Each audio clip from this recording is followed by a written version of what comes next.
The story begins with a torrential downpour in the mountains. The rain pours down like a wall, washing away everything in its path. Through the roar of the water, the ragged breathing of mother and son can be heard, rushing forward with all their might. The mother urges her son not to stop.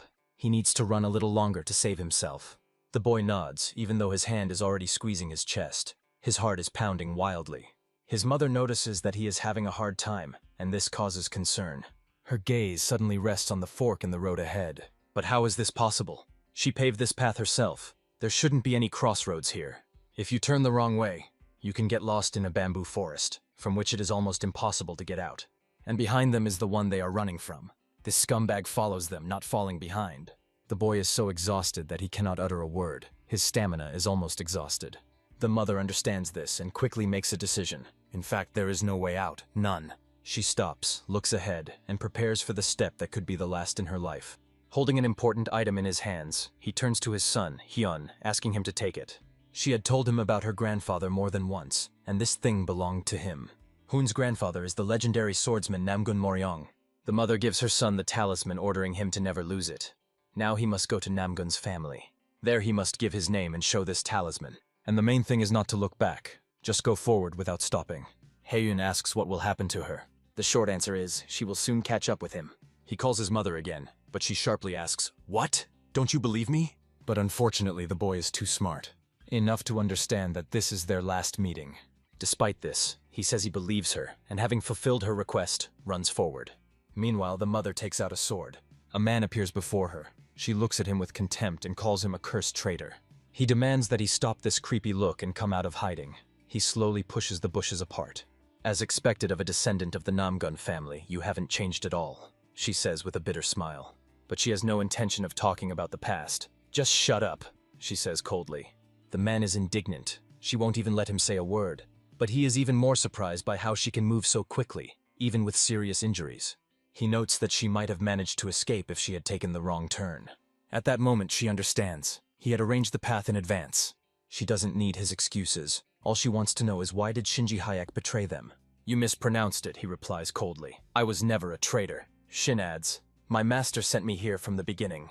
At this moment, the woman realizes the terrible truth. This bloody massacre was planned 20 years ago. Shin thanks her for the kindness she showed him in the past, when he was a simple Shinkajan. His thank you is the opportunity to grant her a painless death. But she doesn't care. The only thing she thinks about is that they don't find Hyun. She tries to buy time, but at that moment Shin starts talking about her son. She hears terrible words, they are going after him. And then Shin gives the order to his men, "Kill her." A fierce battle begins. Sword clashes with sword. She rushes into battle, cursing them and mercilessly sending several to the afterlife. But even in the midst of battle, her voice rings out menacingly. "You will not touch my son." Within a few minutes, she was lying on the ground, motionless, breathless. Shin orders her son to be found. He is sure that the boy is big enough that he will be found quickly. But he has no idea that it is hiding right under his feet, in a hole dug underground. Hyun hears their every word, every sound, but he can't stop. The pain in his heart tears roll down on their own. However, he knows they must never find him. It's like hide and seek. You have to hold your breath and erase all traces. Turtle breathing technique. Instinctively, Hyun performs this technique, which even experienced assassins cannot always master. This is what saves him. He remains unnoticed until the enemies leave. Only then does the boy finally climb out of the pit. Only 2 words are running through his mind: betrayal and death. Horrible truths for a 10-year-old boy. But unfortunately, he is too smart. And at that moment, he remembers the name of his mother's killer, Shinji Hyuk. Taking a stick in his hands, he began to draw on the ground. I tried to recreate the map I had in my head. Behind the Anhi fortress is the Namgun family, but the path to them is long. You need to move east towards the Samso fortress. He remembered how someone had once taught him to navigate by shadows in the sun, determining direction. The shadow always moves in the opposite direction from the sun. The first stone is west, the second is east. The one who told him this was Shin. He once seemed like a friend. Although they were not blood relatives, Shin taught him a lot, helped him, and supported him. When his father adopted him into the family, he gave him the surname Shin.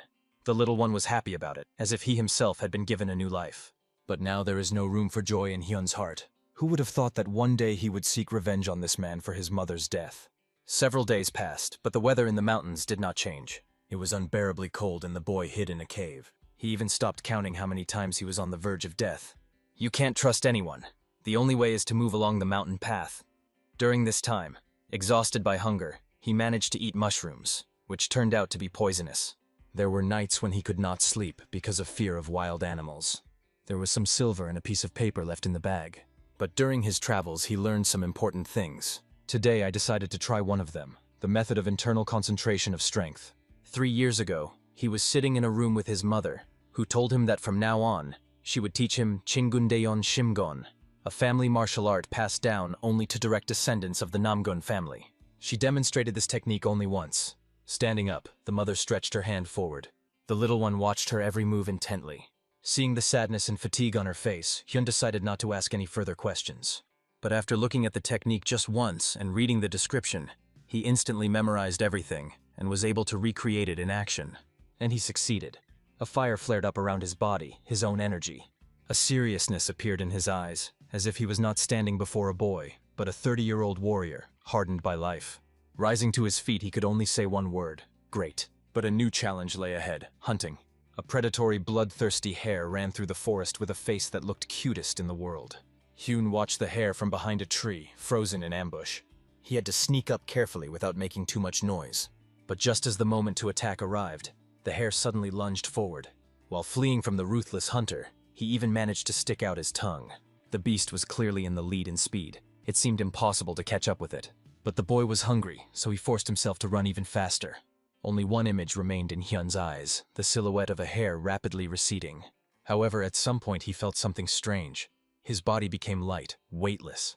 But this ease played a cruel joke on him. He accelerated too much and tripped over a stone. But it was the fall that saved the situation. He fell directly on the hare, managing to grab it by the ears. The prayer was finally in my hands, and this thought brought relief.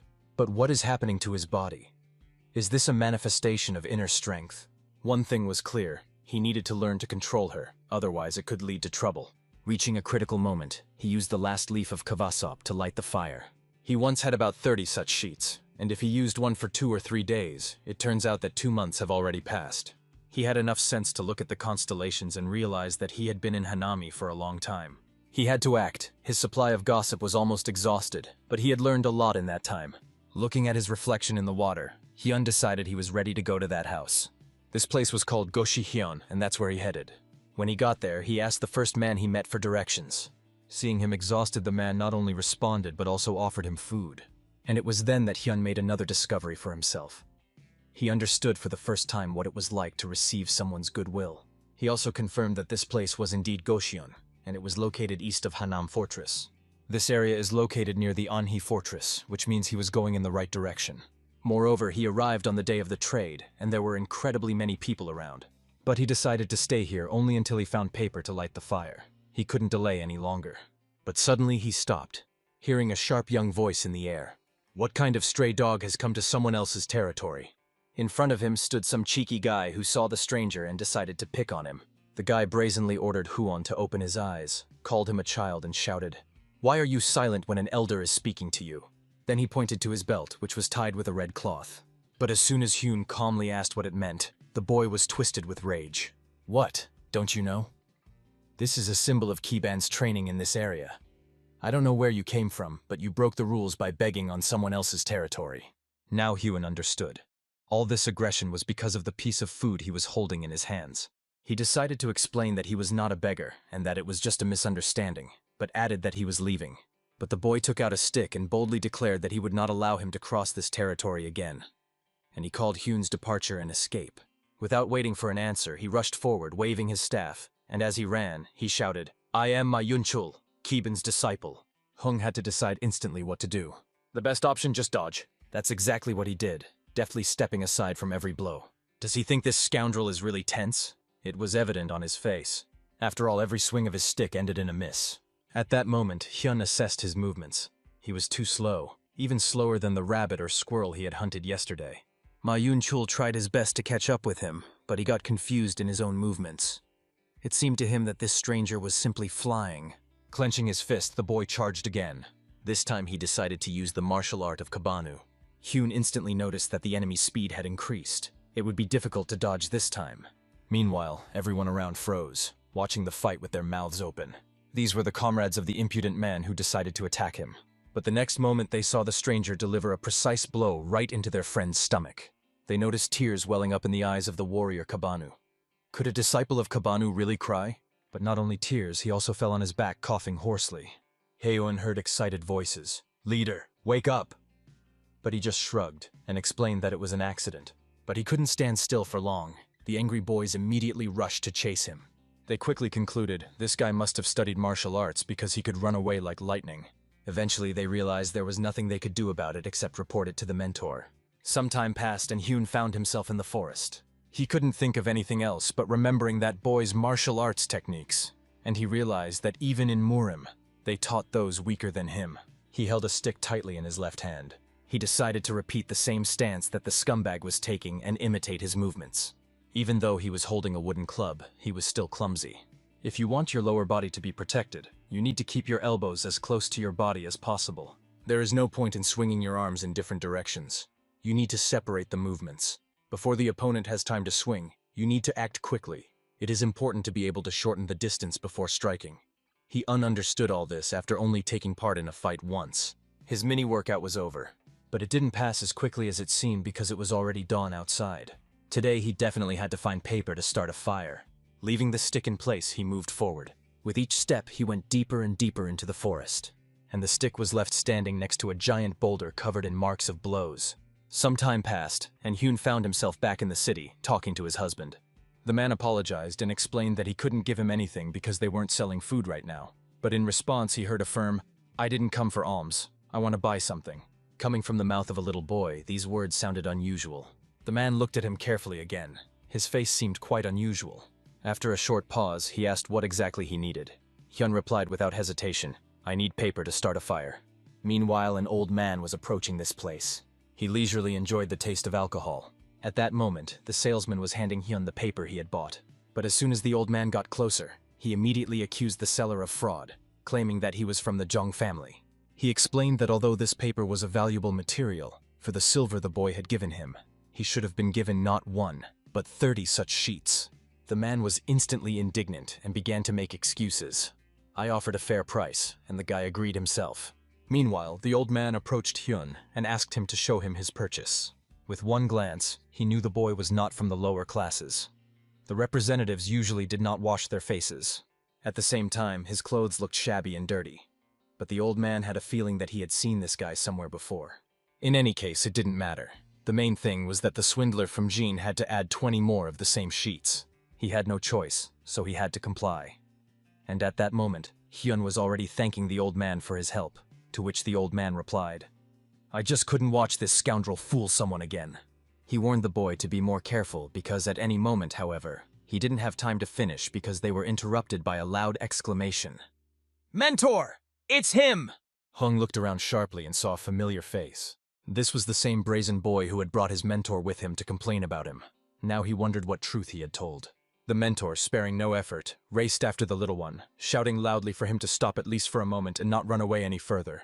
Only when the mentor finally caught up with him did the little boy point his finger at Hyung as if it's someone especially important.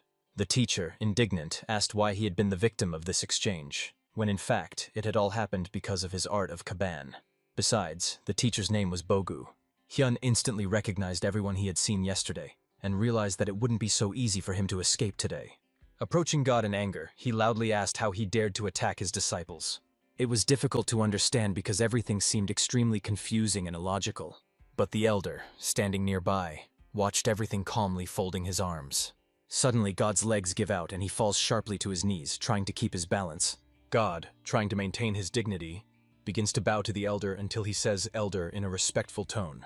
The elder was unexpected for God, and he, confused, asked what brought him here. "I came to ask for a drink from the John family." "Why are you here?" An image of the elder and his Kiban art instantly appeared in Haeon's mind. At that very moment, the elder heard an explanation from God that his disciples had been attacked, and he decided to deal with the situation. The little one remained in shock, not understanding what was happening. The elder began to get angry, asking who dared to attack his students. After a short pause, he asked again, clarifying once again, "Who dared to attack my students?" To God, apologizing, he explained that he had expressed himself incorrectly, and that it was simply a fight between children. But, unfortunately, one of them used fighting techniques, so he decided to intervene. He told about someone who participated in a fight, a little guy who mastered certain techniques and then got beaten up by someone much weaker. With his finger pointing at Hyun, he told God that he was the one who struck. Hyun couldn't stand it and demanded that everything be told as it was, emphasizing that he had started the fight himself. And despite the fact that he tried to leave, he began swinging a baton at him.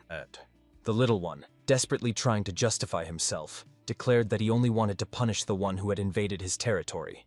And if the one who wanted alms, he should have officially declared it. Now Bogue tried to figure it out, referring to the words of Yunchul, who claimed that he attacked first. The elder, gritting his teeth, simply listened to their explanations, showing no emotion. He angrily called them blind, asking why they thought Hyung was actually shorter, and had they ever seen a shorter person's face look like that. God, realizing his mistake, apologized to the elder again, promising to figure everything out. When Yunchul was asked if it was true that the kid had beaten him, he immediately started making excuses, explaining that he had simply lost his vigilance. The elder, without losing his composure, asked if this meant that Yunchul thought he would have won if he had been more careful. As soon as the confirmation was heard, the elder, smiling, suggested trying again. He said without hesitation that they should settle everything on the spot by engaging in a duel. Hung asked to go through the battle again, wanting to teach his student a lesson.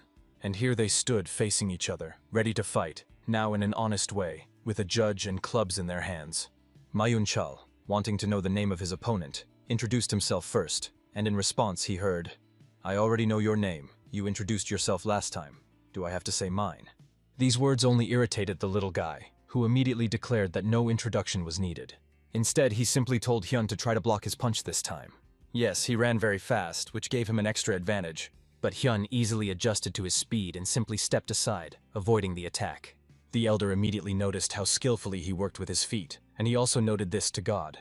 Both of them watched with interest, wanting to know where Hyung had learned such skills. At that very moment, Hyun assessed the situation in his own way, clearly seeing his opponent's weaknesses. He realized that he needed to apply the strategy he had used yesterday on the mountain to win. And then as he began to hold onto the stick more tightly, energy began to envelop his hand and stick. Now all that was left was to strike once and have a chance of hitting the target.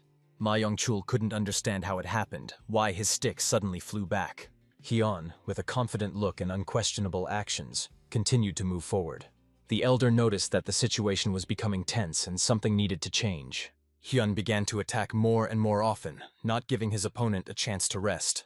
Ma, unable to keep his balance, suddenly loses control and flies backwards, falling to the ground with a thud. Hyung was finally able to catch his breath, although he could feel his heart still beating fast. But suddenly he feels a hand appear on his clothes, grabbing him tightly by the collar. The elder, unable to contain his anger, began to rage, asking where he had learned such a thing. "Where did you learn the martial art of Kiban?" he asked with irritation. Hyun replied that he didn't really learn anything, but simply repeated what he saw yesterday from Ma Yunchul.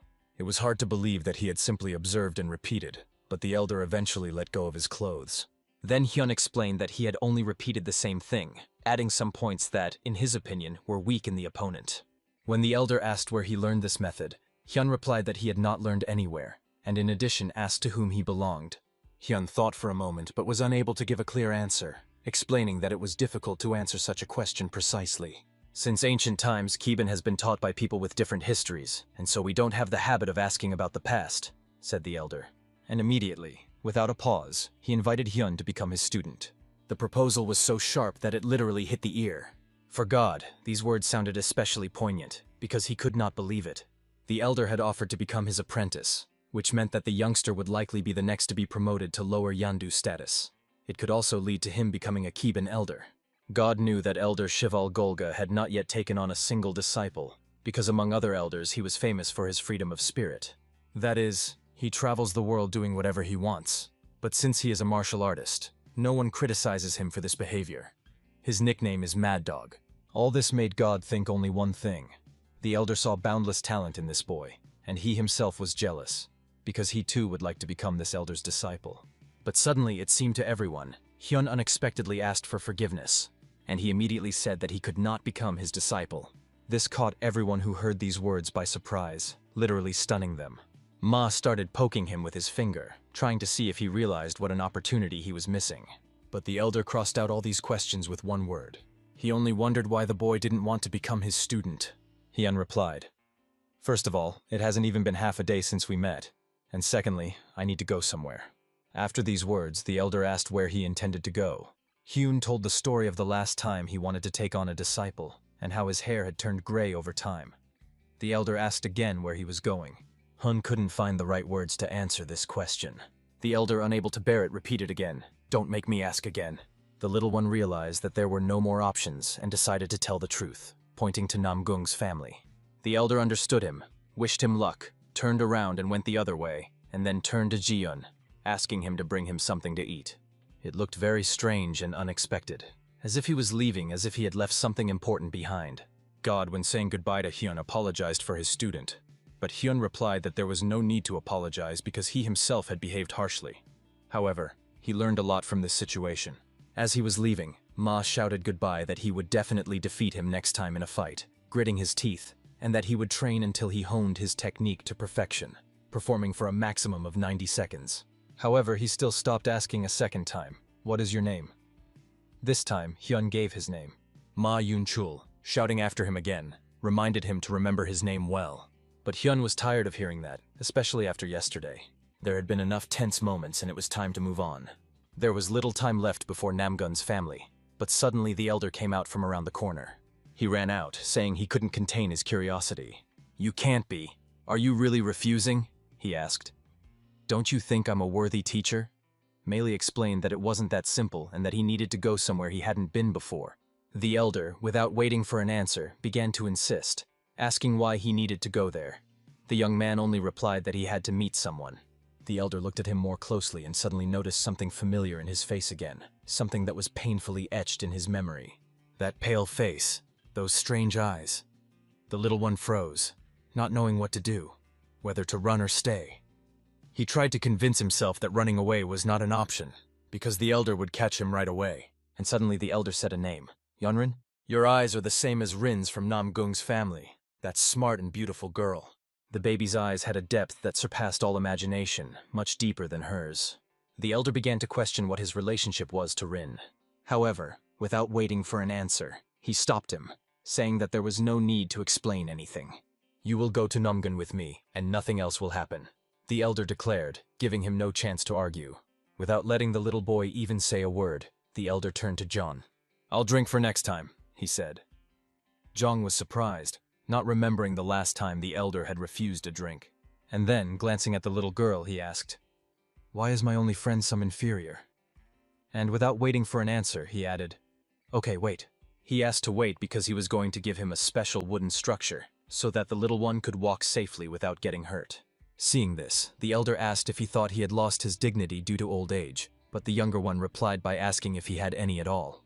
After a short conversation, the elder crouched down, putting the structure on his back, and asked the little one to climb in. Hyun, realizing that he wouldn't escape this in any case, took the situation calmly, because he was already familiar with the elder's mother. Hyun, deciding to believe the old man, carefully climbed onto his back, preparing for further adventures. Just as the elder told him to hold on tighter, he suddenly gained such speed that the hair on his body stood up in the wind. It was a technique the old man had mastered, although he didn't look that fast. It looked as if he still had some strength left in him. And in a moment, with a wink, the elder explained that this speed was something incredible, although it sounded too literal. For Hyun, this path seemed very tiring, although fast. When the elder spoke to him, he thought that Hyun must have fallen asleep since he didn't get a response. For this reason, he decided to land. After thinking for a moment, the elder asked what was bothering him and emphasized that he had little patience for long explanations. And then Hyun, without delay, replied that he had already learned the elder's running method. When the old man asked again, Hyun explained that he couldn't repeat it perfectly yet because he lacked the inner energy to do so. Hyun knew he wouldn't be able to repeat the technique to the end, but he felt his energy begin to drain from his feet. And as soon as he lifted his feet off the ground, his energy was restored almost instantly. However, he had no idea how the elder restored his energy. According to Hyun, the elder quickly realized that this guy really has extraordinary talent, and it's even hard to imagine how capable he is. After that, the elder asked him to hold on tighter because they were rising into the air again. Hyun was so full of curiosity that he didn't even want to stop for a rest, and they set off on their way, leaving the land behind. After a while, Hyun looked ahead, his face reflecting shock and disbelief. Ahead was the place where Namgun's family lived. Judging by the map, their journey should have taken 10 nights, but they reached their goal in just 2 days. If he had even a fraction of the skills this old man had, he would have been here a long time ago. He was thinking about more than that. With such skills, he would be able to protect his mother and family. Despite the late night, the old man began to create a commotion at the door, loudly calling for everyone to come out. He was recognized at the entrance and immediately asked Murian to come out. From what he saw, Hyun realized that the old man was well known here, and decided to start a conversation by telling him that 10 days ago, he had stayed here for a couple of days. A few minutes later they were invited inside, and fortunately, the head of the family had not yet gone to bed. "Who is that behind you?" the elder asked, and the elder explained that he had brought the boy because he needed to check something. He had to step in as a guarantor, and no one could argue with him about that. Hyun continued walking, amazed by what he saw around him. The Shingonja courtyard was beautiful, but it couldn't compare to the area on Mungun. Chan Chil, this person, also looked unusual for a boy, a servant of the Namgun family. Are they really trained in martial arts? The servant led them to the door, and standing there, the old man asked if the situation was still unstable. The servant agreed that the head was not at peace after that situation. The elder called his name at the door and addressed the chief as "you," after which he allowed them to enter. As soon as the door was opened, the elder immediately asked why they were sitting there waiting for news, which, in his opinion, would never come. The head only laughed lightly in response without changing his mood. He added that over time it became increasingly difficult to sleep. Then he decided to find out why the elder had come here, because he had only recently gone to Gamsuk, and now problems had arisen again. The elder just laughed, acknowledging that the chief knew him well. They had known each other for over 50 years. However, he also wanted to know who this guy was. The elder explained that it was because of this boy that he came here. He brought him up to the chief and asked if he looked familiar. The chief looked at the boy intently. For a moment, the head opened his eyes much wider, not believing his eyes. It was at this moment that he saw in this boy the features of Rin, his daughter. From the old man's expression, the elder immediately realized that he too saw it. Step by step, he unapproached the head, and immediately greeted, "Hello, it's your grandfather." He told me what his mother had given him and took the talisman out of his pocket to show me. Showing the mascot, Hyun said his name. He then revealed that he was Namgun Yoran's son. Grandpa immediately took him by the shoulders. He hugged him tightly, asking what happened and where he came from. He congratulated the little one, realizing that he had managed to survive. However, he immediately asked where his mother was, and the little boy told him everything. He explained that his mother sent him and entered the battle with them herself. The head, hearing these words, began to understand something, remembering the news about the attack on the Shinganj family. He remembered the moment when he had allowed her to get married and blamed himself for it. Although he understood that otherwise he would never have seen her happy, at the same moment, he hugged the little one, expressing his understanding of how difficult it was for him to go through this path. "You have a grandfather now. Don't worry about anything," he told him. The little one couldn't hold back a tear and it involuntarily rolled down his cheek. They both knew the name of the person who was responsible for this situation well. It was Shin. But they only recognized the name because Hyun had recently said it, because before that, they couldn't remember it. Then the elder decided to clarify. "Does he have a full name? What was his last name before they gave him the name Shin?" As far as the little one remembered, his name was Yuji-hyuk, but they couldn't remember anyone with that name either. Although, on the other hand, there was at least some information. It was still disappointing because there were no clues for further investigations. But there was also good news. Hyun is now alive and here nearby. He admitted that it was good, especially since his grandson survived and was able to get here. It has been 11 years since Rin got married. If the boss knew, he would probably drop everything and come visit her at least once. Here the elder began the conversation. "My hikes are not easy at this age. I think I will have to stay here for a few more days." The head laughed and said, "It seems you've already decided to sit here." The elder laughed back and suggested that perhaps that was the case. Now the chief allowed the boy to live here with him, for which he thanked him. The headman immediately began to take care of him, noticing that the little one was not eating well and offered him new clothes. Namgun Muryong, known as an invincible warrior, turned out to be a wonderful grandfather to his grandson. And then the little boy turned to him with a question, which his grandfather was ready to answer. But the little boy didn't ask a question, but rather asked that he teach him martial arts. Hearing this from a youngster was a real shock to the old man. "What martial art? How can such a small person make such a proposal?" he asked, even more surprised. The first question, and it was key, does he want to learn martial arts just for revenge? The little one immediately objected. "That's not true at all. I just don't want to lose what's so dear to me anymore," he explained. He wanted to protect his family and everything important to him with his own hands. This answer satisfied the grandfather, although he warned that teaching him would not be easy. Tomorrow is the first day of the entrance exam, which is held once a year. I agree to work with you only if you can pass this exam, said Grandpa. The next day was very close. Grandpa stood right in front of the window, watching the world around him. A family member named Mogan or Gol approached him.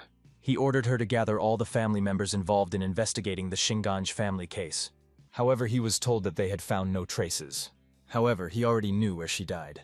But the question remained, who actually reported this information without the elder's knowledge? He was told that it was his nephew, and the nephew himself made sure that this guy took the exam. He wants to learn martial arts, this boy, said the grandfather, and he wants to protect his own with his own little hands. The man listened attentively and immediately asked the next question. How old is he? He asked. Grandpa replied, 10.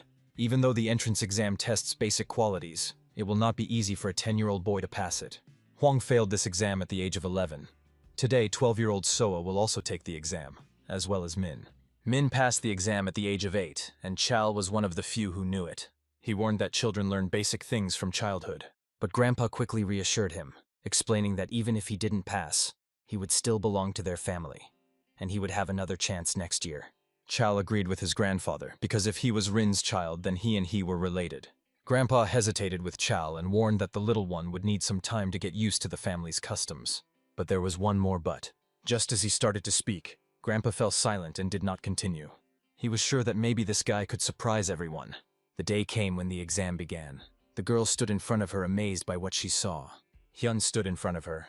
She wanted to talk to him, but he felt awkward and didn't know what to say. And for some reason, she got the impression that Hyun had come to take a martial arts test, because she was surprised, not expecting to see someone her own age. She introduced herself, giving her last name is Nam Gun, and her first name is Soa, granddaughter of the swordmaster, the head of the family. She asked him to memorize it well if he really was going to take the exam. When he asked why, she explained everything point by point, because he would become an incredibly strong warrior, and ultimately the head of the family. After that, she asked him what his name was, and he gave his name, Shin Ha-yoon. She said she remembered his name, waved and left. It's clear that she said she wanted to, but why she suddenly disappeared remained unclear.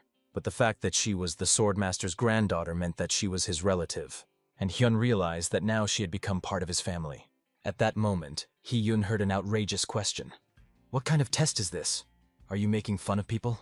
Someone present suggested giving the boy another chance, but they refused, explaining that the exam would be next year.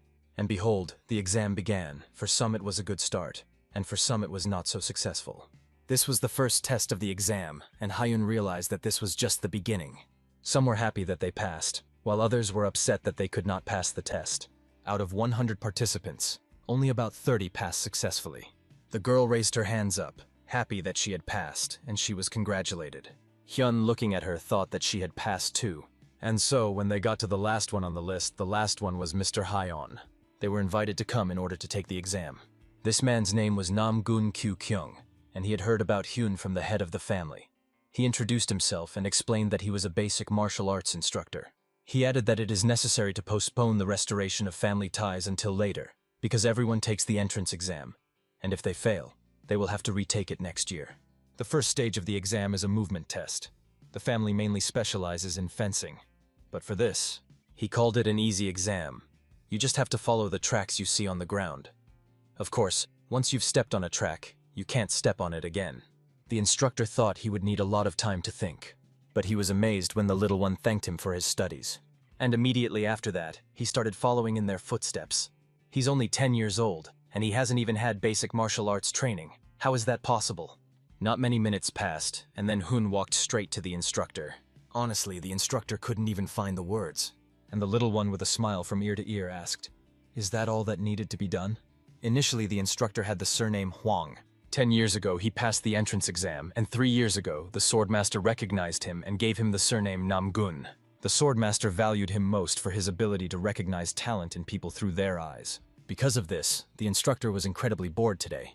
This year, all participants passed the exam so-so, with the exception of a few who managed to show their talent. But overall, the level was much lower than last year. That's what he thought until he saw Yoon. This guy standing in front of him had clearly not been trained in even the most basic martial arts, not even the most basic things. The instructor wondered how this was possible. He decided to ask again, "Have you ever worked on footwork?" He unsimply replied that he saw a direction and followed the trail. Immediately after that, the little one heard that he had passed the first test, and now he had to wait for the next one, for which he thanked the thoughtful instructor who was observing the situation. The instructor sensed the presence of another, and it was Chal whom he asked, "Who is really his nephew?" Chal replied, no wonder his father was so confident that he would pass the exam. After a while, everyone was gathered, and the instructor lined them up in front of him. Hyun arrived and immediately met a girl who immediately recognized him. They all stood together, and the instructor congratulated them on successfully passing the exam. The instructor warned that if they passed the second stage, they would be able to proudly become members of Cheon Yonak. He began to explain the tasks of the second stage. They will need to fight with already experienced warriors. Then the crowd immediately began to ask questions. How can we defeat these warriors? We came here to learn. However, the instructor asked them to calm down and explain that this was not a real sparring match. All attention would be focused on assessing their abilities. He warned them not to even count on winning, because no one had ever managed to win the exam. Soa listened with fascination and eagerly awaited what would happen next. Similarly, Hyung had already prepared himself, and the following words were spoken. Come forward one by one. Some complained about the exam, while others' eyes were already filled with confidence. They probably had this confidence because they believe in their own abilities. Finally, it was Master Shin Hyun's turn to go out. He was first on the list, and it was a bit unexpected for him. The instructor warned that from now on he would be fighting a real warrior. In this sparring, you don't need to use violence to win. You just need to knock your opponent off their feet by pushing them. You can use footwork, internal energy, and other various techniques. Hyun listened carefully and agreed. But when he entered the court, the words came from the opponent. Nice to meet you, younger brother. I heard about you from my teacher and father. My name is Nam Gun Hwan, he said. It turns out they were cousins. That was interesting considering the circumstances of their meeting. Hyun made no secret of the fact that he wanted to see the fight start as soon as possible, so he asked to be made first in line. However, in any case, he advised him to do everything in his power. Haeyun concentrated and realized that jokes should be put aside. The battle began. Hoon decided to act first and started running forward. The instructor watched the events with his mouth open, but was sure that Hoon would not be able to defeat the experienced warrior. Chol believed that to successfully pass the exam, Hyun simply needed to show his abilities, but there was one but. He might not have been able to do it because he clearly lacked the skills, but those were just their assumptions. However, before they could blink, Hyun was behind his cousin. After that, they couldn't believe their eyes, opening them so wide they couldn't look away. After what Hyun did, it became clear that he had studied movement techniques. But after he put his foot on it and pushed with his hands, his cousin simply stepped aside. This was a bit unexpected for Hyun, and besides, he received a blow that pushed him some distance. The instructor admitted that he was good at rationality and improvisation, but believed that this was the end of the sparring. Although he wanted to watch a little longer, Hyun suggested that they go back because they had already reached the next stage. After a few maneuvers, the cousin started running towards him.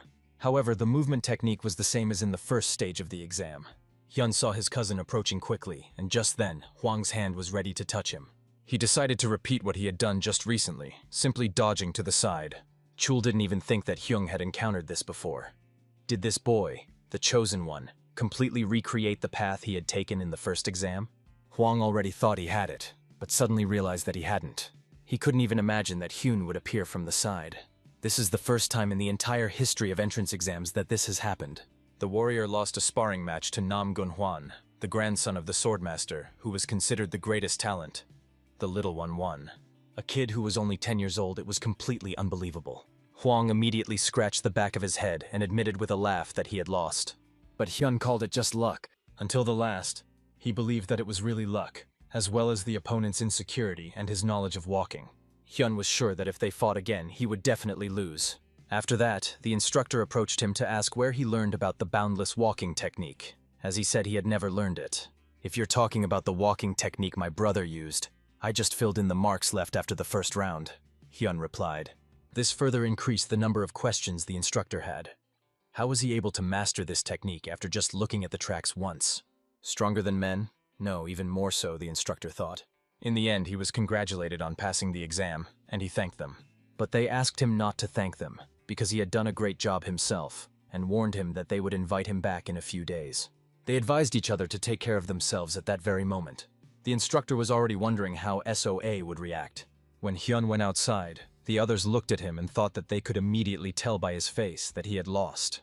They were sure it was, but among them stood her, Soa. She started shouting after him to stop.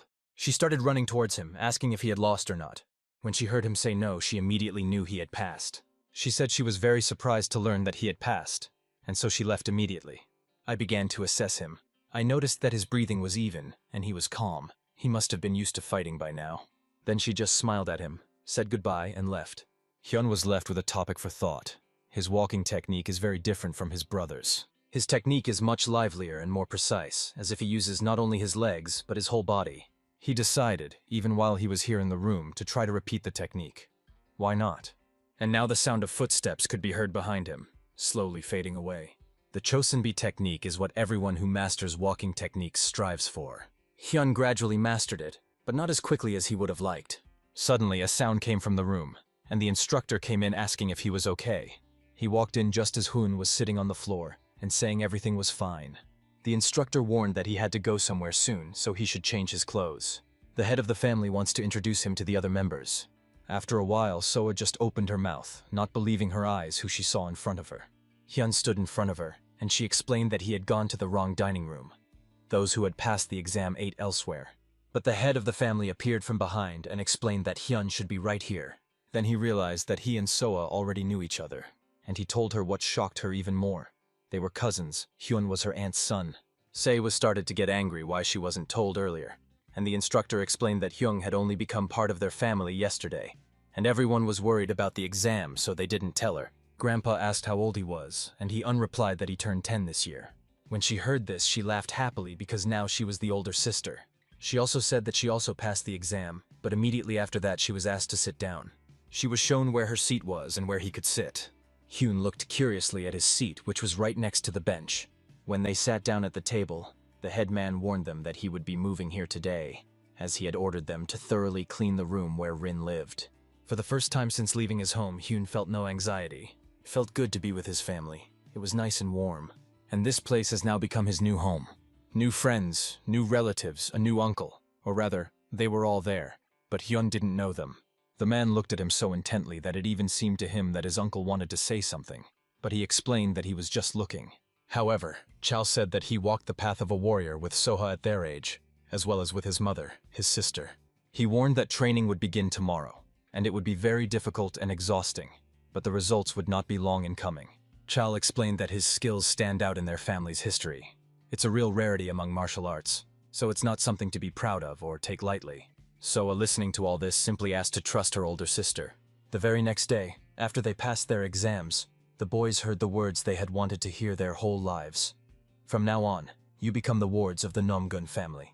You are at your lowest point now. This is your death sentence now. And your home and your lodging. Never allow yourself to be reckless. And it was then that Hyun said to himself, finally, I will learn martial arts. But 3 days later, he stood there drooling. Well, when he stood, he was on his knees, just like the other students. The instructor would give them a whipping to get up and start over, starting with the correct stance. And that was the day Hyun thought, am I really going to be able to do it? After a grueling workout, I wanted only one thing, to fall into bed and finally rest. Now, he fully understood what systematic training meant. 2 hours of holding a stance without using force and practicing punches. And behind me, strict instructors were constantly urging me, faster, stronger, without stopping. Now the picture was clearer, and he had a better idea of how difficult it was. He wondered, had his grandfather and uncle gone through the same ordeal? It was this thought that made him get out of bed. Lying down was not an option. There was no time for rest. He decided to do it again, just like last time. This technique is called Changgun. It helps restore muscles, focus QI energy, and get rid of everything unnecessary. Every day, Hyun's internal energy circulation became better. 4 days passed, and he set out again to the place he visited every day. Of course, this was a training ground. Where else could he go? For the 4th day in a row, he relentlessly practiced his basic strokes. The instructor understood that for many, hand-to-hand strikes seemed unnecessary for warriors who used a sword. However, the sword is an extension of the fist. If you learn to control your own body properly, you can eventually master the sword. As a mentor trusted by 30 students, he had only one requirement. Even if you have to strike 100 times, each one must hit the target exactly. Usually, a month is enough for a talented student, but those who are not gifted have to repeat the same thing endlessly. However, among all the students, there was one who could be called a true miracle. The mentor was surprised again. This guy only had 4 days. His learning speed exceeded all limits, even causing a strange feeling of confusion. The other students also couldn't believe that he was only 10 years old and was learning so quickly. This became motivation for them. If a 10-year-old boy could do it, then they could do anything. This rule especially applied to Soa. She was confident that she could achieve the same. And the mentor, observing all this, believed that their Namgun family had received a true blessing. After a while, he announced to the students that the training was ending and ordered them to follow him. He allowed them to take a break from practicing their shots, but that didn't mean they could throw them away. From now on, they would work on their shots every morning before each practice. And now it was time for full-fledged sword training. The fire of anticipation flared up in the students' eyes. "You are already accustomed to the basic techniques of swordsmanship," the mentor said calmly. But before he could finish, a hand went up from the crowd. It was Hyun, who suddenly admitted that he had never held a sword in his hands in his life. This was a real shock for both the mentor and all the students.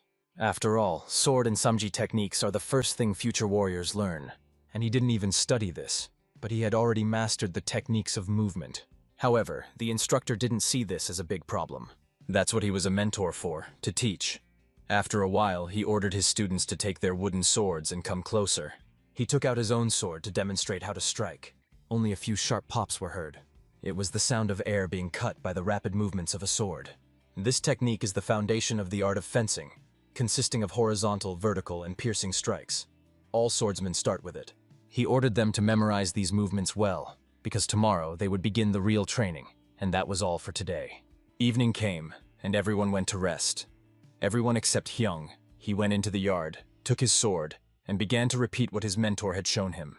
These movements seemed familiar to him, similar to the techniques that the short warrior had used during his sparring with Ma Yunchol.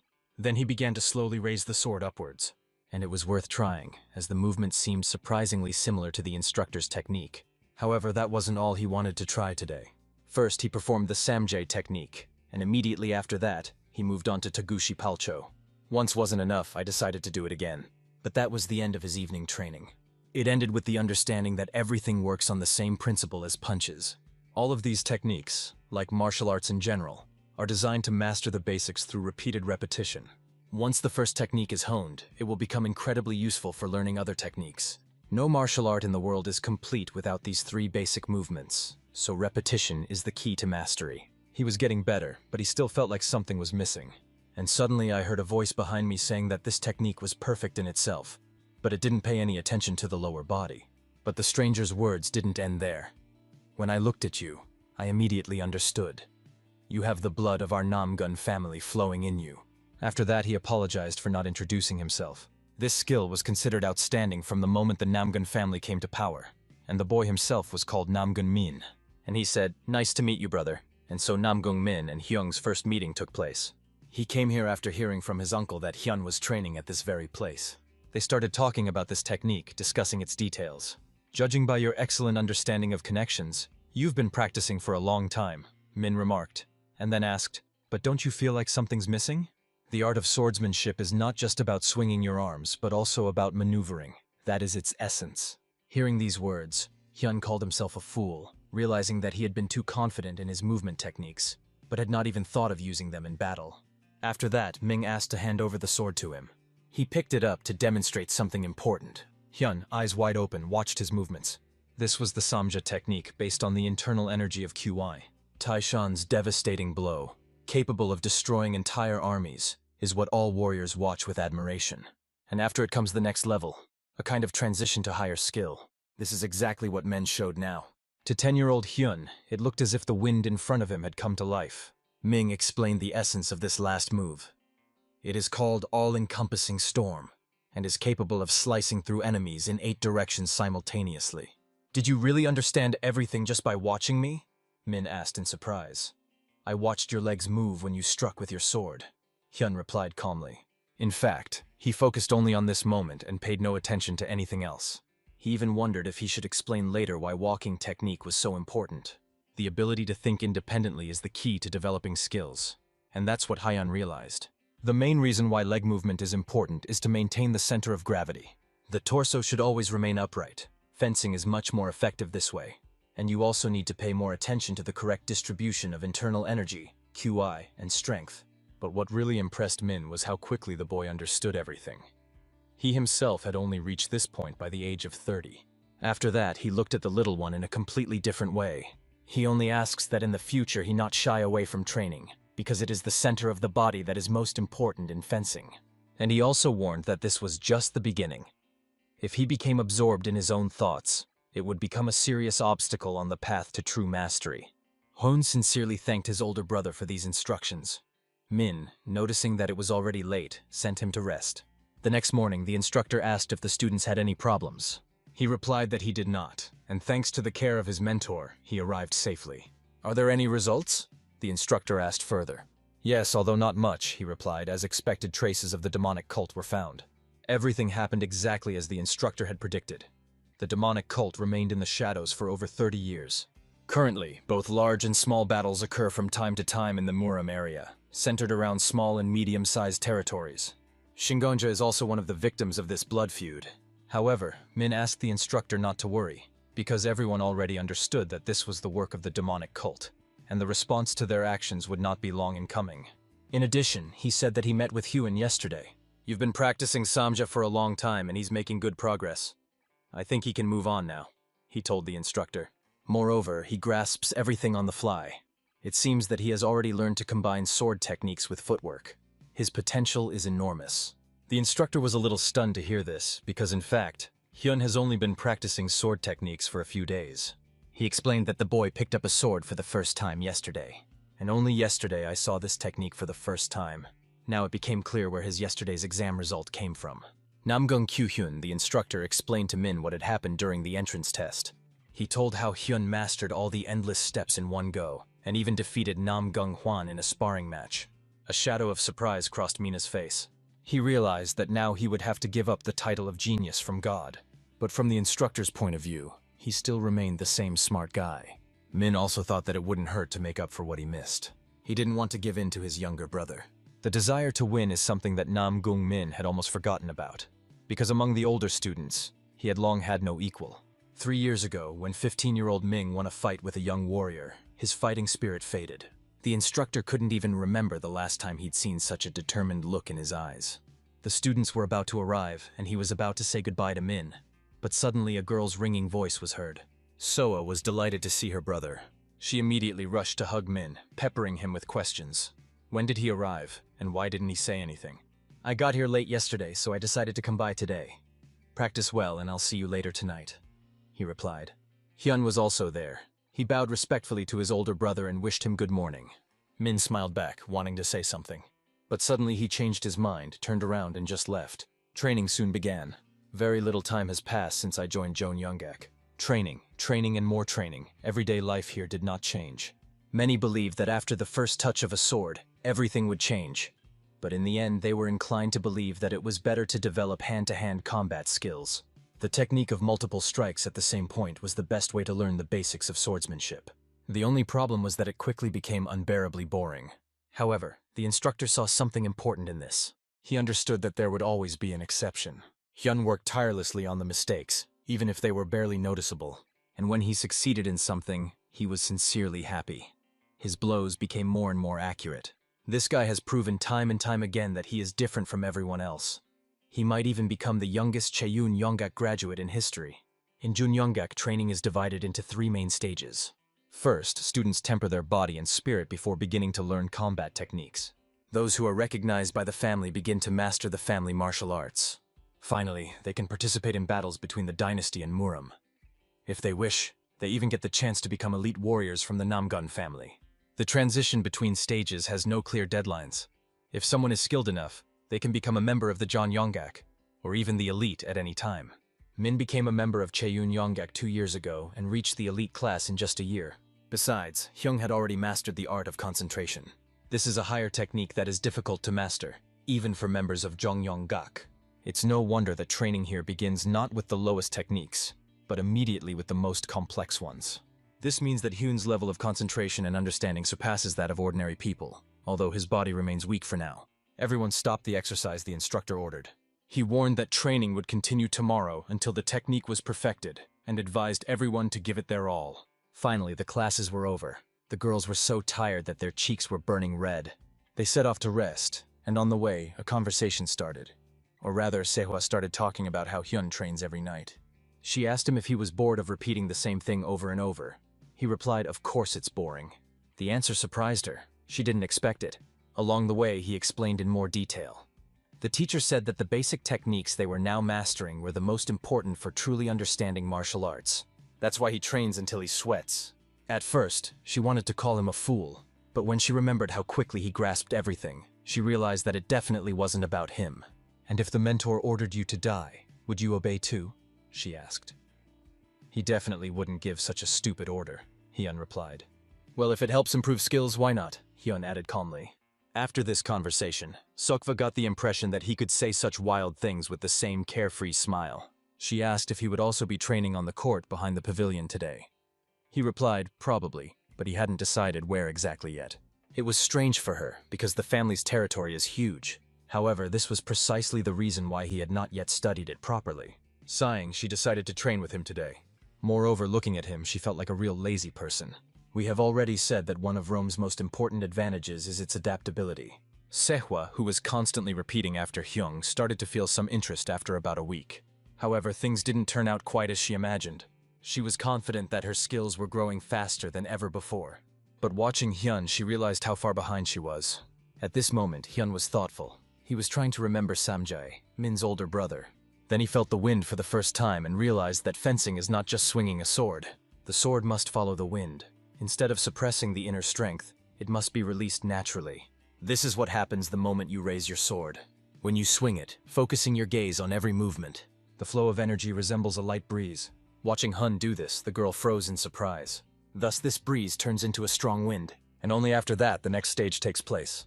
A light wind can become a real hurricane. Everything follows a clear order step by step. Watching Hyun, the girl couldn't help but ask, "What are you doing?" But he had already decided that enough was enough for today. He couldn't continue any further. He lacked concentration. He didn't even hear her, but she repeated the question. "What kind of technique is this?" "That's Samja's technique," he replied, but she didn't recognize it at all, especially the last movement. And suddenly, as if realizing something, she gritted her teeth. Her thoughts revolved around one thing. This is unfair. It was the last night. The last night of the first month of study at Cheong Yonggak Academy. The days passed extremely quickly. It seemed to the instructor that these students were not as strong as the previous students. However, now he noticed that they were learning much faster. And the main reason for this is Hyun. He was the one who changed everything around him. His presence had an impact on everyone around him. The instructor immediately remembered Min. But unlike him, who was like a dragon soaring in the clouds among his peers, Ha-Yun was completely different. Tired, he took a deep breath and said he needed to rest. However, the looks he felt behind his back prevented him from doing so. His comrades immediately ran up to him. "How could you be so tired? Are you just bragging because you beat us all?" Anyone would have understood that he had extraordinary abilities, but despite this, he neither boasted nor humiliated his peers. Although he was the youngest, the other boys followed him closely. This thought pleased the instructor. He even wondered, what if they all became members of Junyonggak together? After that, he gathered them in a line. That was enough for today. But tomorrow, they will begin learning a new sword technique, and this has made them very happy. At the same time, everyone became curious. What kind of technique would this be? Soa couldn't stand it, raised her hand and asked the instructor to explain what the technique was. "This technique is called Changun," he replied. Other students knew it as a unique technique of the Nam Gun clan. But that's not all. Tomorrow they will also learn family techniques and the art of concentration. The instructor asked the head of the family to allow them to speed up their training to enable them to master the unique techniques and just inform them of this. The most interesting thing is that the head agreed. Moreover, he warned that students must demonstrate a level worthy of future members of Junyonggak. That was the end of the conversation. The instructor ordered them to practice independently until tomorrow's training, and in no case forget to practice the basic techniques, even when moving on to more advanced ones. In essence, fencing is not just a path to strength through constant effort. First of all, it depends on how well you understand it. This could be perfect sword control or deep knowledge of its trajectory. But the most important thing in fencing is something else. The real key is desire, and Hyung had boundless desire. A month has passed since I started learning the Changun technique, and finally the first results appeared. Sayohwa and Hyun, who have the blood of the Namgung family flowing in their veins, and also Peng Honghong from the Peng family. At first glance, the instructor seemed quite mature for his age. Rumors spread that Peng Wilson had taken his youngest son as a servant from an early age, teaching him martial arts and supporting him with elixirs. These rumors spread throughout the world. The instructor could only wonder, did he really send his beloved youngest son here? The head said that he would explain the reason for such a decision later. But be that as it may, his ambitions are truly exceptional. But how is that possible? He instantly grasps everything on the fly, like dry land greedily absorbing a stream of water. That's what Peng thought, watching Hyun. Until that moment, the words genius, gifted, and talented seemed to him only loud labels. He remembered his father's words. This is not exile. Look at it as a chance to become stronger. His father repeatedly emphasized that this would benefit him later. He perceived the world of the Namgung family as a closed space, and it amazed him. The instructor emphasized again that they did a great job. They were getting better every day. Now he saw them not just as novices, but as warriors capable of mastering the Chang'an sword technique. And he had something else for them. Next is an important announcement, he said solemnly. Night fell. The place where the Chaeyoung Youngak students spent the night fell into silence. At first, you didn't even know how to use internal energy and how to accumulate it. But lately you've been training around the clock, barely sleeping, and your strength still continues to grow. I will give those who show the best results the right to take the exam for promotion early. This was the instructor's announcement. Hyun, sitting in meditation, pondered his words. The promotion exam, Hyun had no idea that his family had high hopes for him. He was considered an unsurpassed genius, on par with Namgung Min and perhaps even higher. He himself also constantly repeated to himself that he would definitely pass the test for the sake of his grandfather's recognition, and in the name of his new family. The next day, as he entered the training ground, he noticed something unusual. Right at the gate, he heard a conversation. It seemed strange. Had someone come earlier? Usually he was alone here at this time. Standing in front of the instructor was the same boy from the Penn family. He insisted that he also wanted to pass the exam. I'll give you a chance when the time comes. Why rush? The instructor replied calmly. But the guy stood his ground. When he heard another refusal, he couldn't stand it and asked, what about Hyun? You learn at different speeds. Because of this, Hyung, who has the best results, will pass the exam first. Peng acknowledged that Hyung had exceptional abilities, but deep down he couldn't accept the fact that he was stronger than him. The instructor listened to these words as if they were the empty chatter of a reckless youth. But at that very moment I saw a fire was burning inside him. But this is a real descendant of the Penn family. The structure of the warriors of the Hebei Peng family is different from the ordinary warrior society. The next head of the family becomes the strongest, because only the strongest can survive. Hyun was walking straight, but the instructor turned to him. He already knew that Hyun was here and asked him to come forward. At the same time, he carefully examined it. He looks quite calm. Maybe he didn't hear the conversation. The instructor didn't think there was anything wrong with Hong Hun's behavior. For a warrior, that level of audacity and fighting spirit was simply necessary. As he himself said, we are warriors. There is only one simple way to determine who is stronger and who is weaker. That's why the instructor offered them sparring. But this time, it will be real, unlike the entrance test. Everything will happen right now, before the other students have arrived. As soon as it becomes clear who is stronger, the duel will end. So it's time to begin. They stood facing each other, holding wooden swords in their hands. Peng understood that Hyun had exceptional abilities and took this into account. Neither in the Peng family nor in other families did anyone possess such an unwavering will. At this point, the instructor gave the command to start. Peng was the first to attack. Hyun gripped his wooden sword tightly and just stood there waiting. The next moment they met in battle. The instructor watched them with close attention. He saw this confidence. Rock and roll music would have been perfect for this fight. Or even hard rock. That's how fiercely these two fought. Swords with a grand history met in the air, despite the young age of their owners. The instructor heard that the feudal lord was especially fond of his youngest son, and how many elixirs had he absorbed. Until the last moment, Peng was sure that Hyun would be inferior to him in strength. For Hoon, this was his first official sparring match, although strictly speaking, not his first fight. Student Pen kept up, holding on confidently. But in reality, he couldn't match men. Only the frantic clang of wooden swords could be heard in the air. It would be extremely dangerous if they fought with real weapons. Hyun trained not 10 times, not 100 times, but tens of times more than the others. His only goal was always Namgung Min. But at that moment he realized, this enemy knows him better than he seems. If he faced him in a frontal attack, defeat was almost inevitable. In such a situation, there was no room for delay, so he decided to go on the offensive first. They clashed not only with swords, but also with their eyes, each trying to read the opponent's move. Only a few seconds passed, and half of the wooden sword was already lying on the floor. Peng couldn't believe it. Was Hyun really that strong? He realized his defeat as he fell to the ground. His opponent had put forth all his strength at this moment, and had an absolute advantage in pure strength. But Peng completely lost in his ability to control it. Raising his head, he saw Hyun holding out his hand. Before he could answer, he just smiled and said, "You are really strong, Hyung." He accepted the defeat with dignity, the first official fight after joining, and Hyun's victory. Now, Pen realized that he had been overconfident, but despite everything, he challenged himself to catch up with this guy and put even more effort into his training. The instructor laughed out loud, calling it a wonderful duel. His assumptions were only confirmed. "That's enough for today," he said, and advised the students to rest and focus on regaining their strength. After all, they have a promotion exam tomorrow. Tomorrow. This thought kept running through my head. It's so fast. Besides, tomorrow is the opening of the Muram Alliance.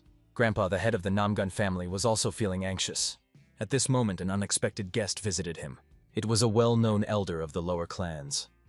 As he entered, he smiled and said, "It must be hard to sit in this gloomy place, leaving the comfort of your home. And this headache, how long has it been? 3 months?" "Yes," the head replied shortly. "Military groups and families began disappearing about a year ago. It was first suspected that a demonic cult was behind it. The old man reported that the destroyed estates and clans had 2 common features. First, 15 to 20 years ago, a foreigner appeared in each of these places, who gradually took the leading position. Namgung understood. Someone similar to Shinji Hyuk was active in various clans. But that's not all. In each destroyed estate, there was one particular room or warehouse that was cleaned so thoroughly that not a speck of dust remained. The purpose of these rooms still remains a mystery. However, there was other news that might have made the grandfather want to return home. The elder reported, "Tomorrow, your grandson is taking the promotion exam." "Is that true?" Grandpa asked. "Have I ever lied?" The elder replied with a faint smile. "No, never," Grandpa said with a hint of sarcasm. Then he added, "We have to hurry. We'll have to ask you to look after everything here." But someone else came to visit them. It was Ki-hyun who asked for permission to enter. He also belonged to the Namgun family and received praise for his work. Ki-hyun thanked the elder as they knew each other well. The elder of the lower clans told him with a smile, "You will see this boy soon." He had already heard of him. Hyung is Rin's son. There were a lot of rumors about him, including that he had beaten Hwang in the exam. Chi-hoon knew about that too. He also heard Hyung being compared to Namgung Min. The elder joked, well, that gangster smile. It's a good thing Min didn't go to you, but to his father. However, it is already time to leave." "Where are we going?" Ki-hyun asked. The leader calmly replied, "Home." Meanwhile, the instructor brought his best student to the test. The building they saw before them had many floors. Or rather, it was a tower. It was made entirely of steel. The boy was asked to take something with him.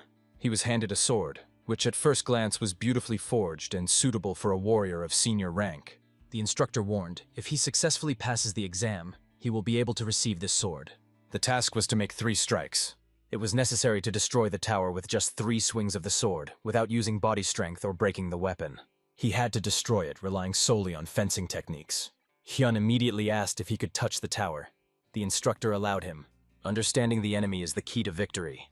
The guy always took the instructions seriously. He approached and began to carefully examine the surface. The tower was dense, strong, and it was impossible to break it with his own strength. That was obvious. But suddenly he felt something interesting. A thought flashed through my mind about the true nature of this structure. It consisted of interconnected plates. It seemed like it was a monolithic structure, but in reality it wasn't. Although no cracks were visible from the outside, all parts had small gaps. Thanks to this, it became clear that the tower was full of weak points. He then immediately gripped his sword tighter, preparing to act. The man standing next to the instructor immediately determined. He's going to use the static fencing technique. All the trainees who passed this test filled the sword with internal K and pushed the tower with force. This technique is based on calmness while not developing dynamics. But she was not at all suitable for the examination test. Will this be the first obstacle that will stop this guy? Meanwhile, Hyun breathed in and out slowly, calming his mind and body. His gaze carefully followed the joints between the plates. It was there that the flow of ki could be clearly seen. It finally became clear why all these days of repeating the same blow were needed. The fact is that constantly repeating strikes to the same point hone technique better than anything else. And it is at this moment that Hyun performs a key move. The instructor watches carefully as the tower begins to crack. And at the same moment, a smile appears on his face. It becomes even wider as the tower begins to collapse. It was simply incredible. But suddenly Hyun says, "And I still failed the test." Out of excitement, he used more force than necessary and a chip formed on the sword. However, he simply misunderstood the instructor. He forbade breaking the sword, but did not say that it could not be slightly damaged. Hope appeared in little Hyun's eyes. He realized, this is it. This day has come. The day he officially became a full member of Jeonyeonggak. The instructor explained that he needed to go to the forge because of a chip on his sword. There, he should be told that this was a task from the Namgun family. There would be no payment. After sending Hyun to the forge, the instructor and Chol were left looking at the site of the tower's destruction, discussing how incredible it was. They had never seen anyone break a tower in exactly this way, but the instructor remembered one incident. When this tower was first built, the head of the family himself demonstrated its destruction, using exactly the same method. The man asked in surprise why the instructor had never told him about this before. "Because the head of the family forbade us from talking about it," he replied. The head once said, "One day a person will appear who will destroy the tower just like I did. Then I will accept him as my disciple." Hearing this, Chal understood everything. I also understood why the head did not accept even such a genius as Nam Gung Min as his student. This meant one more thing. The time had come when the head of the family would finally have an heir to his teachings. After the death of his wife, who died of illness, the head lived in complete solitude. Although Rin was always there, her son filled the void in their father's life. If not Chal, then other family members were ready to avenge her. It was already dusk outside. Hyun stood with a sword in his hands. The new sword fit perfectly in the palm of his hand. Banson's recommendation turned out to be correct. The blacksmith advised him to choose a longer and thinner sword, as the previous one was too short for him. But getting used to a new weapon will take a lot of time, and that's important to understand. It's been a week since Hyun passed the exam. After promotion, a master is usually appointed within a few days, and during this time, students train on their own. He was informed that a special person would be his mentor, which would mean he would have to wait a while. For now, we needed to focus on the main thing. Do your part of the job, practice combat simulations, recreate imaginary fights with an invisible opponent. After the battle with Peng Hyun, he learned to visualize his opponent better. Moreover, now these opponents were becoming increasingly stronger. 10 times no, even 20. But even this was not enough. More needs to be done. After all, this is the only way to defeat even the strongest enemy. And in an instant, when the imaginary battle was over, he heard loud applause. Brother Huang approached him, praised him, and called him a good boy. And when he asked if it was okay, Hyuni said no, and even added that he wanted to see her himself, because it had been a long time since their last meeting. Huang congratulated him on his promotion. He mentioned that he had failed the exam several times himself, but Hyung just shrugged, calling it just plain luck. "Luck is important too," Huang said, "but I'm sure it wasn't just luck that made you succeed." Hyun modestly thanked him in return. "I'm not spying on you, but you seem to be honing your technique in private." After these words, Huang suggested that they train together. However, then he remembered that he hadn't taken the sword, and so he suggested recreating their fight at the entrance exam. Hyun, who considered his past victory to be pure luck, has not changed his mind now. Would there be a noticeable difference in their skills? That remained to be seen, but he accepted the offer. Huang was delighted with his answer, and then he suggested that they engage in hand-to-hand combat, immediately taking up a fighting stance. Without further ado, he began to attack, one attacking, the other dodging. The endless steps technique, exactly the same as on the exam, but faster this time. It was obvious that Huang had become much stronger.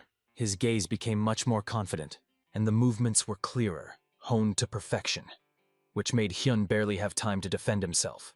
But despite everything, he stayed on his feet. Huang admitted that he gave it his all, but he still couldn't bring him down. "You've grown so much, it's scary," he said.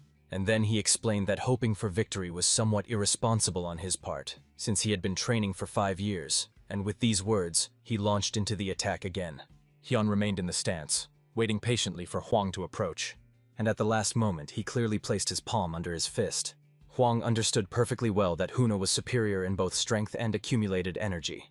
But Hyun knew that too, but he understood something else even more. His brother wouldn't just fall behind, and suddenly his strength weakens sharply. Hyun is clearly aware that a little more and he will fall. But at this moment, a stream of energy flashes on his right leg. She helps him keep his balance. What's more, it even allows him to joke about his older brother. "See, I'm still standing." But Huang immediately denied that this was a violation of the rules. "What other rules?" Hyun smiled, but there weren't any like that before. But still, Huang called him a good guy. Feeling tired, he decided to sit down to rest a bit and continue his conversation with the younger man. He admitted that he had been training hard for several months, although perhaps that wasn't enough. Huang assured that he had grown noticeably during this time, but Huang only waved his hand, acknowledging his level and his outstanding skills. "But when I look at Min's talent," he said, "it's like looking at a star in the sky." And he did not hide the fact that another such star had now appeared before him. "She shines brightly, but she's so far away," he added. Then he sighed and said it was time to abandon his plans to become the head of the family. Hyun listened carefully to his every word. He understood that Hwang was saying that he would soon lose not only to Min, but to him as well. So he asked Hyun to continue to train hard. As he turned to leave, he heard words spoken behind him. I train here every day, and even if I don't become the head of the family, even if I remain a simple warrior, I still want to train with you. Every day or every other day. But I'll always be here, even if we don't fight. Just by training together we'll become stronger. Hwang couldn't help but smile, laugh, and patting Hyun on the head agreed to come over sometimes. After this conversation, his impression of the younger man became even clearer. Hyun was straightforward and sincere, and hearing words of support from my younger brother was truly pleasant. He decided to come here even tomorrow. Soa screamed loudly, addressing her brother, but not to the younger one, but to the older one. Why are you here? It's already cramped here, and now you've come. 4 days had passed since Hyun and Nam Gung Hwan met. Since then, Hwan had put his thoughts in order and started coming to practice together regularly. A few days later, while leaving the room, Hyun accidentally met Uncle Ji-won. He asked him about the strange atmosphere he felt, and noticed that everyone seemed extremely busy today. In response, he heard wonderful news. The head of the family was returning today. Bowing, Hyun thanked him for the information. He made the same impression on everyone, which could be described in 2 words: how handsome. Everyone was happy about the changes in the atmosphere that had occurred with the arrival of the young host. Besides, it was noticeable that he had grown up. Meanwhile, at the training ground, classes for new fighters were coming to an end. The instructor finished training earlier than usual, explaining that he had important business to attend to in the afternoon. But before leaving, he turned to Hyun and asked him to follow him. Of course, he couldn't refuse. They set off together, although Hyun couldn't shake his curiosity. Where were they going? We are going to meet your master, the instructor explained. The instructor noted that it had been a long time since Hyun had been promoted, and smiling, he asked if he was surprised. The little one replied that he had heard about his grandfather's return, so he thought they were going to see him. The instructor just smiled mysteriously and said he would explain everything when they arrived. Soon they found themselves in front of the Namgung family residence. It was here that Hyun first met his grandfather. Here he hugged him, and several months have passed since then. A suspiciously sly smile appeared on the instructor's face. He smiled briefly, then addressed the host through the door, giving his name. In response, permission to enter was given and the door slowly opened. As soon as they crossed the threshold, Hyun immediately saw the first thing he had been waiting for the most, his grandfather. His face immediately lit up with a sincere, joyful smile. Long time no see, a familiar voice came from under a thick beard. Hyun rushed towards him so quickly that he almost tripped. But at the last moment, he found himself in the arms of the very person who had always been his support. Are you really that happy to see me? Grandpa asked, hugging him tightly. Hyun hastily apologized for his rudeness, although Grandpa didn't care. The head of the family just smiled, patted him on the head, and noted how much he had grown. But what struck him even more was something else. Hyun's energy was completely different now. Hearing this, the little boy told about how he passed the exam to increase his rank. And then he remembered that his mentor had told him. Today he would meet his master. However, I immediately assumed that the instructor was probably just joking. But Grandpa just shook his head. This is not a joke. Does the instructor look like a person who knows how to joke? He said with a slight smile. And then, like a bolt from the blue, the head of the Namgun family, who was also his grandfather, suddenly announced that from now on, he would also become his master. Seeing the surprise on his grandson's face, he asked again, is something wrong? Do you mind? No way, I'm happy, just really surprised, Hyun quickly replied. But suddenly, another old voice full of indignation sounded in the room. Oh, you ungrateful boy! It was the elder of the lower clans, who grumbled furiously. When I myself offered you to become my disciple, you refused. And now you agree so easily to Namgun's offer? He sighed theatrically and added, what about an old lonely man without grandchildren, huh? And grimacing, he decided to ask one last time. Maybe you'll change your mind and become my student and not the student of this old Namgun. But he didn't just ask. He started pressuring the kid, demanding an immediate answer. But of course, Hyun firmly refused, because he wanted to stay in Namgung's family. He even unconsciously clenched his fist as he answered the old man.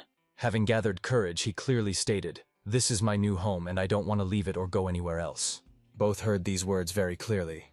They were so confident that even the old man with the mustache smiled. And then he laughed out loud. He was already preparing to ask the next question. And if I teach you here, will you agree? He frankly admitted that he would stay here for a short time and teach him martial arts. True, he will not be able to pass on Kaban's art to him, but he will introduce him to the techniques that he himself invented and improved. and in a few years he will be able to personally monitor his progress. Even the head of the family agreed that such training would only benefit Hyun. Hyun, of course, did not expect that his studies would be followed by two such great masters at once. One is the head of the Namgun family, the other is the chief elder of Kaban. Are both of them ready to teach him? Although if you think about it, the answer to this question was already obvious. We can start the countdown. 1, 2. This way you can count to 9. After all, you need to make 9 bows to the master. Hyun promised his grandfather to try his best, but he still felt awkward because it was the first time he had officially received a master. Besides, his grandfather asked him not to be called Grandpa, but Master. "Okay, Grandpa," came the reply, which only elicited a smile. Another old man wondered what title would suit him. He had heard that the Namgun family distinguished between masters and mentors. Mu Ryong had taken the title of master for himself, so the old man decided that he would be the mentor. The little one agreed without hesitation to call him a mentor, and so it was nice to hear that. But the very next moment he suggested starting right away. The head of the Namgun family just smiled and decided that it wouldn't hurt to give the student a little proper push. Grandpa only managed to ask them to be more careful, so Hon studied with the elder for a few days. He kept pointing out that he was still only doing half the movements. "Look more closely," the old man said and demonstrated the correct movement. The mentor clearly showed how everything should look. Sad, he grumbled. "Well, you'll make a great warrior, but I'm just a bad teacher. I've never taught anyone before." However, maybe this time everything was different. But what is there? We can say with confidence that it is, because Hyun did everything clearly. Fortunately, he turned out to be an extremely capable student. The elder himself was amazed that it took Hyun only a week to understand all the brilliant ideas he was trying to convey. But at the same time, it's important to remember that there's still a lot of work ahead. Who knows, maybe he'll even get the technique right. After the training was completed, the elder announced that tomorrow Hyun would train with the master, and he himself will have to return to the Alliance for a short time. During his absence, he asked Hyun to conscientiously repeat everything he had learned. A new day had dawned. Grandpa put his hands on his back. Pak point abnormally wide open. The acupuncture points of the chakra are spacious like a riverbed.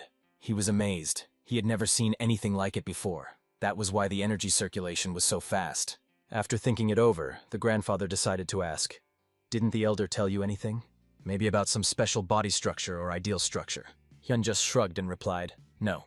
He often said I was an unscrupulous brat. Every time I went through a new stage, he called me that. But that didn't matter." Grandpa asked Hyun to take one thing. He handed him an object called chasodun. This is a rare item that he had to beg from the head of the Muram Alliance with great difficulty. He gave it to Hyun in honor of his official adoption as a pet. He also warned him not to be upset if he couldn't absorb all the energy right away. He would get more later. The boy opened his mouth wide and slowly brought the pill to his lips. Grandfather ordered me to sit in the lotus position, and after that he put his hands on his back again. Chasodan, Hyung had read about it in books. It had a plum scent and didn't seem to cause any changes, at least until the moment when a fire suddenly flared up in his back. It was something unbearable, painful, and completely incomprehensible. It's incomprehensible not only to Hyun, but also to the grandfather himself. This elixir was to be absorbed slowly, like melting ice. But now everything was different. It was like adding fuel to an already burning fire. If this continues, the chakras may simply burst from overload. Grandpa understood everything and quickly made a decision. But apart from the advice, be patient, зрение, он не мог подумать о чем-то лучше. After a while, Hyun began to breathe more evenly. His body relaxed. While checking these streams, Grandpa noticed that they had become wider than before. He did it. Hyun completely absorbed all the energy that entered him. "You did a great job. It was excruciatingly painful, but you held on. Well done." The old man praised him. "Stop it, Grandpa. Thank you very much," Hyun replied quietly. But here he heard something new for himself. The master congratulated him on successfully completing the initiation. Initiation is the complete absorption of all this chasadana without any residue. Now it is time to examine how to use it. Grandpa explained what to do, and Hyun immediately started training. He concentrated, and a small energy layer gradually formed in his hands. It resembled a small ball of fire. It was incredible. The old man advised him to use the acquired power as often as possible. That way his skills would grow much faster. Hyun promised to try. When the boy went to rest, the grandfather remained by the window, peering into the night. He wondered when their family's future would finally come, and waited. He waited, unable to wait. The sun was setting below the horizon when Hyun was left alone on the training ground. The evening reeds rustled in the silence. A familiar energy could be felt inside, which had previously flowed gently, but now raged like an unstoppable stream. He was sure, just a moment more and everything would be fine. The sword blade cut through the air with force, shooting downward like lightning. Sami's technique. It used to exhaust him to the point of exhaustion, sucking all his energy out like an insatiable whirlwind. But this time the strength still remained, undoubted progress. The flow of energy was powerful and inexhaustible even after receiving the technique. He decided to use it to further accelerate the movement of the sword. Some time passed and he, breathing heavily, stared ahead. Even after completing the technique and using the new sword, he didn't fall. It was a real achievement. A smile involuntarily appeared on his face. For the first time in a long time, he felt true power. He decided to call this technique Storm Sword and to show it to his grandfather tomorrow. The night passed quickly and a new day dawned. In the morning, Grandpa placed his hands on his back, carefully checking the energy flows. It was hard to believe that only 2 days had passed since he started taking the spiritual elixir. But to be honest, it's not even an internal elixir, but a spiritual one, and even in the most critical moments, it had no side effects. Grandpa couldn't help but ask the little one how he was feeling. He answered confidently, "Great." His body felt lighter and energy was bubbling inside. This was due to the special structure of his body. But since a strange sensation of boiling blood appeared, he should be more careful about absorbing elixirs in the future. Everything was great. Grandpa advised him to use his own chi today, so he could master the spiritual technique and develop it even further. He promised to teach the little one, but asked him to carefully memorize every word. The boy listened intently to his grandfather's story, not missing a single detail. Some points remained incomprehensible to him. Grandpa noticed this immediately, but was in no hurry to explain. The reason for the misunderstanding was not that the guy didn't understand something, but that he had already used this technique. His mother had once told him about its subtleties, so he had long since learned to apply it in practice. He decided to tell what he knew and asked his grandfather to correct him if he was wrong about anything. In the room, he explained in detail everything he knew about the technique, but Grandpa didn't even make a single remark. He was surprised by something else. Why hadn't he thought before that the little one might have had difficulty mastering this technique? However, the guy objected. It was enough to understand the essence, as consciousness cleared up, and these things flowed by themselves. Here it is, awareness opens the way, and the flow of ki follows it. Even high-ranking warriors have difficulty understanding and applying this technique. But it seems this guy doesn't even need enlightenment. He instinctively understands its essence. After these thoughts, Grandpa said, "Great. Now that you've mastered the family techniques and the Taiyan techniques, it's time to learn the true art of swordsmanship." Fencing technique?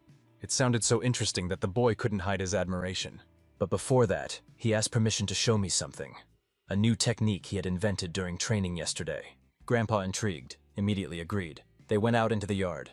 The boy closed his eyes, concentrating completely, and his sword froze in a graceful stance. Grandpa immediately noticed the unusual pose. It was interesting, even unique. Experience told him that this was Samya's technique. At this moment, the boy mentally spoke to himself, preparing for the execution. He rejected horizontal and vertical blows, perfecting the movements. And after these words, he finally demonstrated the 8-year hurricane. Grandpa instantly recognized the technique. He had once taught it to his grandson, Mingyi. But most importantly, the guy managed to turn it into the driving force for his own technique, the Storm Sword.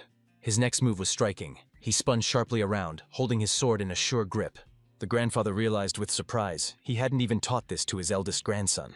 After performing this incredible technique, even the dust rose around them, swirling in a whirlwind. With a smile on his face, Hyun said that he came up with this technique yesterday, while practicing other techniques, and decided to call it Storm Sword. Grandpa appreciated the idea. He called it wonderful because it was a great technique for martial arts. At that moment, he realized that no one had ever perfected Samja's technique to this level before. It was a true embodiment of incredible perseverance. However, from the old man's perspective, the technique had a critical weak point. He explained that during the transformation, unprotected areas are opened, and an opponent who is equal or superior in strength will easily notice this. If it is impossible to deliver a second blow, you need to figure out how to stop the sword. The boy sincerely thanked his grandfather for his instructions. It was time for a demonstration. Grandpa decided to show off a new technique called Changun Taiyon. It wasn't overly luxurious, but it didn't look too plain either. Despite the fact that it was only a demonstration blow, it seemed as if the sword was cutting through even space itself. Without a doubt, this technique belonged to a truly great swordsman.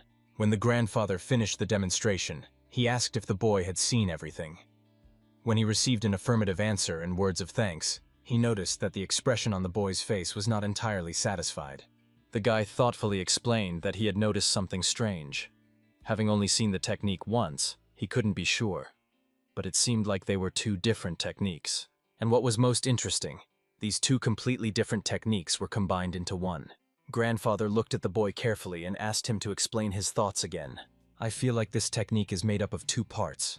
It doesn't look like a whole, but at the same time it seems extremely strong.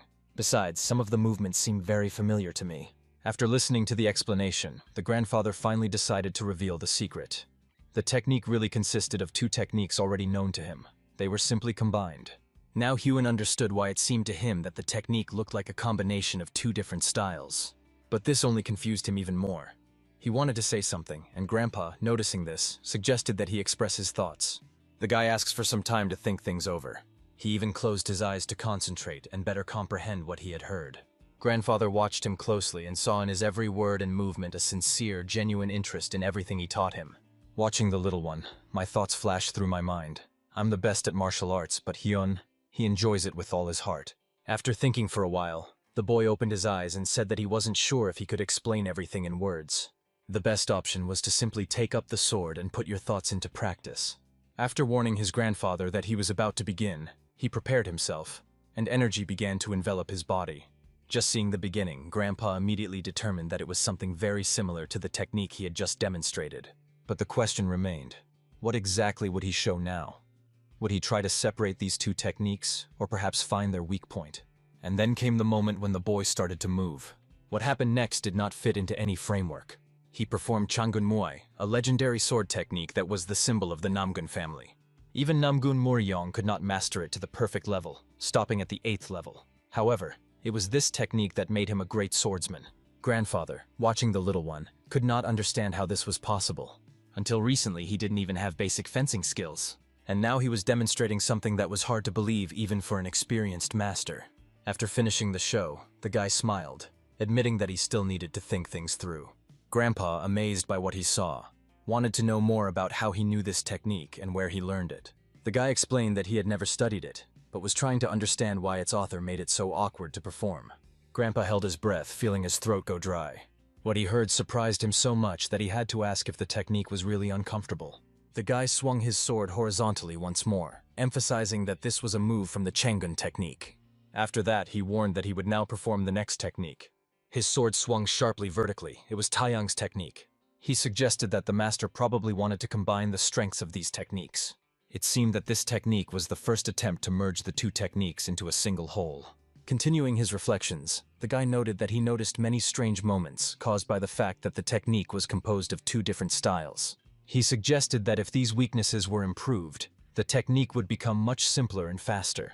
He also suggested that the master may have wanted to create a technique that reflected its evolution. Intrigued by these explanations, the grandfather asked if the boy really believed that the way to improve Changun Mui was to correct its shortcomings.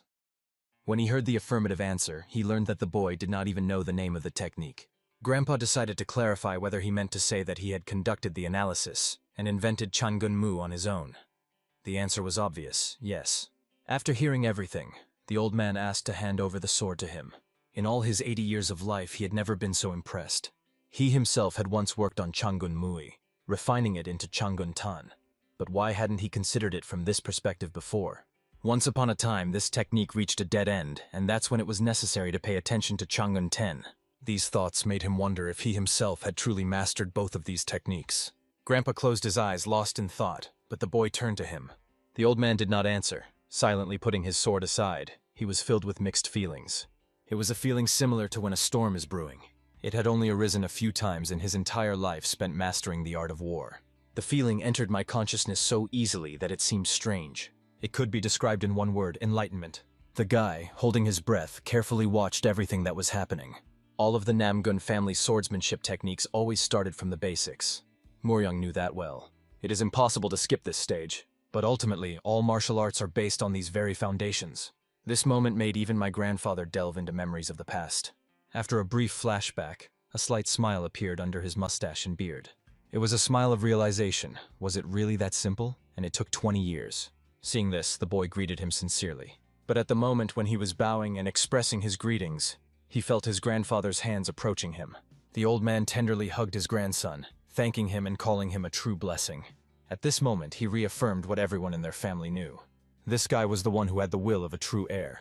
They say it's hard for geniuses to become good mentors. This is because they teach based on their feelings, which are difficult for ordinary people to understand. How can a genius be made to teach others easily? This is a question that is not so easy to answer. Meanwhile, the grandfather explained, pointing to the boy's posture. He noted that it was in this position that he would be able to strike with the feeling that the sword had become heavier. Everything immediately became clear to the boy. Moreover, he not only understood but decided to clarify. Instead of simply capturing the essence, is it possible to strengthen the sword using gravity? By the way, the answer to the question of how to make teaching a genius effective was quite simple. Find an equally brilliant student. If you give him only a part of the knowledge, he will multiply it himself. This is the main interest of learning. That's what Hyun did. He explained that the 12 seconds in the Changan technique were not an attack, but a counterattack. Moreover, he had already come up with a new stance and asked Grandpa if it would be better. However, in such a situation, another problem would arise. Sometimes Grandpa forgot that the boy was just a child and genuinely enjoyed their discussions. Thanks to the little one, he improved his own skills, so together they gradually improved the Changun-mu technique. The old man spent all his energy on teaching his grandson. However, the responsibilities of the head of the family did not disappear. They had to be fulfilled. Today they went together on an inspection to a neighboring village. On the way, the boy asked if his grandfather took security with him on such trips. Grandpa quickly explained that he didn't look like someone who needed protection. On the way, they stopped at the blacksmith's, and the head of the family asked how he was doing. Koval replied that he was living well thanks to the support of his large family, and recalled hearing about his long stay in the alliance and his return. The chairman confirmed this, adding that his grandson was very proud of the sword he had forged. These warm words were pleasant to the blacksmith. However, it was only a short visit, so they moved on. On the way, they met a man who told them that a tiger's roar could be heard from the mountains, which was why no one dared to go to the forest to collect firewood. The head of the family promised to send the soldiers as soon as possible, for which he received sincere gratitude. Meanwhile, the girls carefully examined the little boy, admiring his cute appearance. They had already heard about him through rumors that were spreading among the people. Many called him incredibly cute. After leaving the village, the boy asked how his grandfather knew all its inhabitants. It turned out that because of the Great War, my grandfather couldn't return home for 10 years, and had lived here since he was 7. However, the boy noticed that there was not a trace of discontent on the faces of the residents. Grandpa quickly explained that their family was a protective barrier for this village. They protect people from animals and bandits, and in lean years they share their supplies. Edis expressed his sincere desire to continue living in harmony with this village as one big family. The guy was curious about what their family gets in return. After all, they do not collect taxes and do not demand protection fees. The answer turned out to be simple. The head of the family considered all the residents to be his family. He didn't attach any weight to that word. If they ever got into trouble, these people would genuinely care about their well-being. Of course, the Namgun dynasty is not in danger of falling into hard times, but that doesn't change the essence of their relationship. The boy wondered for a moment whether there were still people in the world as straightforward and good-natured as his grandfather. But immediately after that, he asked a question that stunned the old man. Stopping, the boy asked if it was a problem that he wasn't born and raised in this place. The answer turned out to be simple. Not all family members were originally from here. The main thing is not the place of birth, but the connection of the soul. Moreover, even more important is the blood relationship between them. There was a short pause, after which the boy asked if it really didn't matter that he was a grandson on the maternal side. Grandfather smiled and shared a little secret. He liked his mother more than his sons. The boy assumed that his uncle would be upset if he found out about this, but his grandfather didn't try to hide it. They must have understood this a long time ago. For a moment, the boy paused to ask an even more important question. Would his mother have wanted him to forget about revenge and just live happily ever after? Grandpa even stopped to explain it thoroughly. His mother wanted him to become the best warrior in the world and take revenge. She ended up being called the Sinister Beauty. It was a story about a mother that Hyun had never heard before. He listened attentively, even though he knew very little about her until now. After some time, they finally arrived at Pyoguk, a place that was under the control of their family. It was thanks to this place that their family could live without experiencing any shortages, because it brought the family's main income. As soon as they stepped on the threshold, the workers immediately noticed the arrival of the master. It was Namgun Huiyeon, who was sincerely happy to see the head of the family. He also recognized the little guy, as he had heard many rumors about him. Huion himself was the leader of this place. He had an exceptional talent for recognizing people, and at first glance he noticed that the boy had a powerful energy emanating from him. On the surface, Huion seemed sincere and open. He resembled the wind, free, unpredictable, but strong at the same time. Despite living far from his main family, anyone looking at him would immediately say that he was part of it. Now the boy finally understood what his grandfather meant. The most important thing is to consider yourself a part of this family. After that, they were invited to dinner, and Huion promised that everything would be at the highest level. And the 10-year-old genius, having joined the family, finally accepted this place as his home. Time has passed since the main character arrived in the family, and he finally turned 11 years old. During this period, his status in the family changed significantly. The outstanding talent and abilities with which he was endowed by heaven became increasingly obvious. As the apprentice of a great swordsman, he now stood before Jin, listening to his proposal for a duel.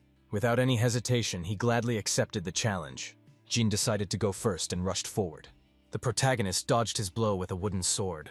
However, he understood perfectly well that Jin was attacking using a multitude of deceptive maneuvers. However, he was absolutely sure of one thing. In the next step, using his own movement, he knocked the sword out of Jin's hand. The opponent's hand hung in the air as he was forced to admit defeat. However, instead of being disappointed, he just asked if there were any points that needed improvement. Hearing the answer that, apart from the lack of control over his movements, his technique had improved significantly compared to last time, he was sincerely happy. Huin clearly pointed out to him even the smallest mistakes he noticed. But after Jin, there was already another guy in line for the fight. There was already a line of those who wanted to fight today at the training ground. Hyung only asked everyone to maintain order so that the fights would be organized. His ability to see an opponent's habits and point the way for development made him a mentor everyone wanted to learn from. And he himself benefited greatly from this. Thinking about the fact that even adult warriors would unhesitatingly turn to a child for help, he felt a primal obsession with martial arts running through this family. A little more time passed and the training came to an end.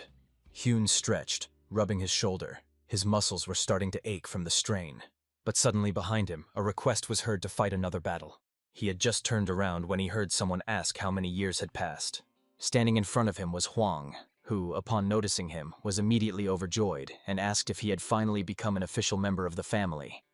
When he heard the affirmative answer, he learned that it had happened a little later due to insufficient willpower. But now he has come to show what he has achieved during this time of continuous training. At the same time, he was curious to see what heights Hyun had reached. Watching from the sidelines, the other boys decided that the newcomer simply wanted to test his strength in a duel with him. They went out onto the field and stood facing each other. This guy's energy level was completely different from previous opponents. Moreover, even the vision that appeared before Hyun's eyes was strikingly different from anything he had seen before. He had reached a level where he could now assess the strength of others. They clashed in a duel, quickly spinning in a whirlwind of blows. Carefully observing each other, both accurately predicted the enemy's next move. They fought at the limit of concentration, not allowing themselves a single mistake.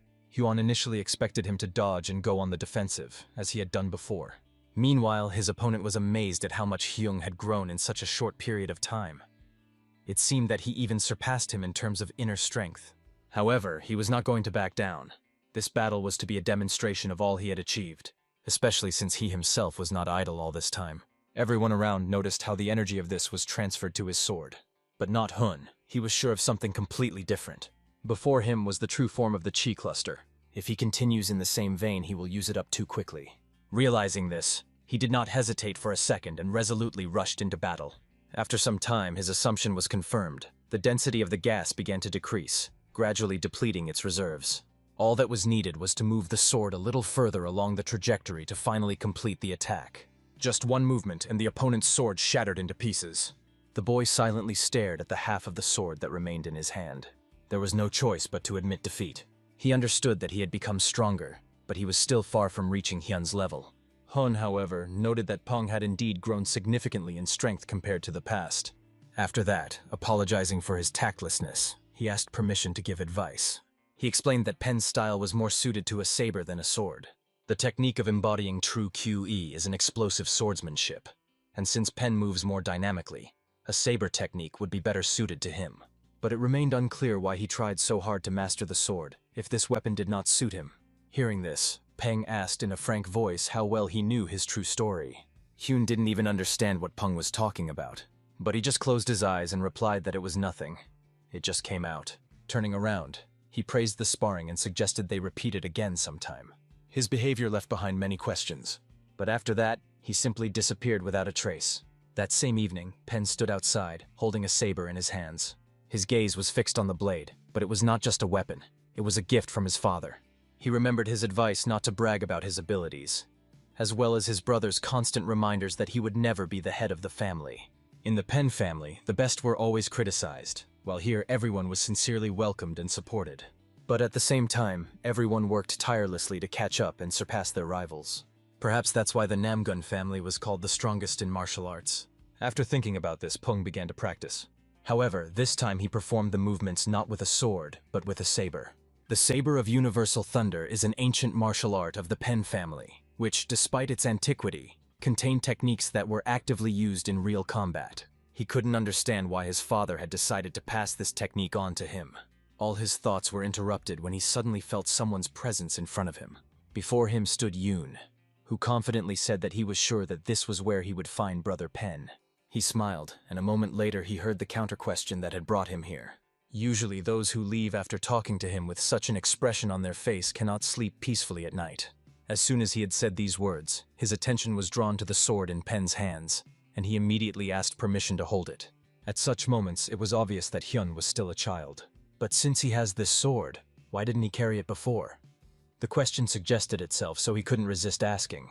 Pen answered briefly, explaining that he had come here to learn swordplay, and that a saber was of no use here. After all, saber strikes require the right approach. They are only effective when using a double-edged blade. However, here he heard something interesting and incomprehensible, only individual elements. Hyun reminded that sword fencing relies heavily on sharpness, especially in situations where you need to transfer the QI to the blade. Peng agreed with this, and added that it was these inside the sword that greatly increased its sharpness. If, with a strong blow from a saber, all this energy is concentrated in one place, the blow will be truly devastating. Listening to these explanations, Pen suddenly picked up on the idea and continued, noting that this was similar to the technique he had used during the day. Repeating his words once again, Hyun concluded that a saber really suited him much better than a sword. Pen lowered his head, gathering his thoughts, and decided to tell his story. He was a warrior who had been cast out of his home, and because of that, he had to leave his sword behind. No one knew about it, but his father had sent him here even though there must have been some good reason for it. Hung never imagined that such a person could hand over such a majestic sword to him, as if it were the last blessing to his youngest son. It all seemed strange, so, trying to find a logical explanation, he suggested that perhaps his father had sent him here to protect him. After all, why else would he be sent to a family that has no equal in martial arts? In any case, he was sure that there were good reasons for this decision. Pen also thought about it and realized that he had never tried to analyze the situation. He never thought about why his father taught him to wield the Saber of Universal Thunder, or why he sent him to the Namgun family. But after Hyun's words, a thought dawned on him. Perhaps his father wanted to protect him from his older brothers, and give him the opportunity to revive the forgotten family art of saber fighting. Hyun had never heard of this technique before. Pen took the saber in his hands, closed his eyes, concentrating completely. Feeling the evening breeze, he began to demonstrate the art of saber combat. Hyung's eyes lit up when he saw this. It seemed that this force was capable of smashing any obstacles to pieces. That's exactly how it looked from the outside. As it turned out, the style of saber fencing was significantly different from sword fighting. After the demonstration, Pen himself was surprised that he didn't stop halfway. Because of all the techniques, he knew only this part. He asked Yoon if he noticed anything, but all he heard in response was silence. He was just breathing calmly and remaining silent. After a few seconds of pause, Hyun finally spoke, noting that he couldn't know what was going through the feudal lord's mind. However, he was certain of one thing. His fencing revealed something important. Just one look allowed me to recall one of the swordsman's techniques. Curious, Pen immediately asked what kind of equipment he was talking about. The only way to explain this is to show it. Hyun began to perform incredible movements while holding the sword in his hand. At that moment, Pen recognized what kind of technique it was. He was absolutely certain that what Hyun was demonstrating now was the universal thunderstorm. But after a moment he doubted. Something was different. It seemed like he was mixing this technique with sword fencing. He was turning thunder roll into a sword technique. It turned out that it didn't matter whether it was a sword or a saber. You just had to use the strengths of your weapon. This meant that the mind and body themselves would lead to the creation of new technology. The technique smoothly transitioned from sword to saber and then back to sword again. The movements looked so natural, as if a dull blade had been sharpened. At that moment, Pen finally got the point. He realized that the technique was incomplete. His master wanted him to perfect it. The thought brought tears to his eyes. Grabbing Hyun's hand, he thanked him sincerely. Now he knew in which direction he needed to move forward. At this point, his decision was solidified. He was ready to tell his mentor that he would continue to train with the saber. Only after completing the universal thunderstorms will he return to his family. Haeun could only wish him luck and assure him that everything would work out. At the same time, he himself realized some important things. In particular, he saw a thin guiding thread that connected the universal thunderclaps. But the role of completing this technique still belonged to Pen. Thanks to him, Hyun created a new technique, still far from ideal. But in the future, it will help on the path to enlightenment. It was a modification of the universal thunderstorm saber technique, but it was supposed to be as refined as the sword technique, although it wasn't. It was better described as something almost invisible, light as moonlight. Raising his head to the sky, he decided to give it an appropriate name, Moonlight Technique. Boys are always busy developing and improving themselves, while girls find ways to help them do so. This situation was no exception. Soa tried to prove to everyone that they would run out of space if Pen started coming here too. Others believed that Hyun's mere presence contributed to their development, but for her that was no argument. She insisted that it was too cramped here anyway. She demanded that he go to practice on the big field if he had any conscience left. Hyun suggested that they could practice at the Jeonnyeonggak members' area, but then he remembered that his sister hadn't yet improved her level. After this joke, the girl instantly rushed to catch up with him. The other boys, watching this, just sighed. He shouldn't expect any help. A few days passed. Hyun trained with the man who was a mentor, a master, and a grandfather to him all at once. He diligently practiced the moves that he showed him.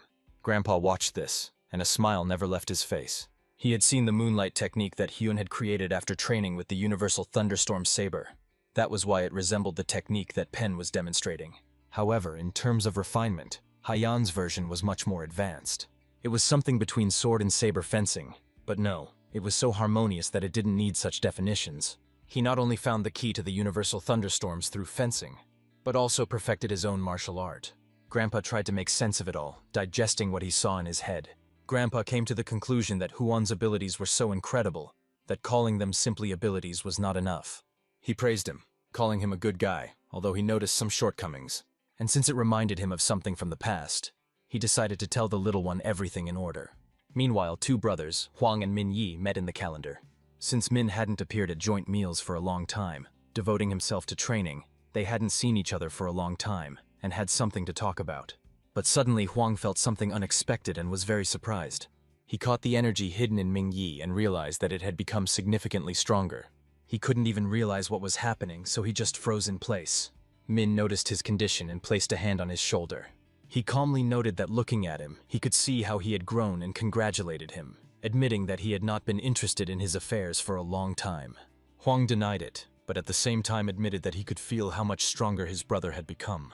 He continued the conversation, noting that at first Ming didn't pay much attention to fencing, but now his attitude had clearly changed. He suggested that he was influenced by training with Hyun. In response, Hwang did not hide it, and agreed that the joint evening training with his brother and sister had yielded tangible results. Hearing these words, Min admitted that they were indeed similar in this regard. He admitted that, watching the little one, he feels his hands reaching for the sword, and he feels a desire to immediately go train. He said that while Hyun was here, maybe he would be able to fulfill his aspirations. I remembered my old dreams to travel the world without being tied to my family. That's why Hwang was clearly aware of one thing. He understood that he wanted Hyun to become the head of the family. After this assumption, Min asked in surprise if Hwang knew who he was currently holding his fanatical sparring matches with. Without waiting for an answer, he immediately explained. His main rival was the older Hyun. Once this guy was a little child who would sweetly follow them, but now his skills and abilities are impressive. Hwang himself had never thought about the headship in the family, but he raised the question of Huon's origin. His blood connection was enough, but the question remained, could he handle this on his own? That's why Min offered him his support. He decided to do everything he could to help Hyun become a worthy heir and support him in every way possible. Finally, that very day arrived. The sister asked her brother if he was worried. But what could be the reason for the worries? He asked her the same question. She couldn't understand how a child could be so calm. After all, today was their first official assignment. To him, it was just another task he was doing as a member of Jeonnyeonggak, so he didn't find it difficult. They didn't have time to talk for long as another acquaintance appeared. It was their older brother, Min Yi. The sister was delighted to learn that he, an elite swordsman, would be accompanying them. Ming Yi, who had been unexpectedly assigned to this role, didn't even have time to say anything, only to congratulate them on their promotion in rank. But he had something else important to say. He noted how much Yang had grown in the time he himself had been away. Hyun also felt that his older brother had become much stronger, although he understood that he was gradually catching up with him. Soa listened attentively to the explanation of the task's purpose, taking in the details with surprise. They didn't have to go that far, but the journey would take several days. At this moment, grandfather appeared and seeing them, asked why they hadn't left yet. He came here to say goodbye. He couldn't help but see off his 3 most precious grandchildren. Grandpa was worried about whether they would have enough supplies for the journey. In fact, there were even more supplies than needed, for which they sincerely thanked him. He reminded that the most important thing for a family is not just to complete the task, but to save lives. He asked me not to forget about it, and to come back as soon as possible. After saying goodbye, they promised not to stay long. Thus began their journey, their first real task. This family, without a doubt, had a bright future. After a while, they were already racing along forest paths among the mountains. Hyun kept wondering, is he really strong enough for such a long run? He remembered the words of the elder who emphasized the foundations of endurance, liberation, and restoration. While running, it was important to constantly restore internal energy. Recalling these instructions, he realized that there was no need to go all out just yet, even if he was moving at explosive speed. He was excellent at maintaining a high pace and racing forward rapidly. However, his sister couldn't say the same. She quickly declared that she was tired. Because of this, it was decided to make a short stop. She was encouraged and she really held up well. This meant that she didn't take strength training lightly. The older brother could determine this simply by observing them and assessing their condition. After that, he set out to get water. At the time when the older brother had left, suddenly a small hare squeaked from the bushes. Reacting to the sound, Hyun turned his head and noticed him. At that moment, he pushed himself off the ground. Like lightning, he instantly moved towards him and grabbed him by the ears. The hare continued to make characteristic sounds, trying to escape. However, Hyun wasn't going to eat it. He was just curious about how easy it was to catch prey now. Thanks to this, he realized that his development was on the right track. Meanwhile, Soa, after drinking some water, was finally able to catch her breath. She suggested resting a little longer, and the older brother did not object, explaining that in the world of Murim, it was necessary to save these in case of a sudden battle. At this point, she became curious about what he was doing at the residence. The answer was obvious.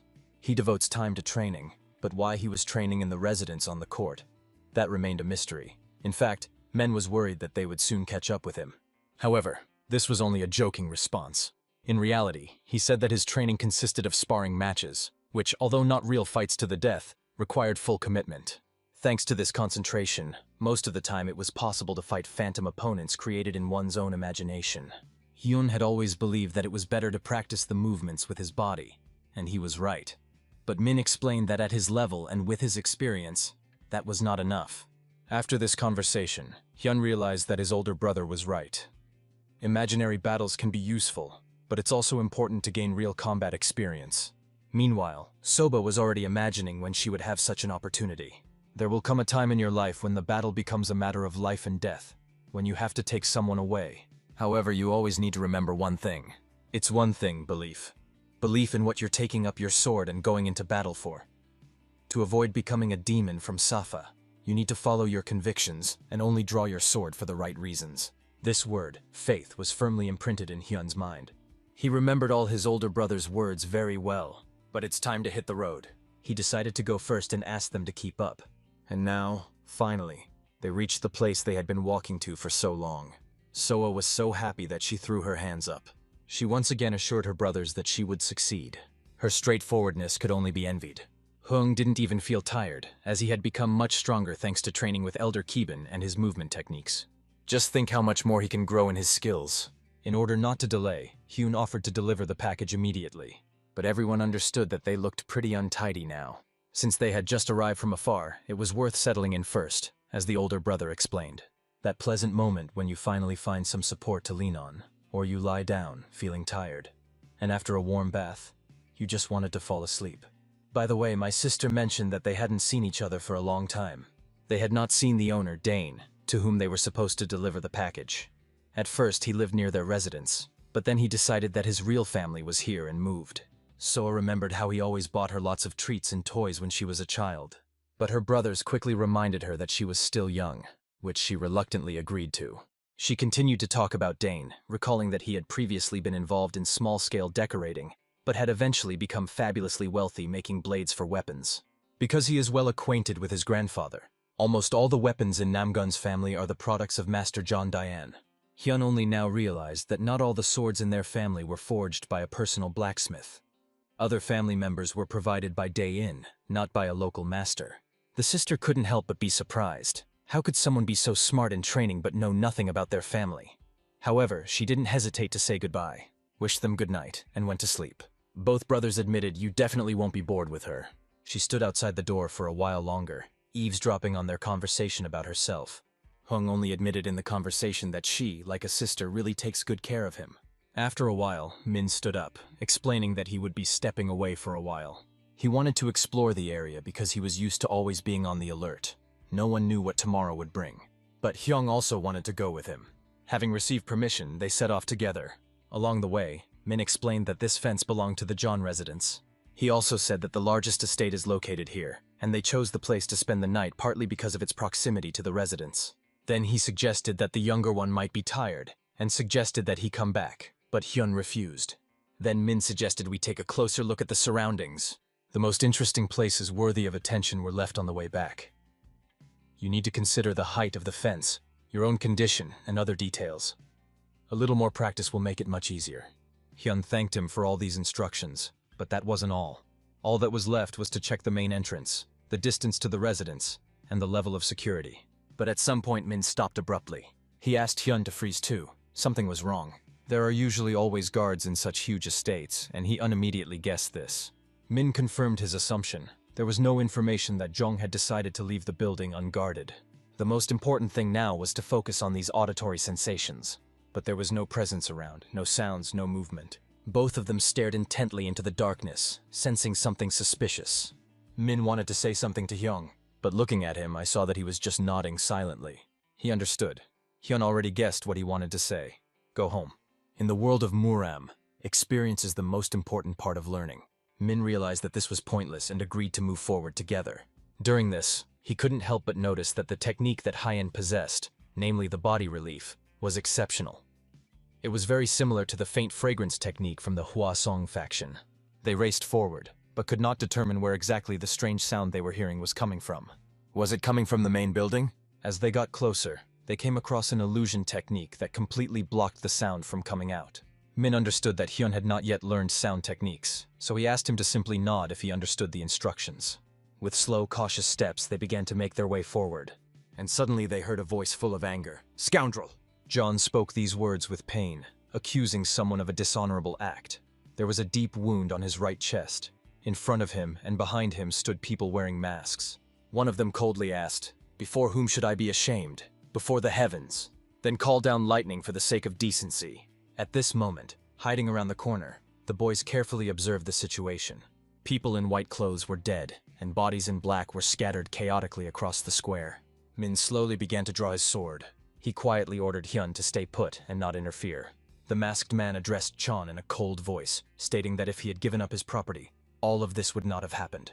Seeing the boys, Chan, even though he was wounded, desperately ordered them not to interfere if they did not want to die. At the same moment, the masked man ominously asked if he should approach his wife. These words were a second blow to the heart for Chan. But the scoundrel did not stop and continued, assuring him that he would do everything quickly so that he would not even feel pain. However, he should have thought about his own safety. At that moment, Mina's sword flew right past his head. He barely had time to dodge. He brought out his own sword to block, but the blow was so powerful that it left a deep gash on the blade. Ming only mockingly said, "Do lawbreakers always look so scared when they're caught red-handed?" The man in the mask was confused, not knowing what to answer. Min confidently dictated the rules to them. They weren't supposed to be here. John was relieved to see a familiar face in front of him. However, the attackers also quickly realized who they were dealing with. The owner of the Blue Dragon sword stood before them. They knew that not long ago he had already caused a lot of trouble to Zhejiang province. Min himself didn't remember it very well, although he admitted that there had indeed been some misunderstandings. The very word mistakes aroused the scoundrel's special interest. At this moment, Ming clearly realized that they were connected to the remnants of the cult destroyed in Zhejiang. Even after such a humiliating fall, they still dared to return. One of the attackers tried to settle things with words, but Min made it clear to him that soon there would be no trace of his name left. As soon as the light shone on his sword, the enemy rushed to the attack himself, and they met in battle. Hyun watched the battle closely, and saw how his older brother, with just one word, deprived his opponent of peace. He always said, when dealing with the enemy, use all your abilities. And now he was demonstrating it in action. Ming, like his grandfather, used the Chonggun technique. He developed it to a level that allowed him to be on the same wavelength as his opponent, which became a new approach in the Namgun family's martial arts. He then forced the enemy to hear a question he himself had recently voiced. You said that if the sky were watching this, it would send rain and lightning, right? The attacker didn't even understand what he was getting into. But the response was instant. Ming activated the Heavenly Thunder Emperor's divine power technique. First lightning, the battle royale of 13 swords. The blow pierced the opponent through and through, shattering even his mask, leaving an expression of horror on his pale face. And the master of these scoundrels who personified shame fell to the ground. Among the attackers, there were still those who could be asked for what purpose they had come here. Ming even suggested that they surrender to avoid unnecessary bloodshed, but the scoundrels were not going to listen to him. One of them tried to attack, but Min easily parried his blow. Since these people were his enemies, he could not afford any other approach. The two attackers hesitated for a moment, assessing his strength. But this did not last long. Soon they simultaneously launched an attack, but all they needed was one movement. One, but precise and effortless. Ming instantly killed one, causing the other to flee in panic. If he had managed to jump over the fence, perhaps Min would have really lost track of him. But his overconfidence was astonishing. He must have thought that Ming wouldn't chase him for days on end, no matter what. But no one could follow the divine laws of hunting as he did. At some point, the fugitive felt that something had gone wrong. This feeling arose at the same moment when someone's hand firmly grabbed his leg. It all ended with a loud scream. The scream that erupted the moment Hyun knocked him to the ground. The attacker had no idea there were two of them here, and now he simply couldn't believe what was happening. Hyun twisted his leg without any hesitation. It would seem like nothing special, but the pain was more unbearable than death. However, the surprises didn't end there. The next was a powerful blow to the back of the head.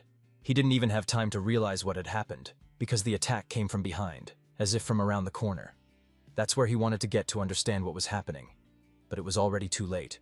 Huyen, looking at the fallen enemy, remembered the words of his teacher.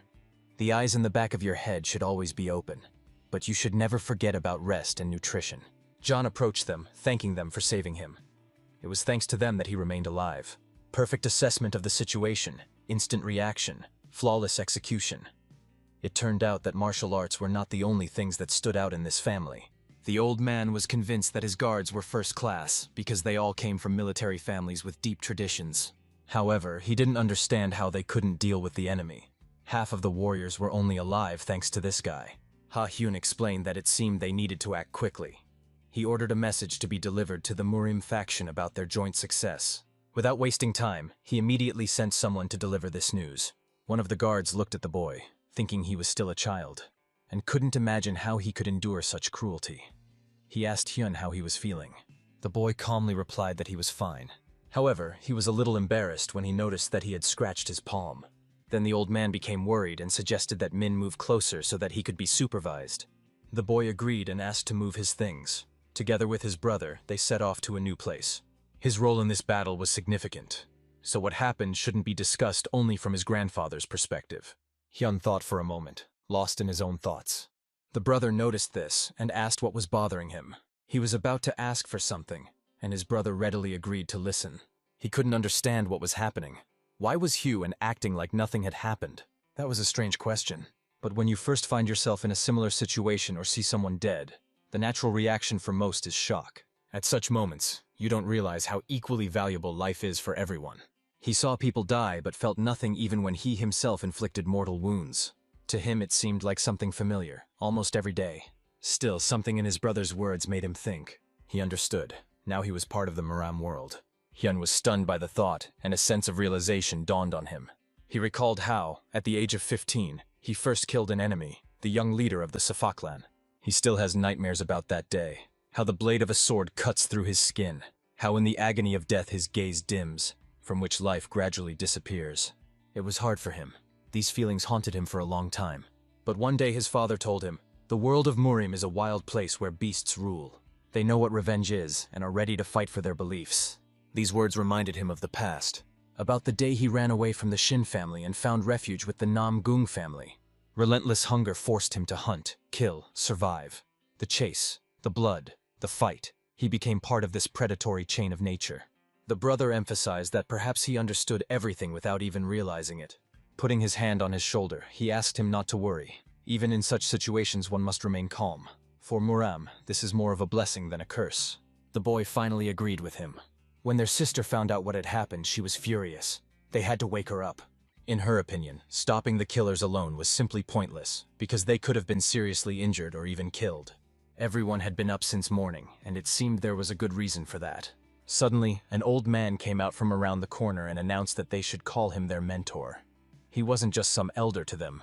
The boys bowed their heads in greeting, calling him elder, even though they hadn't seen him for a long time. He already knew everything, so there was no need to guess.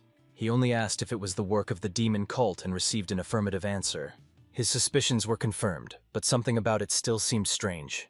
In any conflict, it is immediately obvious that a demonic cult is involved. They are too insidious to act openly. First of all, he reported this to Murim, because as soon as the news reached the influential factions, there would be a commotion. This will be a serious impetus for the investigation.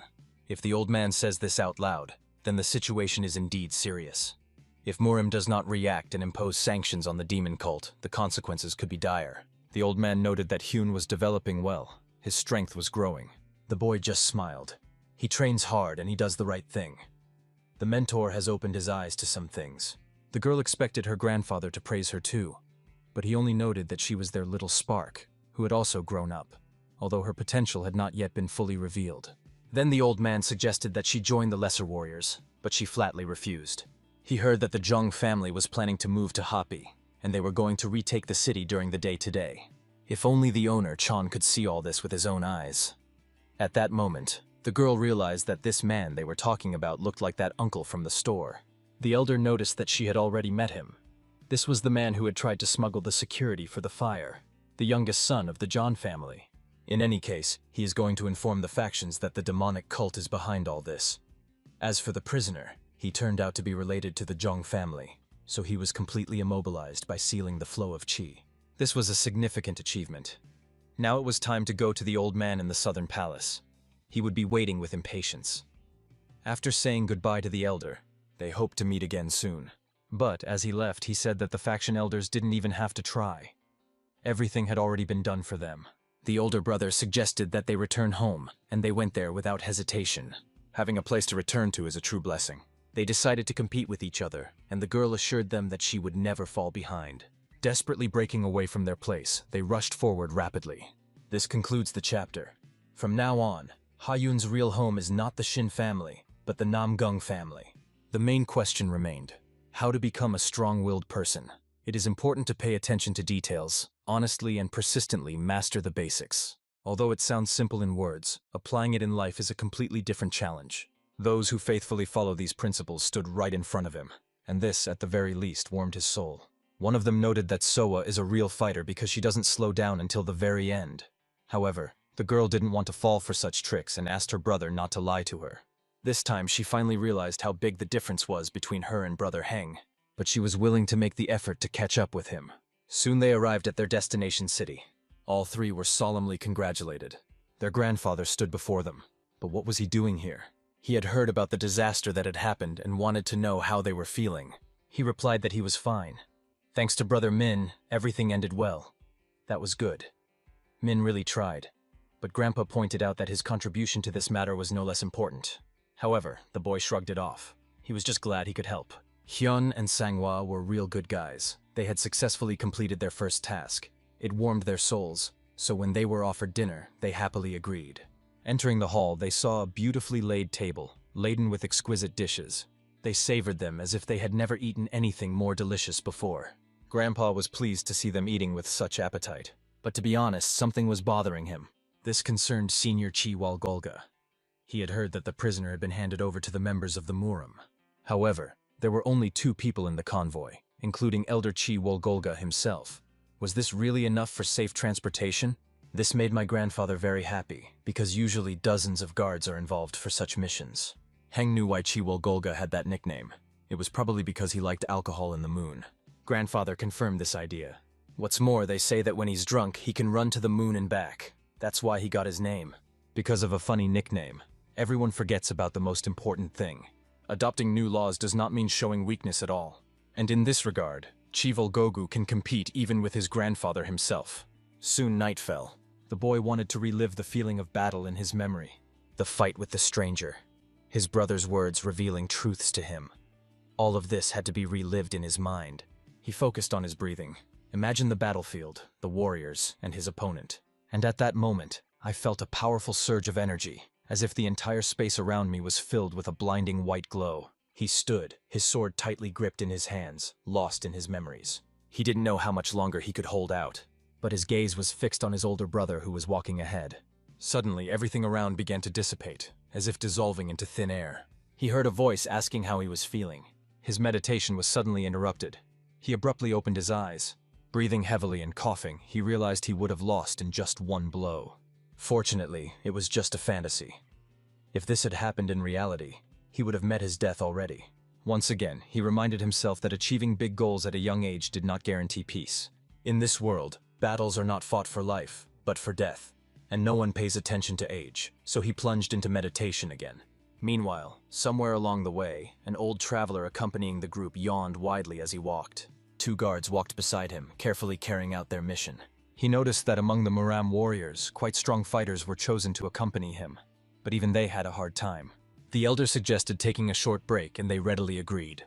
The captured demon was tied to a tree, and the guards themselves sat down next to him. Grandfather carefully watched the prisoner, not taking his eyes off him. No matter how much he thought about it, the situation still seemed strange to him. What was wrong with this? He couldn't understand how just 3 people could enter a huge palace and cause such a commotion. Was their only goal really money?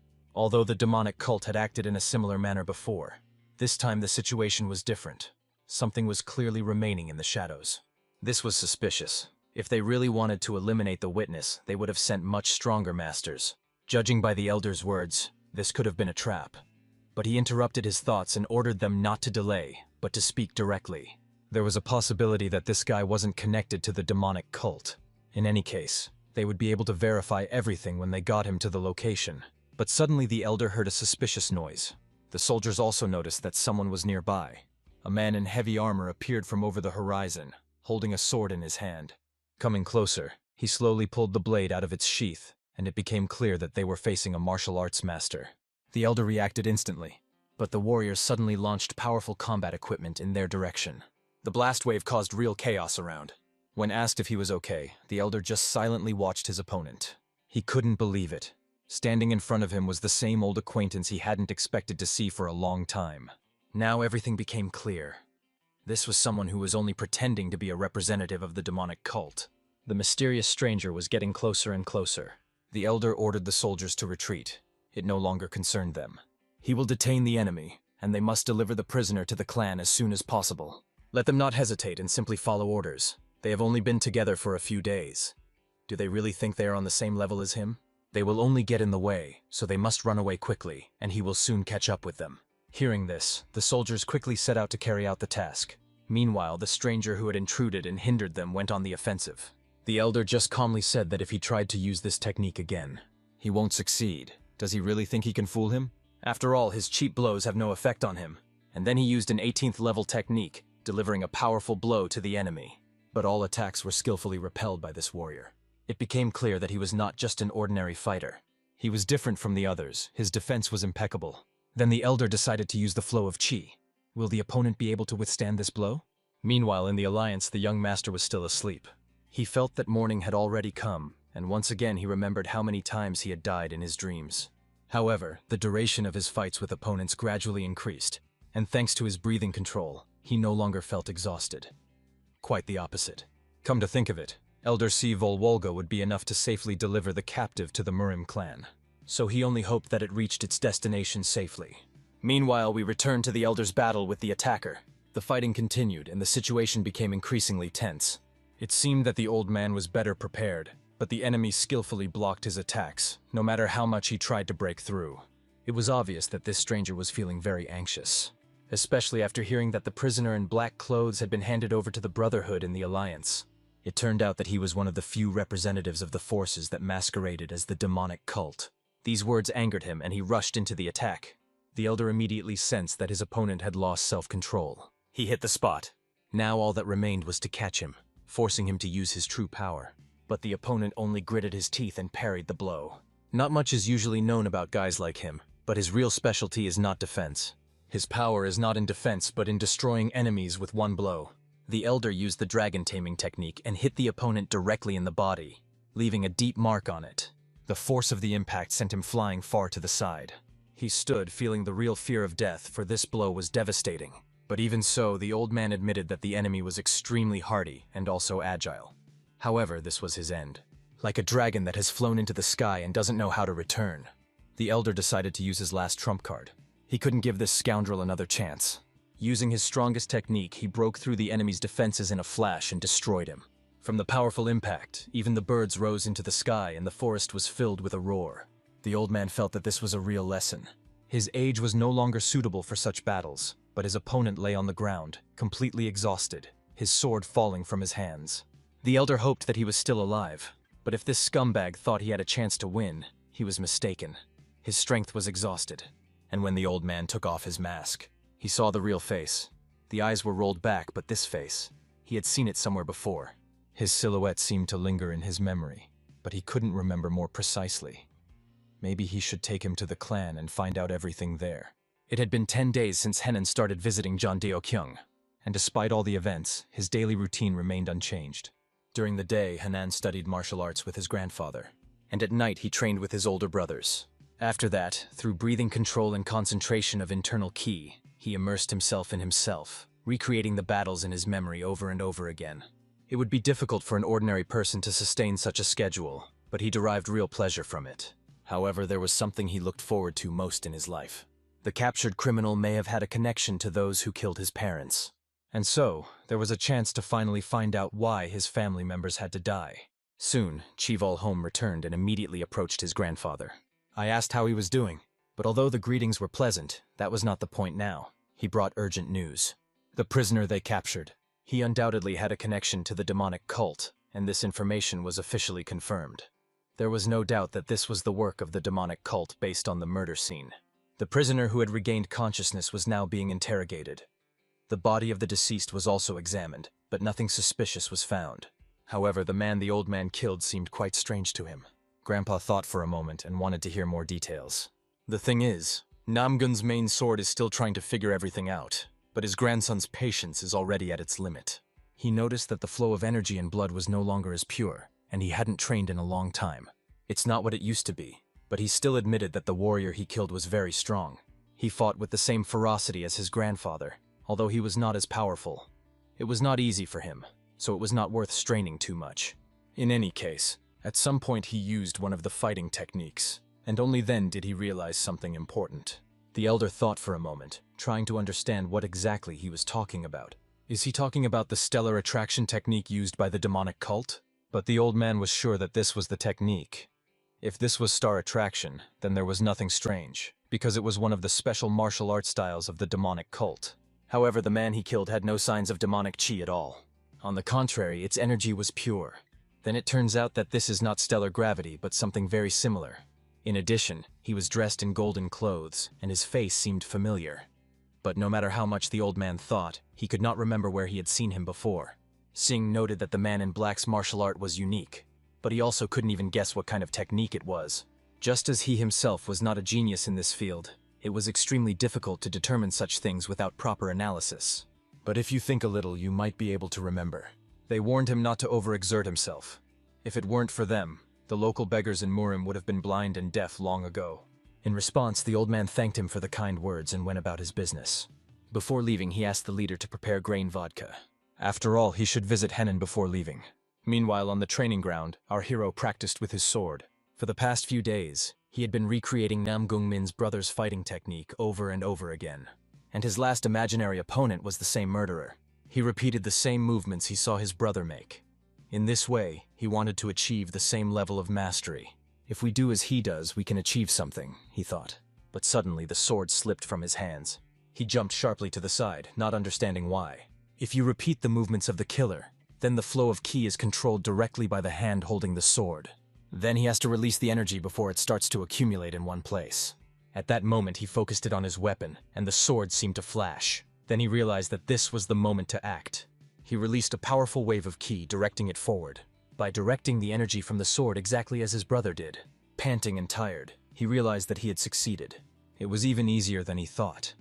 If he continued to practice to the limit, he could unleash the power of the sword that no one had ever seen before.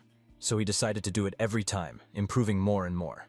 But suddenly he saw a teacher on the horizon. Surprisingly, he didn't even notice when it appeared. The teacher ran up to him, loudly exclaiming that he had succeeded. But how did he know the swordsmanship that brother Huang Yun used? The boy wanted to answer, but his grandfather didn't let him say a word. He was too interested in how he knew these techniques. After all, 50 years ago, it was here that the war between the clans ended, and then the apostle clans swore to never again participate in such violence. So the old man wanted to understand, how did he know the tricks of that place? The guy tried to explain. He revealed that the technique he had just used belonged to the assassin who had used it during his fight with his brother Mino. These words deeply impressed the elder. After all, it was indeed the same technique he had seen before. And then it dawned on him. This style belonged to the warriors of Huang He, and the defeated fighter was its representative. It was incredible. He was able to recreate the techniques of the man the old man had seen 50 years ago. If this was indeed the Huang He Gate, then everything fell into place. It turns out that everything was set up to make it look like the demon cult was involved. But it was just a cunning game by the Safa clan, and he is grateful to his disciple for helping him with this. The old man hurriedly left that place. He understood that his disciple, Han Heng, was the real hope. Our hero asked his grandfather what he had done wrong, but it was just the opposite. He pleasantly surprised him again. A few days later, Buddha Amitabha learned about this. However, one poor man claimed that the Lama did not believe him. He must not have any memory problems. Or maybe it was the grain vodka. If Huang Yun Moon is really involved in this incident, then it is very serious. However, this is not the most important thing right now. After all, he could have changed the location of the clan's deployment. This is what the shaman Superman UEP said. If this were true, rumors would have spread long ago. And recently a mysterious man in black was seen nearby, buying a large amount of food. But where could he hide among these ruins? He couldn't just rise into the air or fall underground. After all, he's not immortal, the monk pointed out. The poor man assured him that he had not disappeared anywhere, and even more so had not fallen underground. Then he came up and began to bow strangely to the ground. Someone asked what he was doing. In response, he just smiled and asked to look carefully. He was right. If there's nowhere else to go, you can always go underground, he said, concentrating energy in his palm. And concentrating it, he hit it straight into the ground. The force of the impact raised a curtain of dust, and everyone saw what he was hinting at. A hole had formed just beneath their feet, and with it a mysterious passage that seemed to lead to what they had been searching for so long. They, along with their companions, went down inside. How could such a large underground space fit into such a narrow hole? It didn't look man-made, but it didn't look like a natural cave either. Perhaps the place was formed by some process and was discovered near Huanghai Gate. Walking forward, the monk suddenly called out to them, pointing to what lay ahead. Seeing this, everyone shuddered and turned to the Buddha, asking what this could mean. A terrible picture opened before them. It seemed that cruel experiments were being conducted here. The corpses couldn't just pile up in one place. It was as if someone was extracting the victim's inner energy. But how did they know such a forbidden martial art technique? The old man loudly ordered those hiding around the corner to stop delaying and tell the truth. In the darkness, the silhouettes of warriors could be seen, their swords clutched in their hands. But the old man saw no point in their pretended preparations. They were already betrayed by the rage boiling in their eyes, and soon their leader came out of the deep darkness to them. The old man recognized him immediately. It was the head of Huanghai Gate, and he in turn also recognized Cholvalwalga. The last time they had met was when they had entered the city where these people had been hiding all this time. He couldn't believe he was seeing him now, standing on the threshold of death. The leader just laughed, saying that you can't escape fate.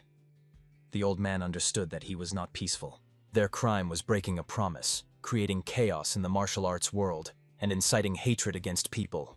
If they agree to live like ordinary people, forgetting about their fighting skills, the old man will let them live. The leader just laughed at these words. Does he really think it makes any difference to them whether they die now or later? Today, their existence will end, but before they die, they will certainly take at least someone with them. And at this moment, they suddenly launch an attack. Cheval Volga gives them one more last chance. but he quickly realizes that it is useless, and pulling out his battle staff begins to scatter his enemies.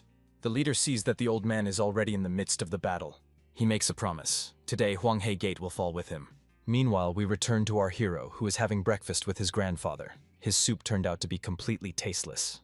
But one day he will have to eat this soup again, and then maybe he will find it delicious. The monk found the ceremony difficult. He was saddened to hear this news.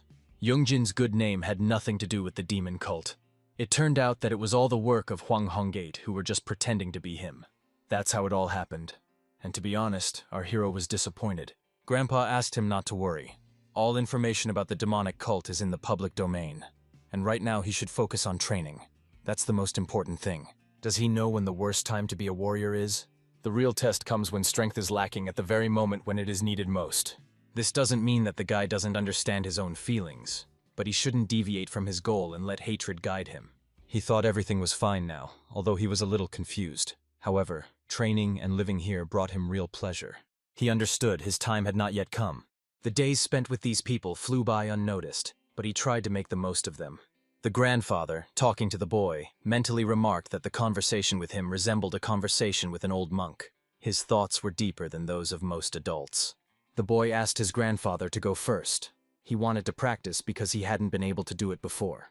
"The main thing is not to stay up late," was all Grandpa asked. At that moment, an image flashed in his memory. The guy looked very much like an old acquaintance, Yen Renain. He didn't even like this tea as much as Renan had once. Meanwhile, in the demon cult cave, the leader addressed Chival Volge. "All your children are dead," he said. "You destroyed them with your own hands?" After throwing the bodies away, he added, "This is none of your business. You shouldn't have interfered." But what was he trying to achieve with the cheese-sucking technique? And where did he even learn about it? This scoundrel stated that the energy-draining method was something that had to be paid a lot of money for. They were only following the orders of the one who hired them, and that was their mistake, which he now admits. When he was already dying, the old man tried to force him to tell who was behind all this. But all Cheval Volga had to do was stop. After all, that scoundrel was already dead. The fact that someone had passed on this forbidden technique to them could indeed indicate personal ties to the demonic cult. Now it all seemed to be over, but the feeling didn't go away. This was just the beginning of a much more insidious plan. Soon, the leader of the demonic cult was informed about Cheval Volga. "This old man is still running around like a madman, ruining our plans." It was the head of the Bloodsword, Hansen. "What does the founder say about this?" he was asked. But the answer was clear. "We should not worry about the affairs of the outside world for another 5 years. All our efforts should be focused on completing the Great Law. Since when have we turned into cowardly dogs who are just waiting for some law to be passed?" he wondered. But the man standing in front of him rudely replied that he shouldn't talk nonsense, because they could be heard in Namgun Muran. He even wondered how the old man was doing there. However, there was no activity on his part at the moment. Everything was calm. But according to the information received, they are currently busy educating their 3 grandchildren. This meant that the old man was only playing with dolls. It wouldn't work that way. He had to know everything personally. His advisor warned. The founder ordered not to approach Namgun Muran until the perfect moment was found. But the leader only smiled. He was indifferent to these orders. He would act as he saw fit, and his soldiers would obey him. We moved to Kibon, an urban district of Hainan province, belonging to the Murim Union. Cold-blooded Sword, the head of the Mon family Mon Pisan, asked Huang Hongman if the eradication of small families could be somehow connected to recent events. "Exactly. What are you trying to convey? As they say, there is no smoke without fire. But what are you all thinking gathered at this table?" he asked. "But since we haven't found anything, what could be the basis for such accusations?" came the reply. Then the old man said that he had already informed them of the demon cult's involvement. However, the alliance leaders did not believe this. "How can you not believe it when you've heard everything I'm telling you?" the old man exclaimed. He was asked to calm down. If he was overwhelmed with emotion or energy, it was better for him to just leave. The head of the Mon family expressed understanding of his doubts. However, in his opinion, Huang Hongmun did not have enough strength to organize such attacks simultaneously in different cities. Even though their camp was weakened, it still burned in the fire. That is why their doubts are justified. It seems that the devilish art of absorbing chi energy was used. But what exactly are they talking about when they mention diabolical art? The old man emphasized that they were missing the main point. The demonic cult had used them like dog bones. They conducted experiments on these fools, and even on Huanggun Moon himself to minimize the side effects of absorbing chi. Don't they remember how they faced the evil of the demon cult 30 years ago? Everyone present here remembers the Great Faction War well. Even when it was said that the head of the demonic cult was exhausted, he would regenerate himself again, absorbing the energy of his victims, and would return to life every time, even when it seemed that he was about to leave this world. As a result, the flow of ki and blood froze. He suffered severe injuries and then fled and disappeared. The old man suggested that the demon cult was experimenting on Huanggan Moon precisely to minimize the side effects of absorbing energy. However, these are all just their internal beliefs. The old man has no evidence. But he insisted that it wasn't that important. Is it really that difficult to organize a decent defense? However, he was told that that wasn't the point at all. They don't want news about the demonic cult to cause panic and chaos.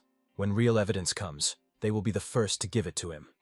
But the problem is, by that time it may be too late, and then all of Murim will be in danger. Because of this, the elders started shouting right during the meeting. In the end, the head of the Muram Union, Iron Plum Yu Min Yun, called on everyone to calm down. They decided to strengthen the borders anyway, and if the information spreads in such a way that it looks like a normal strengthening of defenses, and not preparation for an attack by the demon cult, then everything will be fine. No one objected to this. It was a smart strategy and a good precautionary measure. But in her thoughts, you mean you undoubtedly. Was reputation more important than life for them? It would be more correct to listen to Chi Wulwoga's words. The meeting ended with this, and everyone returned to their work. But suddenly one of the swordmasters was stopped. What happened? He asked. Cold-blooded Sword wanted to know if he had received the short letter that had been sent to him. He had only just remembered it now. A worthless letter acknowledging the sparring between families. But he didn't understand why he thought it was absurd. Why didn't he answer? Because he thought it was absurd and didn't see any point in it. And yet he evaded the answer. But the poor old man noticed that he was trying to address him as the head of the family, although he could not say anything at the moment. After all, there were too many spectators around. We needed to talk in person, and he is waiting for the elder with impatience. The alliance leader realized that she had gone too far, and because of these fools, she lost a lot of weight. But she didn't understand why this kept happening to her. The old man thanked the chief for his help in establishing peace, but asked him not to worry. They were simply expressing their gratitude to him. But why did he send this invitation to spar? The sword only wanted to test the skills of the families, especially the direct descendants. Currently, the Namgun clan maintains power by involving relatives, but not all of them can be considered direct heirs, and he understands this perfectly well. In other words, he doesn't understand why someone is in a more advantageous position than him, while the Mohan family was recognized as the best even before Namgun. It sounded funny to the old man. You know that there are only 6 people among Namgun's direct descendants. But this man didn't stop. He insisted that this wasn't all. The alliance leader mentally called him an impudent person. How dare he speak to an elder like that? And yet he wants to spar to gain recognition of his kind as the best. If he wins, and he can't lose, it will prove him right. All of the Swordmaster's siblings perished in the Great Faction War. Now, Namgun's heirs are only 2 sons and 3 grandsons, and that's it. How old were you at that moment? The old man asked. He calmly replied that he was now 50. Then you don't even understand what the Great Faction War is. It ended over 50 years ago. If you talk about the next faction war, you expose yourself to serious condemnation. These words made Reckless Sword think before answering. The elder laughed in response. I was only 20 when the Great Faction War began. 30 years have passed since then. You said that the abilities of direct descendants matter. That is, of course, true. But I will ask you just one thing. These words greatly irritated the Reckless Sword. The elder continued. If the entire Moan clan were to fight, would the old man stand against them all? The head of the alliance asked not to make such harsh statements. But the old man just smiled. I'm kidding. I just got a little carried away. Sorry. Meanwhile, the Reckless Sword had already figured out how to make everything go according to his plan. If so, then I accept your offer. We will have a sparring match in a year. The rules are simple. 7 on 7. There will be 7 pairs. 6 people from the NAMM gun lineage are participating. But there is another young sprout, his lovely grandson, whom they seem to have overlooked. This is young Master Hang. The alliance had turned to Elder Namgun Murin. She wanted to say that he had to deal with everything, because it was obvious that his heart was restless. He just sighed, looking at her. When asked what would happen if Namgung lost, he calmly replied, Don't worry, I've already thought of everything. His smile made it clear that he had everything under control. After all, during this time he taught his grandchildren a lot. Xianghua noticed someone running, and this someone was doing it even before her. It was Brother Hen. He had been running in circles back and forth for 2 hours straight.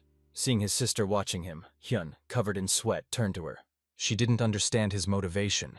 Why would he suddenly decide to run when he was supposed to be training in swordsmanship today? But it was a new way of training for him. When she asked what the method was, Hyun replied, "If you learn to run without using internal strength, it will not only strengthen all the core muscles, but it will also help you master new techniques in the future."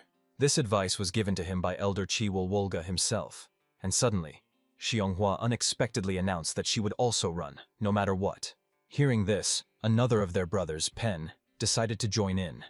They didn't even notice him standing behind them, startling everyone with his unexpected appearance. After spending some time in Junghook, he realized that if he trained the same way as his younger brother Hyun, he would have no problems with endurance. Songhua turned back to brother Huang, who didn't expect that he would have to join in because of her chatter. He didn't want to because he was busy practicing the Chonggun technique. But Xianghua knew he hated running, which was why he was only pretending to exercise now. She threatened that if he didn't join, she would tell her father everything. Her trick worked, he reluctantly agreed. Here, their conversation was overheard by other students who asked them to take their time. If this was Hanan's new training method, they should join in too. Hyun did not intend to introduce this method to everyone, but somehow it so happened that his way of training gradually spread among all family members. Thus, the famous walking 1000 li technique appeared, which inspired future students of Jonengak. They were watched by older students who noticed that the entire family was radiating extraordinary energy, and it was all thanks to one boy named Hanan. In their city, not only did respect for Hang grow, but jealousy also grew. However, many used this as motivation for their own progress, trying to keep up with him. It was incredible because usually geniuses go their own way alone without friends or support, even if someone hated them. The young master managed to unite everyone. One of them felt that Hyun also had inner doubts that tormented him. He asked where he got these thoughts and why he thought that way. "I'm not your mentor. Talk to me freely," he added, but the guy didn't want to seem intrusive. "Haven't you ever thought that I just lack the ability?" The man replied that there was nothing wrong with that. "Indeed, at first I thought otherwise, but the more time we spend together, the more I realize my own worthlessness." Apparently, he always believed he was the most talented and capable, but he was wrong. They even laughed at him. It's hard to believe I'm hearing such words from Namgung Min. After all, he should know that the phrase "live forever, learn forever" is not just words. Min wanted to tell that a few months ago he came to Huang and he told him to practice attacks and defenses with Hanan. He was amazed, having studied this himself for several years. It was hard to believe, but now he and Hanan were fighting on the same level, even though it had only been a few months since he started training. "Do you know what Huang told me then? I'm so glad I have a little brother. I have someone to be proud of," he replied. But he added, "I also have to try even harder not to become a brother who would be ashamed." These words hit him straight in the soul. He felt ashamed. His brother Hanan's talent was incredible. It didn't affect his own training or achievements in any way, but he was still worried and decided to share it with his mentor. "There's nothing strange about that," the mentor replied, "but I can see that you're really worried." It was incredible for the mentor to see Min confess his feelings. It only confirmed that he was in the right frame of mind. He quickly overcame his doubts, which once again highlighted his talent. Ming was willing to work even harder until he reached the pinnacle of the Thunder and Lightning, 13 Swords technique. Therefore, he asked his master to give him his full support. The master, of course, agreed. In their family, they were the only ones who possessed the unique technique of the Storm Emperor, and who, if not a mentor, should have taught him this. "And if your brother Hanan is coming after you, then all you have to do is run," he joked. But Min just smiled and said that wasn't true. In reality, no one is chasing anyone. We are the Namgun family, and we must support each other. It is ingrained in each of us. Time passed, days turned into months. A year had passed, and then 2 years since Hanan had joined the Namgun family. One fine day, the master poured him a cup of tea. "Well, how do you like this tea?" he asked. It was neither too tart nor too sweet. The master had prepared it especially for the boy. "Today is a special day. Hyun turns 12. He is already quite an adult." He remarked that time flies incredibly fast, and it was true. The master asked Heng if he happened to know about an old agreement their family had with the Mohan clan. It was clear that he was not aware of this. So the master explained. Many years ago, their families had agreed to renew the heirs through a competition. They decided to determine whose clan was worthy of the title of the strongest among the direct descendants. In other words, they were in for a sparring match. He also announced that they would soon head to the Moan family and follow Liang's path, but Hung believed they were short of people. The master noticed that the boy was sad and asked if he wanted to go to Lianing, but Heng refused. It was just the thought of not being able to participate in the sparring that made him a little sad. After all, this competition was only for direct heirs, At this moment, the old man smiled slyly. It seemed like the perfect moment had come.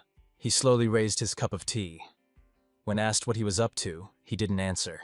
He just said directly, "Boy, from the very beginning until now, you have remained the direct heir of the Namgun family." Then he looked into his eyes and asked again, "Shin Hanan, have you ever thought about living like Namgung Hanan?" It was an extremely serious decision, voiced by the head of the clan, and the boy thought about it. He was thinking, not Shin Henan, but Namgung Henan. Seeing that he was lost in thought, the head said that there was no need to rush into answering. Let him think it over carefully, and then they would discuss it again. Hanan thought about it all day and all night. All the memories of life at the Shin estate were still fresh. His strict but fair father who everyone followed, and his mother who was the true pillar of the family, and his brother Shinji Hyun who always supported him. He is the last survivor of the Shin clan. If he becomes Namgun Hanan, the Shin family will disappear without a trace. This would mean that he would pass on his lineage, but then suddenly Xianghua burst into his room. "Why aren't you at training yet?" she exclaimed in surprise. He was a little confused when he saw sister and brother Huang. They didn't understand why he was forcing them to undergo training in hellish conditions while he was avoiding them. Yoon explained that it was just a one-time situation, and he was fine. He just wasn't in the best shape today. "What the hell is your form? Get ready and go to practice," Xianghua said sharply. "Is there anything more important than training?"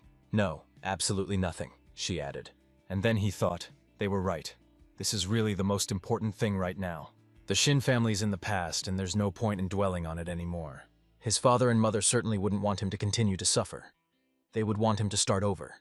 He suddenly hugged them sharply, surprising his friends, and held them tightly to him.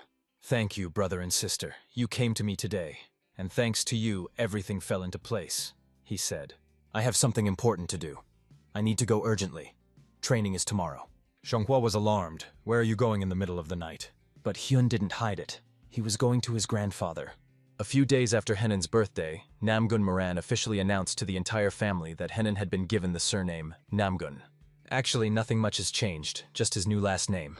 Se Yonghua started calling him Namgung Henan all the time, which made him feel embarrassed. He asked to be called like before, but she only encouraged him. "Don't you like Namgung's family?" she asked, but he didn't answer.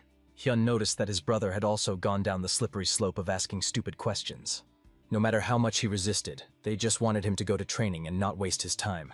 Everyone around him started calling him Namgung Henan, and from that moment on, his official family name, Shin, was forgotten.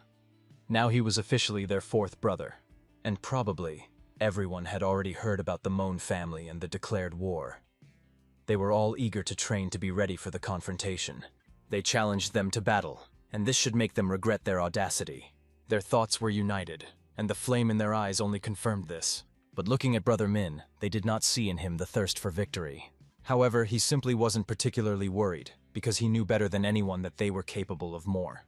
Moreover, their training became even more intense, which meant they became stronger. They studied personally with the head of the family. It is a mistake to think that anyone can be stronger than them. After all, their training was tough, and in battle the enemy will not wait. They must act first. After these words, the first fighter rushed into the attack. The Master of Lightness deftly dodged the blow, forcing the boy to hit a wooden stick with your forehead. The man quickly rolled to the side, and the leader wondered whether he would continue to dodge, or would he start using his weaknesses against himself. In that case, it would be better for him to regroup and move forward. Another victim was to attack next. Xianghua dashed forward with lightning speed, flying past the old master.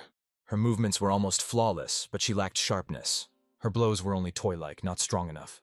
She moved smoothly and technically, but after an attack she returned to her fighting position too slowly. It would be better if she used a small knife, thought the master. She should focus on inflicting maximum damage on a defenseless opponent, and she seems to have understood that. Next in line was another fighter. It was the young master, our hero Heng, who carefully observed what the master expected of him, but he didn't wait for him to attack. He went on the offensive himself. He noticed that the boy was able to react instantly. It was great. Being able to calmly react to sudden attacks is the foundation of martial arts. And now they will have to take the stand again and try again. Our hero almost forgot that in the Namgung family, the thirst for victory is not associated with Brother Min or Xianghua, but with the grandfather himself. Soon everyone gathered to discuss important news. Another disaster awaited them. "What other disaster?" someone asked. The girls just smiled mysteriously. Everyone turned their attention to the grandfather, who had just come to deliver important news. He showed up on time, but a little late. But to tell you the truth, it was the best moment, and it came just when it needed to. "Well, if everyone is ready, cover your ears and listen carefully," he said. "Remember that from today you are setting out on an important mission. You will represent our family, and you should go there with pride." But let's go back a few minutes before they set out on their mission. The elder wanted to ask them something.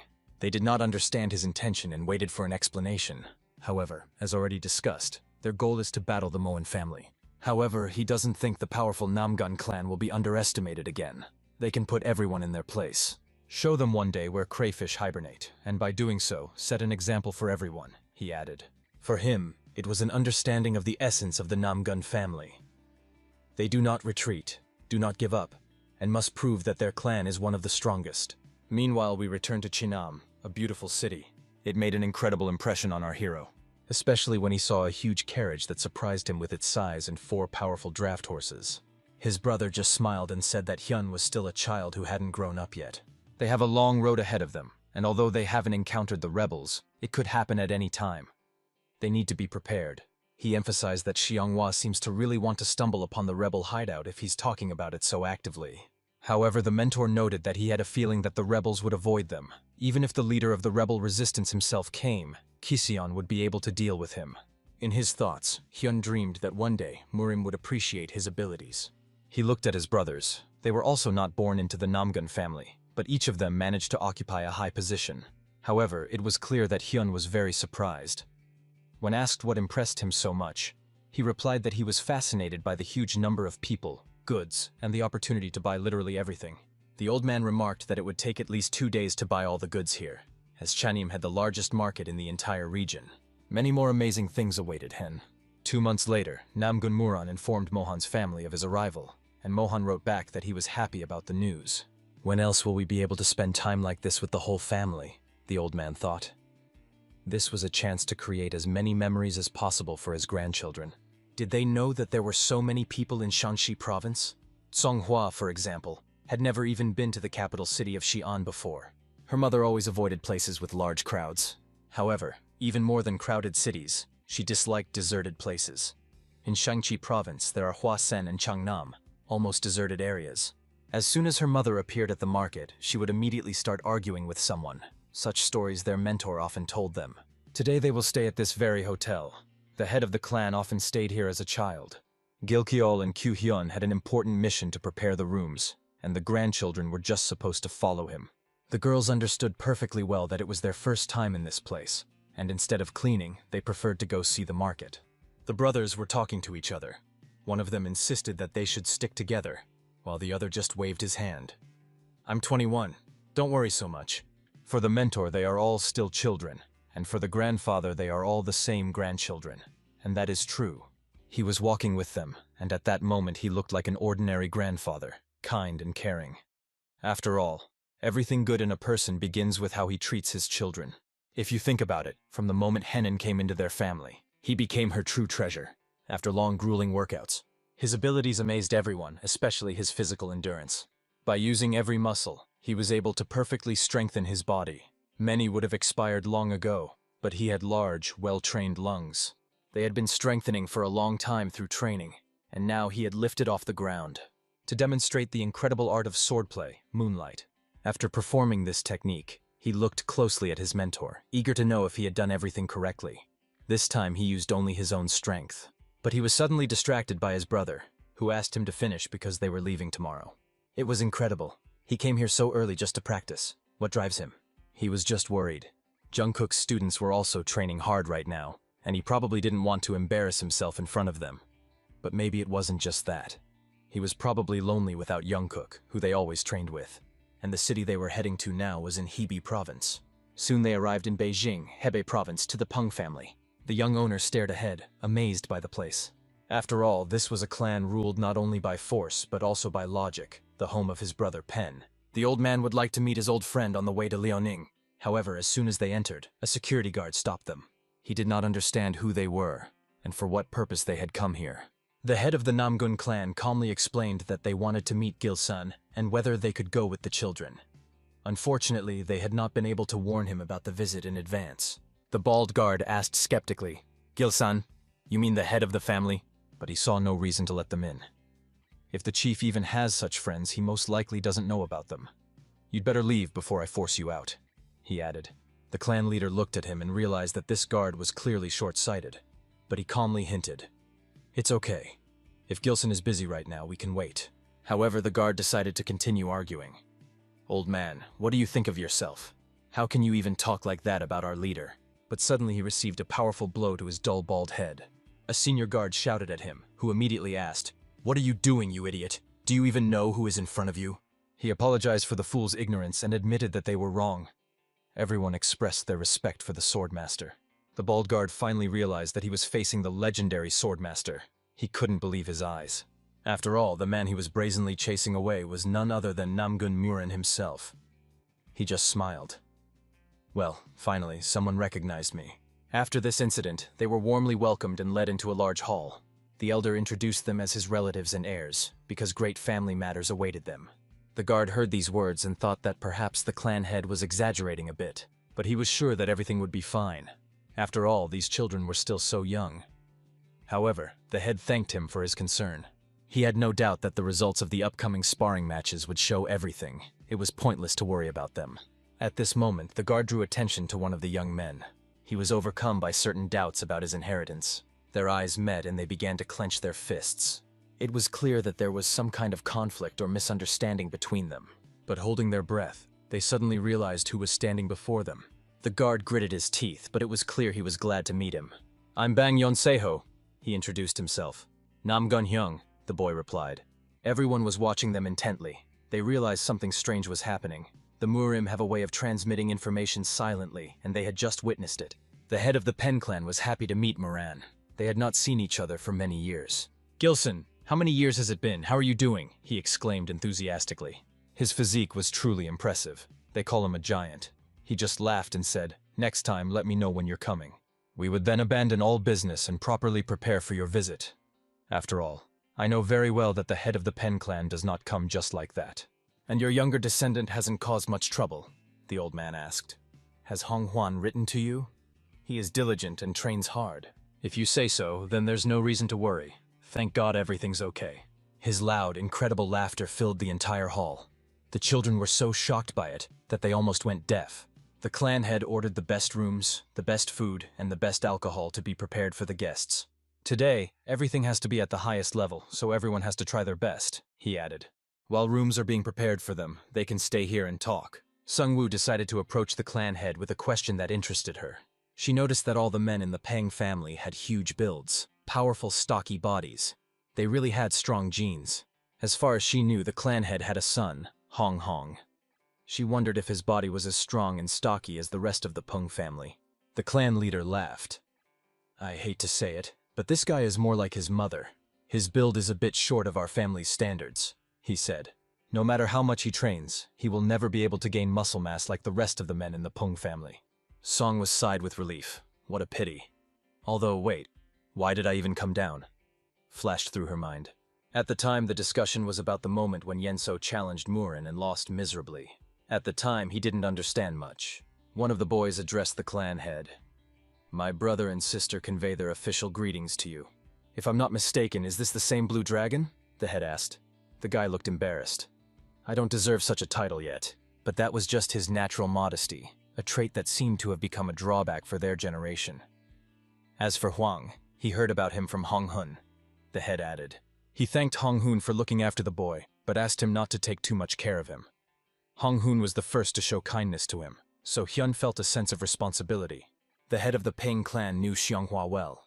She often fought with Hong Hun, and recently revealed that he lost to her. Of course, it touched him. "It's not as simple as it seems," he smiled. He even wrote in the letter that there was one very interesting person.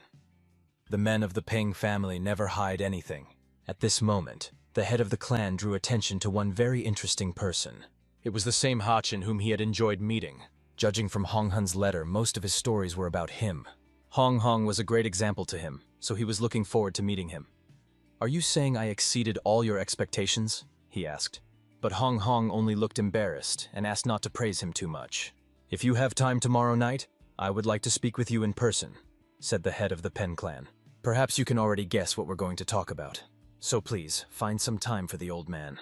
In his thoughts, Hyung understood.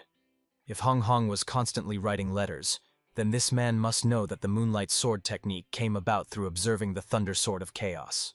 And so the old man again asked for the opportunity to learn this sword technique. Of course I will not harm you, and I will reward you generously, he added. Looking at the master, Hen noticed that he didn't mind. If I do this, can I ask for any reward? That's right. Confirm the head of the Pen clan. I will do everything in my power. We moved to the center of Beijing. They were walking around the city. They hadn't rested like this in a long time. Xianghua wondered what her brother was thinking about all this time. He apologized, still unable to believe that he would have the opportunity to speak to the head of the Pen clan in person today. His heart was pounding in his chest. If only the evening would come sooner, he thought. But Xianghua sighed. She was left without an answer again. Hyun suggested that she go together, but she waved it off. Go alone. And then they heard loud cries, "Away with this beggar!" Hyun looked ahead and saw, indeed, a beggar woman was standing in front of him. She didn't look like a typical Cuban resident, although she didn't have a traditional knot, and she walked alone. But for some reason, he felt that she was not as simple as people thought. Maybe it's worth paying attention to this situation, flashed through his mind. In the center of Beijing, there was no way to resolve this misunderstanding. The beggar was attacked just for looking at the rice balls. She didn't even take any. But a barrage of condemnation fell upon her, which made her very angry. She crouched down near one of the buildings. There was only one thought in her head. She was terribly hungry. She understood that sooner or later she would have to return. There was no other way out. But then Ha Hyun appeared on the horizon, making her feel confused. He handed her the food.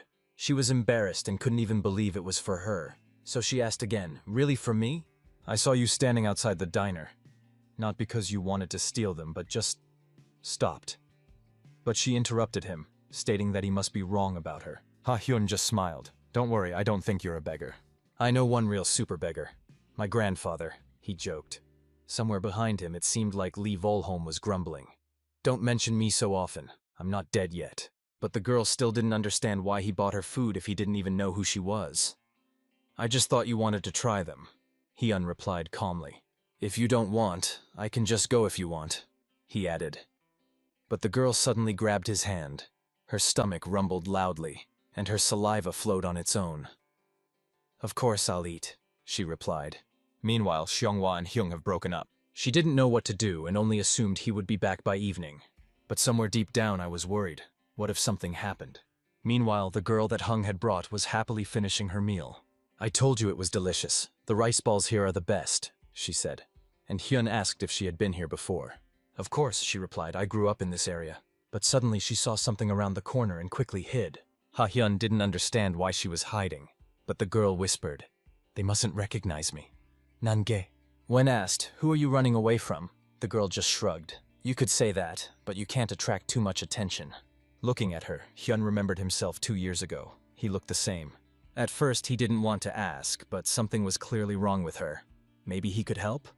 "You're too inquisitive," she grumbled. "Stop following me." Hang noticed some movement to the side. The girl apologized and asked him not to waste his time on her and to go his own way.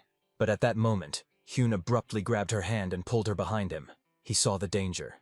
She didn't understand where he was taking her, but the guy clearly felt that they were being watched. It was a powerful, heavy energy, similar to the one emitted by guards. It seems he wasn't careful enough, and now they have no way to retreat. He didn't even have a sword, but looking back, he realized. In such a situation, even an ordinary stick will come in handy. He swung it, causing the leaves to rise into the air and filled it with his energy. "At least this," he decided. The girl looked at him in amazement. "Do you know martial arts?" "Stay close," he replied. "I'll learn something." He wanted to confront those who were pursuing her. "When I start fighting, run to a crowded place," he ordered. The girl did not understand why he was helping her so much. "Because I can," he simply replied. And suddenly something moved ahead. The pursuers became more active. Hyun abruptly changed direction and darted to the side, trying to distract attention. He decided to attack from the part of the city where the energy was felt weakest. Meanwhile, one of the guards opened his eyes and looking around the corner, finally saw. Our hero's stick proved to be incredibly effective. With one blow, he knocked the guard out of action. He didn't even have time to signal his partner before he fainted. It immediately became clear that one of them had suddenly lost energy. The partner didn't understand what had happened and didn't even notice the guy who was already flying at him with a stick. Soon the second guard was neutralized. They realized that they were being knocked out one by one every minute. Finally, they spotted Ha Hyun, but he was a stranger to them. "Who are you?" was the question. The guy realized that the surprise effect would no longer work, but there were only 2 opponents left. "I don't know who you are, but you will pay for daring to touch the people of the Qingzhou clan in Hebei," one of them declared sharply.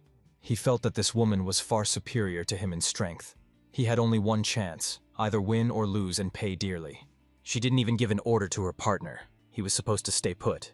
Using the endless sky sword style, he used it in real combat for the first time. The woman did not expect such a swift attack, but as soon as the guy got close, she decided to crush him as soon as he made the next move. She focused all her strength and aimed a punch at him.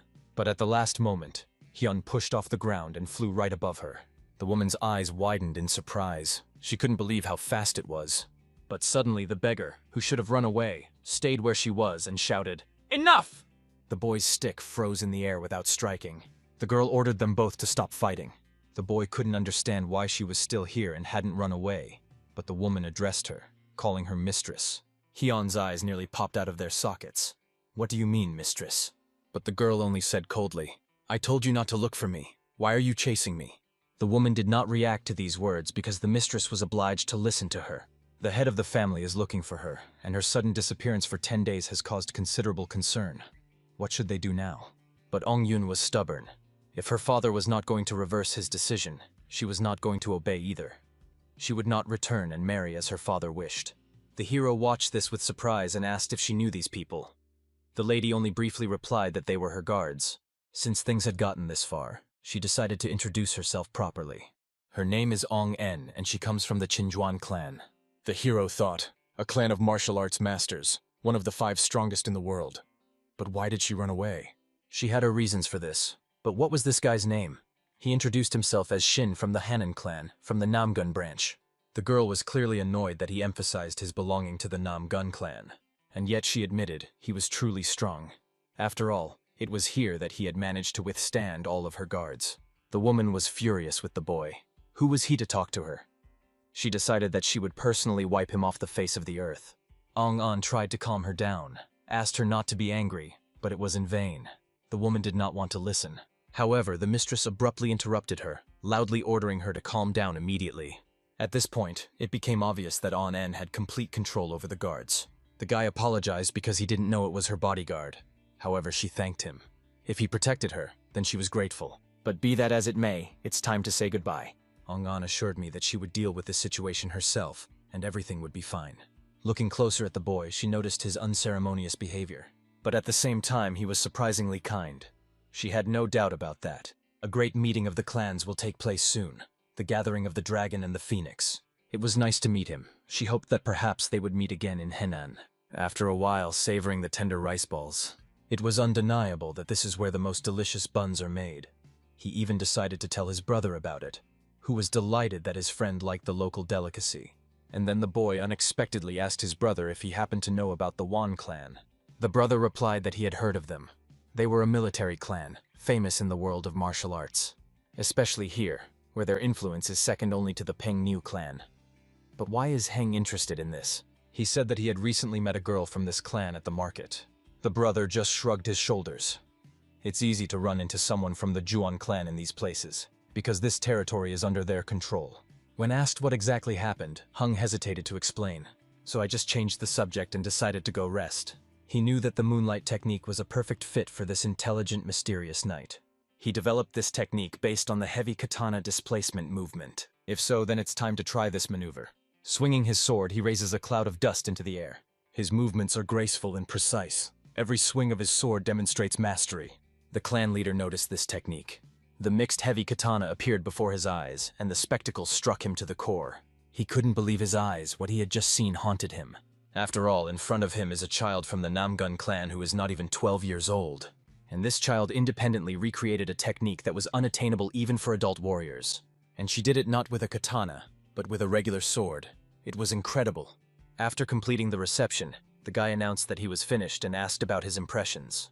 The leader just laughed. He turned out to be right in his assumptions about this guy.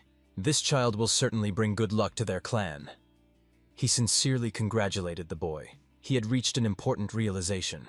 Until now, swords and katanas were considered opposite weapons, but this guy broke that stereotype. Now that he was called the Sword Master, he was finally able to prove his martial arts skills. And all this was thanks to him. The leader was grateful to the boy for showing him the true art of fighting. But the boy himself did not understand what was the matter. He was just waving his sword. They asked him not to be shy. They agreed that if he wanted something, he should not hesitate to say it. Clan leader Namgun looked at his son with pride. The boy wondered what he should wish for.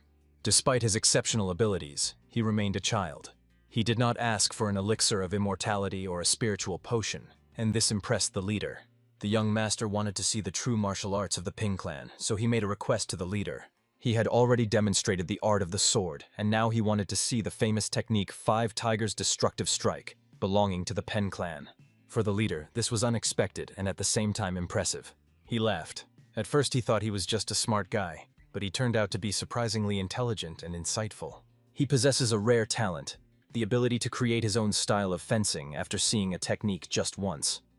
The way he recreated Han Han's mixed thunder katana was amazing in itself, and now he asks to be taught the art of the katana. Why is he so hesitant? Is it really worth demonstrating this technique to him? But the leader of the Pen clan never forgets the kindness shown. He turned to the boy, looked carefully, and slowly drew his sword. Right in front of him, in all its detail, he is about to demonstrate the legendary technique, the first katana of the Central Plains. The stay in the Pen clan came to an end, and it was time to set off on the road. The clan leader asked them to come back more often. They were always happy to see them here. He asked if they were comfortable. The head replied that everything was wonderful, and the meal was simply incredible. Hin promised his grandfather that he would definitely visit again, and he replied that he would look forward to it. One of Namgun's brothers couldn't understand how they had become so close to the leader of the Pen clan. Most importantly, the old master asked him not to forget the art of katana wielding that they had discussed. The boy promised that he would remember the main principle. A strong, powerful, devastating blow. That was the essence of the art of the katana. He was glad to have mastered it and to be able to demonstrate his technique. But to unleash the full potential of your gift, you need to train a weak body, so don't be lazy. They shook hands. The senior warriors of the Pen and Namgun clans emphasized that the muscle power of the Pen clan was impressive. The guy even advised one of them to pay more attention to the frequency of blows, and not just their power. In response, the latter apologized for underestimating the Namgun family's sword style. They were happy to be able to exchange experiences, and the girl, standing nearby, just watched. She didn't understand how they could argue about combat techniques for 3 days in a row. Despite everything, Hung still thought about that child. Meanwhile, events shift to the dungeon-owned clan. Ong Yoon's father was furious when he learned that his daughter was asking to break the marriage contract, but she flatly refuses to agree. How can she be engaged to a young nobleman from the Soman family, whom she doesn't even know? Her father was furious. What kind of unworthy daughter do I have? Why did you come back to tell me this? After all, everyone says that the nobleman from the Soman family is handsome and also a great martial artist. What's wrong with her? But how can she get engaged to someone she's never seen? Her father doesn't understand. Everyone lives like this, so why is she against it? If he is talking about her older sisters, then they did not want this marriage either. Her father doesn't understand why she is arguing so stubbornly. So you came back just to drive me crazy? He exploded. On and apologized for raising her voice at the clan head, but asked to be listened to. She only asks for the matchmaking ceremony to be cancelled, but even if that doesn't happen, she still won't agree to this marriage. Her father doesn't understand why she refuses. All her older sisters, although they didn't want to, didn't argue. Why is she the only one so stubborn? Ong An suggested an alternative to send the matchmakers not to Soman, but to another place. When her father asked her where exactly, she replied, to the Namgun clan. The old man is literally frozen in surprise, but Angun knows that this clan has a young son of the chief. And since the Namgun clan suits them better than Somun, why not? But the father doesn't see any point in it. What did she find there? But if that boy has already protected her, let him take responsibility. She read the letters that mentioned him, and she liked it. That's why she insists. Send the matchmakers to this clan. She will take care of everything else. Meanwhile, in the territory of the Seven Yang clan, they finally approached him. Clan Moyne was not far away. Word had been sent of their arrival, and everyone hoped they would be given a warm welcome. The elders discussed among themselves that extreme caution should be exercised in the Moyne clan house. They were especially intent on keeping a close eye on the behavior of the cold sword. The children, walking behind the warriors, noticed out of the corner of their eyes that the Moyne clan was located very nearby. The carriage that had arrived stopped very close by. The soldiers got out of it, holding their banners tightly. They were waiting at the doorstep, ready to welcome the arrivals. It turned out that these were representatives of the Namgun clan who arrived here unexpectedly. The head confirmed, if they are met by representatives of the Moin clan, then this is undoubtedly an order from the Elder Swordmaster. The man standing before the head of the Namgun clan introduced himself. Moin Jun, representative of the Moin clan. It was a great honor for him to welcome the guests. After all, it was the head of his clan who ordered them to be received with all hospitality. He invited them to follow him. They entered the Moin family estate. Inside, everything was already carefully prepared for their arrival. Welcoming the guests once again, the Moin clan provided them with the best place to stay for the night. They offered to leave their luggage there. If they need anything, they just have to ask, and they will be helped immediately. One of the warriors of the Namgun clan turned to the leader. He did not understand what the head of the Moin clan was really planning. It seemed to him that all this could be a trap. Clan Chief Namgun had also been thinking about this a lot lately and thought there was something suspicious about it. But there has been no evidence yet, so we should proceed with caution. When asked if he should prepare for a possible attack, he replied, "Why? We're already here. If anyone has doubts, let them act according to the rules and not deviate from them." Soon, the Sword Lord met Cold-Blooded Sword, who greeted him and asked how they were doing. The answer was simple: everything is great, but for now it's worth sitting down and talking. Watching him, there was no sign of any suspicious intentions, and this from a man who had so far ignored the Namgun clan. He carefully followed everything that was happening. The Sword Lord noticed something extremely strange. A man stood before him, apologizing for his rudeness. He sincerely apologized for not being polite in his treatment of Namgung. He persistently begged the head of the Namgun clan to forgive him. "I'll be honest with you," he said, looking me straight in the eye. And then the question arose, did you do it on purpose? After all, as soon as they saw him, all doubts were dispelled. So it turns out that he deliberately caused a split among martial artists. Did he deliberately set them against each other and provoke this chaos? "Wasn't that your plan, Huihun?"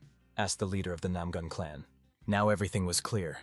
He had to tell the whole truth, in detail, without any concealment. This was an ultimatum from the head of the Namgun clan. Clan Chief Namgun revealed his unusual theory with convincing confidence, mesmerizing everyone present. His words alarmed the head of the Moyam clan, who, overcome with doubts, questioned the veracity of his interlocutor. Namgun Muran sensed something suspicious, because the leader of Moen, trained by Huixian himself, was behaving completely unusually. Without hesitation, he began to provoke the Namgun clan, spreading rumors about the weakening of family ties and the inevitability of radical changes.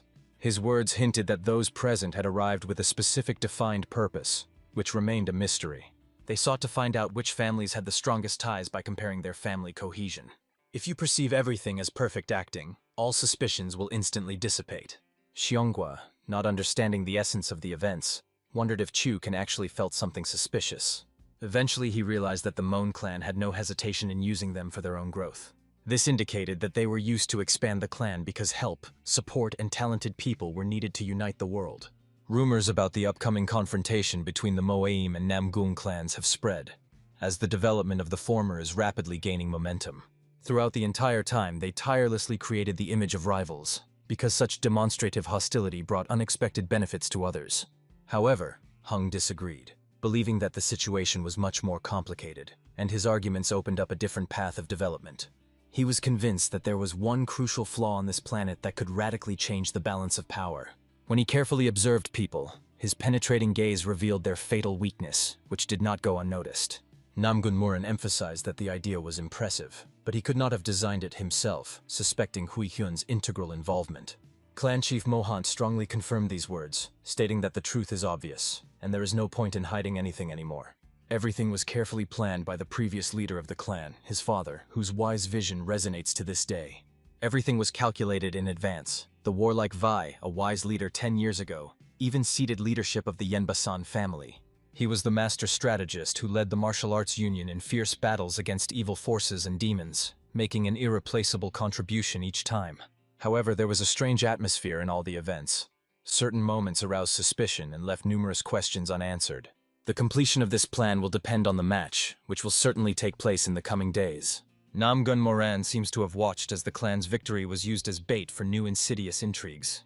The leader emphasized that the duel would definitely take place, and the Moen family must win so as not to disappoint their father. However, Namgun Moran is convinced that their plan will not come true, regardless of all their aspirations. He didn't arrive just like that. His goal was clear, to win in any conditions and prove his strength. This brought fear that pulsed in their eyes, as if a harbinger of imminent battle. Who dared to call him a founder when the upcoming duel would become a struggle not of individuals, but of entire families? According to his father, soon supremacy over the Namgun clan will no longer seem like an unattainable dream. He was convinced that no matter how talented Namgun Morin was, he should be prepared for any unforeseen challenges. On the battlefield of the Mohan clan, everyone carefully prepared everything necessary for a fierce confrontation. The battle site amazed everyone, and Songhua had never seen such a perfectly equipped arena. She expected a large crowd, but the number exceeded all expectations thanks to the extensive advertising of the fight. Namgun Morin laughed, remembering how long it had been since he had fought in such a lively and emotional atmosphere. Previously, there were many more such competitions, but now they only occurred during special clan gatherings. Everyone was ready for battle, and now the expected opponents appeared on the horizon, which added to the moment of drama. Clan leader Moant greeted his warriors with a smile, grateful for their willingness, and even asked how they had spent the night. Namgun Moran answered with a counter-question, because he gathered all these people so that the result would be known immediately. He felt immense pride in his sons, as most of them became true martial arts masters. The sight of the warriors participating in the competitions of the Mon clan filled the heart with deep respect for their courage. They were recognized as the best masters among all the clans, which emphasized their unsurpassedness and strength of spirit. Namgun Moran was sure that no one would change the established order, because everyone was proud of their heirs. The old elder of the Mon clan had another peculiarity, planning events based on superficial but effective knowledge. Suddenly, the person responsible for judging today's fight, Kunjagom, appeared on the horizon, sincerely greeting everyone. First, the judge explained the rules of the fight, because victory comes when the opponent either surrenders or loses strength. The winner will be the clan that wins at least 4 out of 7 battles, despite reaching this milestone early. Such requirements were set by the master, and it was impossible to refuse them due to the strict combat code. As soon as all the participants were ready, the judge gave the signal, and the competition began immediately. The first duel began between the first warriors of both clans, who confidently walked towards the ring. They entered the arena, looking at each other with a fiery passion and determination that ignited hearts. The first warrior from the Namgun clan was Huang, full of determination and ready for a fierce fight. His opponent was a representative of the Mengwasan clan, determined and ready for a ruthless duel. The spectators in the stands noticed. One of the warriors was tall and looked quite mature, while his opponent from Namgun looked as young as ever. Huang greeted his opponent with a smile because he had not yet managed to impress anyone with his strength. His opponent introduced himself as Mo, who was also called Banana Tree Pavilion, which added intrigue to his image. When the judge was sure that everyone was ready, the competition immediately gained momentum and pace. The fight began when San suddenly charged at his opponent, breaking the silence of the arena. The duel was surprising. Mangwe-san, a respected elder and master of the Mohan clan, was facing a boy who was not yet 12 years old. That is why he attacked decisively, hoping to deal a powerful blow to his young opponent. He believed that victory would come with one decisive blow that would change the course of a fierce battle. However, things turned out completely differently. The boy instantly disappeared from the battlefield, leaving everyone in amazement. Instantly, like lightning, he rose above the ground, astonishing everyone with his incredible speed. Using the sword of heavenly wind technique, he delivered a powerful blow that shook the ground around him. The warriors of the Mon clan were amazed, not realizing what extraordinary power was hidden in this 12-year-old boy.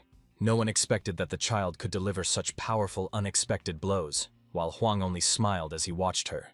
It was an incredible fight, in which rivals with completely different age ranges came together in a fierce struggle. The boy barely felt fear, because his opponent was incredibly powerful, making his heart race. However, the warriors of the Mon clan could not understand why an experienced fighter could not defeat such a young opponent. He struck 20 devastating blows, but the child incredibly withstood them all, not giving in for a moment. It is incredible that he withstood the blows of such a skilled fighter as Moen Guangsan, who was renowned for his boundless strength and skill. It was truly extraordinary. Huang grew in skill at lightning speed, demonstrating remarkable strength. Despite extreme fatigue, the boy rushed into the attack against this impudent opponent without hesitation. The spectators in the stands understood. Here he is, the Namgun clan, because the sequence of attacks of this young warrior exceeded all expectations. Looking at the podium, Monvan realized that there was no time to waste. It was time to act. He had to mobilize all his strength to finally win the battle. He intended to defeat the young man by using his famous technique that had made him famous. The heavenly sword inevitably fell upon Huang, the young warrior, throwing him into the whirlpool of fierce battle. Watching the attack, he swung his sword, hoping to deflect this unexpected blow. He met a powerful blow that was full of internal energy and desperately resisted it. The warrior's gazes met. The boy saw the bright fire of unwavering determination in his opponent's eyes. He felt that with every cell of his body, he had to show incredible power to surprise everyone. Suddenly, his sword cracked, breaking into two pieces that flew in all directions. Realizing that his sword was unable to withstand further fighting, he admitted defeat and retreated. He, recognizing the superiority of his stronger opponent, retreated from the arena, respecting his power. And at the same time, the Brazen One from the Moment clan watched his retreat, not hiding his mockery. Namgun Muran met his injured student and declared that this was the best sight, because the boy from Namgun showed determination and strength. The student is sincerely grateful for the mentor's words, feeling that his efforts were not in vain.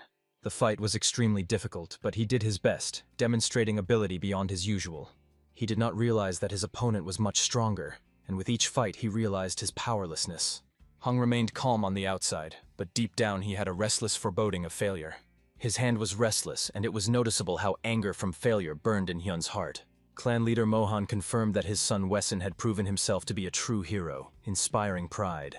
However, no matter what, it was all for the honor of their clan, and they had to win no matter what. Soon, the daughter of the Mon clan, who had been preparing for her exit with great determination, was to enter the arena.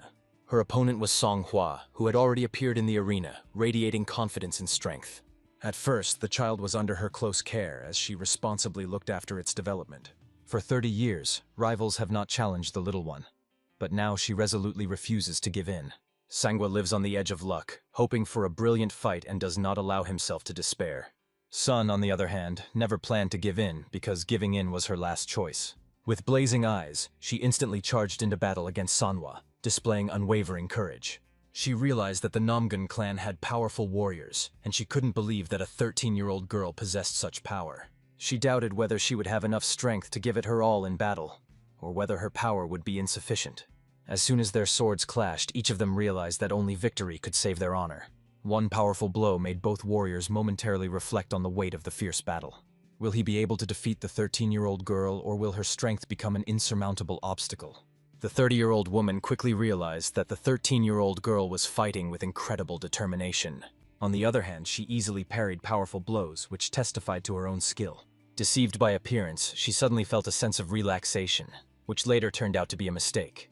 However, she realized that in front of her was not an ordinary child, but a true warrior with a big heart. He sparred tirelessly with her, demonstrating impressive skill, but suddenly something went wrong. Sangwa suddenly fell to the ground, as if he had fainted from a powerful blow in the midst of battle. The judge declared the victory of the daughter of the Moen clan, and the audience was anxiously worried about her future fate.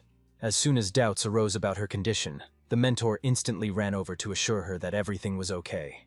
He calmly stated that it was nothing serious. She had just exhausted all her energy in a fierce battle. The spectators in the stands discussed what they had seen as an epic duel, and thought, if this experienced woman had lost, no one would have believed in the strength of the little daughter of the Namgun clan. The leader of the Moen clan realized that despite 2 victories, the battle was a failure, because everyone was rooting for the Namgun clan.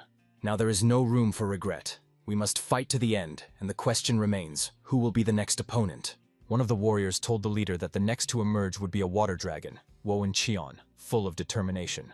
However, he was unwilling to fight against the blue dragon sword, as he believed that the interests of the family were more important than personal glory, and it was wonderful. He put all his faith in him, hoping for a joint victory for the clan. Everyone was sure that he was capable of becoming second after Nam Guman, and his fight promised to be a real spectacle. After the clan convention, he had heard these words tirelessly, and today he sought to destroy all doubts once and for all.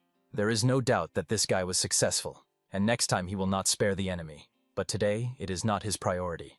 He had to defend the honor of the Mon clan, proving to everyone that he and his allies were invincible. When both sides were ready, the referee gave the command for the fierce battle to begin. The young master instantly charged, rushing towards the enemy, swinging his sword with determination. His unexpected attack stunned the enemy, who barely had time to react to this lightning strike. Suddenly he was struck by a powerful blow that came at incredible speed, forcing him to stop for a moment.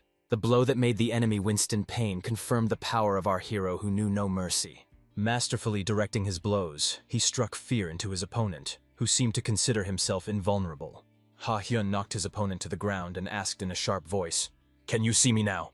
The boy could hardly imagine such a sudden attack from an unpredictable opponent. Our hero resolutely declared that the battle was just beginning, without even glancing at his opponent. However, the warrior from the Ming clan was seized by an unquenchable rage directed at the enemy. He shouted, running towards him, and hissed, "Shut up, you bastard!" Their swords clashed in a brilliant clash, and intense gazes met in the arena. The boy from the Mon clan will not stop until his opponent begins to beg for mercy. Ah Hyun, listening to the empty chatter, was sure that his opponent would soon start praying to hide his defeat. Without a doubt, the opponent's greatest fear is losing to a powerful warrior like Ha Hyun. He noted that the opponent showed remarkable courage by successfully repelling the attack. In his thoughts, he was aware that the elder Jong Dong-hyun of the Nam Gunmin clan had deliberately provoked him. He tried to hold back, but this provocation worked even more effectively than he expected. The warriors of the Moen clan watched as Ha Hyun attacked decisively, as if he wanted to destroy his opponent with one blow. Suddenly, a searing pain shot through his back, giving him a severe jolt. At this moment, the enemy from the opposite side struck a corresponding blow. No one knew where this unexpected blow came from. The blow was so powerful that it flew past Ha Hyun, knocking him off balance. He raised a thick cloud of dust, enveloping the battlefield with wild energy. The spectators held their breath as they watched the events unfold in the arena. This prompted everyone to think, who could have imagined that the battle would unfold with such force? The leaders wanted Ha Hyun to demonstrate his power to the world, but the boy from the Mohan clan pointed out that he was a true Hedrick. He must fight honestly and fairly, not only attacking the weak.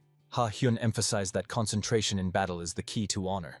He also emphasized that the enemy's actions scatter his thoughts, and it seems that he is unable to clearly organize his forces. Raising his sword, our hero proclaimed that this moment would remain in memory forever, inspiring everyone to action. He stated, "No one has the right to disrespect me, especially when it comes to Ha Hun of the Namgun clan." Hearing such audacity, the opponent was filled with rage, and his soul throbbed with unbridled indignation. Burning with inner strength, he sought to destroy the enemy, who had aroused incredible indignation in him. Ha Hyun instantly realized that this energy was different from the previous one, and he could no longer afford to be careless. If there is no direct clash of forces, you can try a different approach, because logic always points to the correct trajectory. He used divine techniques to infuse this battle with unearthly power and unbridled energy. He soon rushed to attack the enemy from the Moen clan, not holding back his fury and determination. This time their swords came extremely close together, and they stared into each other's eyes, full of determination. The audience was amazed. Despite the age difference, both warriors demonstrated equal strength, creating favorable conditions for the Namgun clan. The boy from the Mon clan realized that at this rate his reputation could suffer even if he won. Using a trump card up his sleeve, he warned his opponent. If he struck, he should not blame him for the failure. The young warrior, smiling slightly, joked that if he used his technique, he should first not get hurt himself. Otherwise, everything would become chaos. The Mon clan boy did not like the joke, and his anger instantly spiraled out of control. He gathered all his strength, preparing to display an incredible technique called the sword that heats heaven and earth. His lightning attack, despite his fatigue, was extremely risky. But Ha Hyun believed he could achieve victory. In the end, he successfully repelled the opponent's powerful technique, demonstrating his invincibility and skill in battle. However, something in his feelings was wrong. He felt that at any moment his arm could break. The excitement of battle pulsed through his veins, filling every cell with the power of real combat. Unlike the chaotic trajectory of the sword, which he still saw, the opponent used his techniques openly and honestly, as expected. This fierce duel could have been an invaluable lesson for our hero, so he decided to use his last trump card up his sleeve. Clan leader Moen watched the events closely, surprised by the chaos unfolding in the arena. The technique he used was the embodiment of the martial art embedded in his clan's genes. But how could he possess such knowledge? It all came down to his origin from the Namgun clan. From a distance, his brothers noticed that Ha Hyun was suddenly overcome by painful memories, causing him to pause for a moment. Incredibly, in a matter of moments, he masterfully imitated his opponent's fighting style. Thanks to this skill, he could predict the enemy's movements, preparing to deal him a decisive, fatal blow. However, this warning only applies to an opponent who dares to imitate his fighting style. If an opponent tries to copy his movements, his every move will become predictable, giving him the opportunity to use incredible force. At this moment, an unexpected clash occurred as their swords met again, marking a new turn in the battle. Soon, a powerful move forced the enemy to throw his sword aside, opening the way for a quick counterattack. Suddenly, our hero appeared from behind, using the Namgun clan's divine technique, which instantly changed the course of the battle. At the last second, he abruptly changed his technique, arousing admiration with his incredible speed and accuracy. Ha Hyun felt that his enemy was now hopelessly stuck and would not be able to avoid inevitable defeat. He opened his mouth wide as he watched his sword mercilessly cut down his opponent and loudly exclaimed, "Let this not happen!" After a powerful blow to Ha Hyun's legs, the opponent from the Mo clan lay helplessly on the ground. No one could believe what had happened. The famous water dragon had been defeated by a young rival. This incident caused an incredible furor in the stands. People were impressed, as always, by the performance of the Namgung family. The test surpassed the strength of the Moyam clan. The water dragon fainted from a blow from the young son of the Nomgun family. The audience immediately sang praises to the winner, and the judge confirmed that Namgung's family was the strongest. Our hero quietly repeated that his name was Ha Yun, and from then on his heart beat even faster. Suddenly his brothers ran up to him, ready to support their hero in a fierce battle. They cheered him on as his brilliant performance brought real pride to everyone present. However, Ha Hyun believed that it was all just luck. He thought he had easily reached his opponent. The clan leader believed that the hero had returned victorious and that his hand was fine. But Ha Hyun himself explained that it was only a light blow. The leader was impressed by the boy's skill. Despite a higher-ranking opponent, he won thanks to his wisdom. The leader of the Mohan clan, sighing in indignation, warned that if this continued, their defenses would disperse. Mina's victory over the 4 grandsons of the Namgun family became a key part of their strategy. Soon his heir came to his senses, realizing the full importance of the situation. In a state of shock, he realized that he had suffered defeat, which deeply affected his soul. He begged for forgiveness if he had shown weakness, but the leader explained that the boy's abilities exceeded all expectations. And now, a new participant enters the arena, Moyong Hien, evidence that the Moyong family is once again striving for victory. He instantly takes off his clothes, showing off strong muscles tested by numerous battles. Soon, one of the Nomgun clan approached cautiously, preparing for the next challenge. It was Mekdebek of the Nomgun clan, whose real name was Kihan, and the 2 warriors stubbornly met each other's gazes. As both warriors were ready for any clash, they exchanged a sharp glance. Suddenly, the battle began as a multitude of blows fell on the body of a warrior from the Mon clan.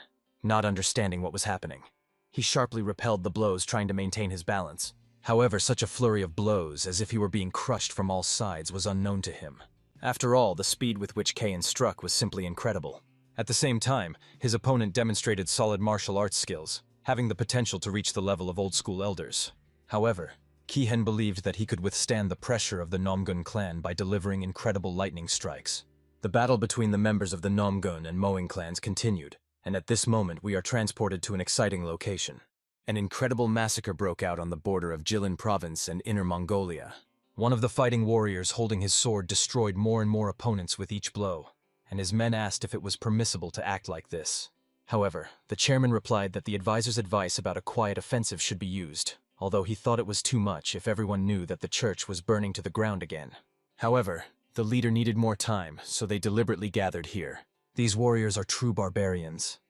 If they were to die, the people of the Central Plain, not even the 9 factions or the 5 great families, would be able to sit idly by. He believed that for the inhabitants of those lands, the failures of Mongolia did not pose a problem, because the people of the Central Plains did not care about the internal affairs of Mongolia. Maybe he came here after reading about it. His advisor admitted that the head was not just cruel, he was a real monster, and it was not for nothing that he was called the Wolf. The advisor then asked if any of his soldiers were wounded. According to information, no one was injured. It was wonderful, because now Leonid was not far from them, almost under their noses. The presence of the heavenly demon in the church was still felt, as Old Man Namgun filled the space wonderfully. Smiling, he dreamed of tomorrow. After all, according to his prediction, all the talented children of the Namgun family will die tomorrow. We are transported to the territory of the Mohan clan, where the winner of the duel was Namgun Tihun. The spectators in the stands could not imagine that the fight would be so one-sided. The guy from Mohan barely touched his opponent. Still, Hannon put in a lot of effort, so the next member of the Namgun clan must be no less strong, and he boldly steps forward. At that moment, Brother Min focused his gaze on Ha Jung, who he watched intently as his mentor drew his sword. A mentor's serious intention is a rare sight, so everyone prepared for immediate action. Once both were ready, the fight soon began. The mentor looked flawless, like a true martial arts master, and he attacked his opponent with lightning speed, who barely managed to recover from the blow. A powerful blow hit the opponent directly in the face, and the warrior from the Moen clan fell helplessly to the ground. The mentor quickly dealt with him, which impressed everyone present. Even the leader of the Mohan clan opened his mouth wide, realizing the incredible power of this warrior. With one blow, their opponent lay helplessly on the ground. The mentor couldn't help but admit that it was a great fight, although the victory brought glory only to him. The Namgun clan surprised everyone again. Just one blow decided the course of a fierce duel. It was evident that the master, the heir, and the mentor had put all their energy into achieving this success. The mentor emphasized that the flash of lightning is a key martial art that is decisive at the first stage of battle. The heir wanted to see his disciple Ming fight, but he was a little embarrassed due to his lack of confidence in his strength. For the Mon clan, 3 defeats is the worst possible scenario that no one can allow. The leader of the Mohan clan knew that defeating Nam Gun Min would force them to gain another victory to maintain their authority. Soon, the clan leader personally decided to join the battle. If everything goes according to his expectations, Nam Gun Min will be next, and he will do everything to defeat him. If the opponent shows an advantage similar to the Blue Dragon Sword, he can at least partially restore his clan's glory. Suddenly, the head of the NAMM Gun clan appeared on the horizon, stunning everyone. He tried to recall the words spoken a year ago. These words made a strong impression on the head of the Moan clan. He suggested next time we'll do it right, as promised a year ago. Now fear is trembling. No one has used such techniques because they have never faced him in a one-on-one duel. He shows no signs of aggression, just calmly waits without making the first move. It's as if an invisible wall stands between them. He can't get closer to his opponent. But what to do? He is the head of the Moan family, and he must show his dignity.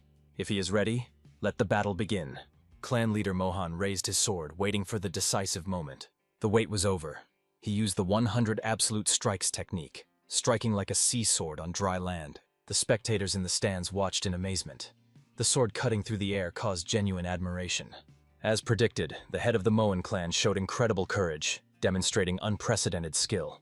The art of wielding a sea sword on dry land provides both a devastating blow and effective defense at a time when the sword is rapidly tearing forward. Clan Chief Nam Gun instantly grabbed his sword and struck without hesitation. Laughing, he noticed that this inept opponent had used a technique of absolute blows that he had not encountered in a long time.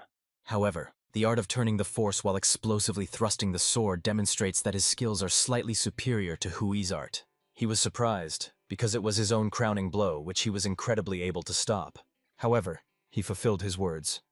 There is one variable, the basis of which is a strategic assumption.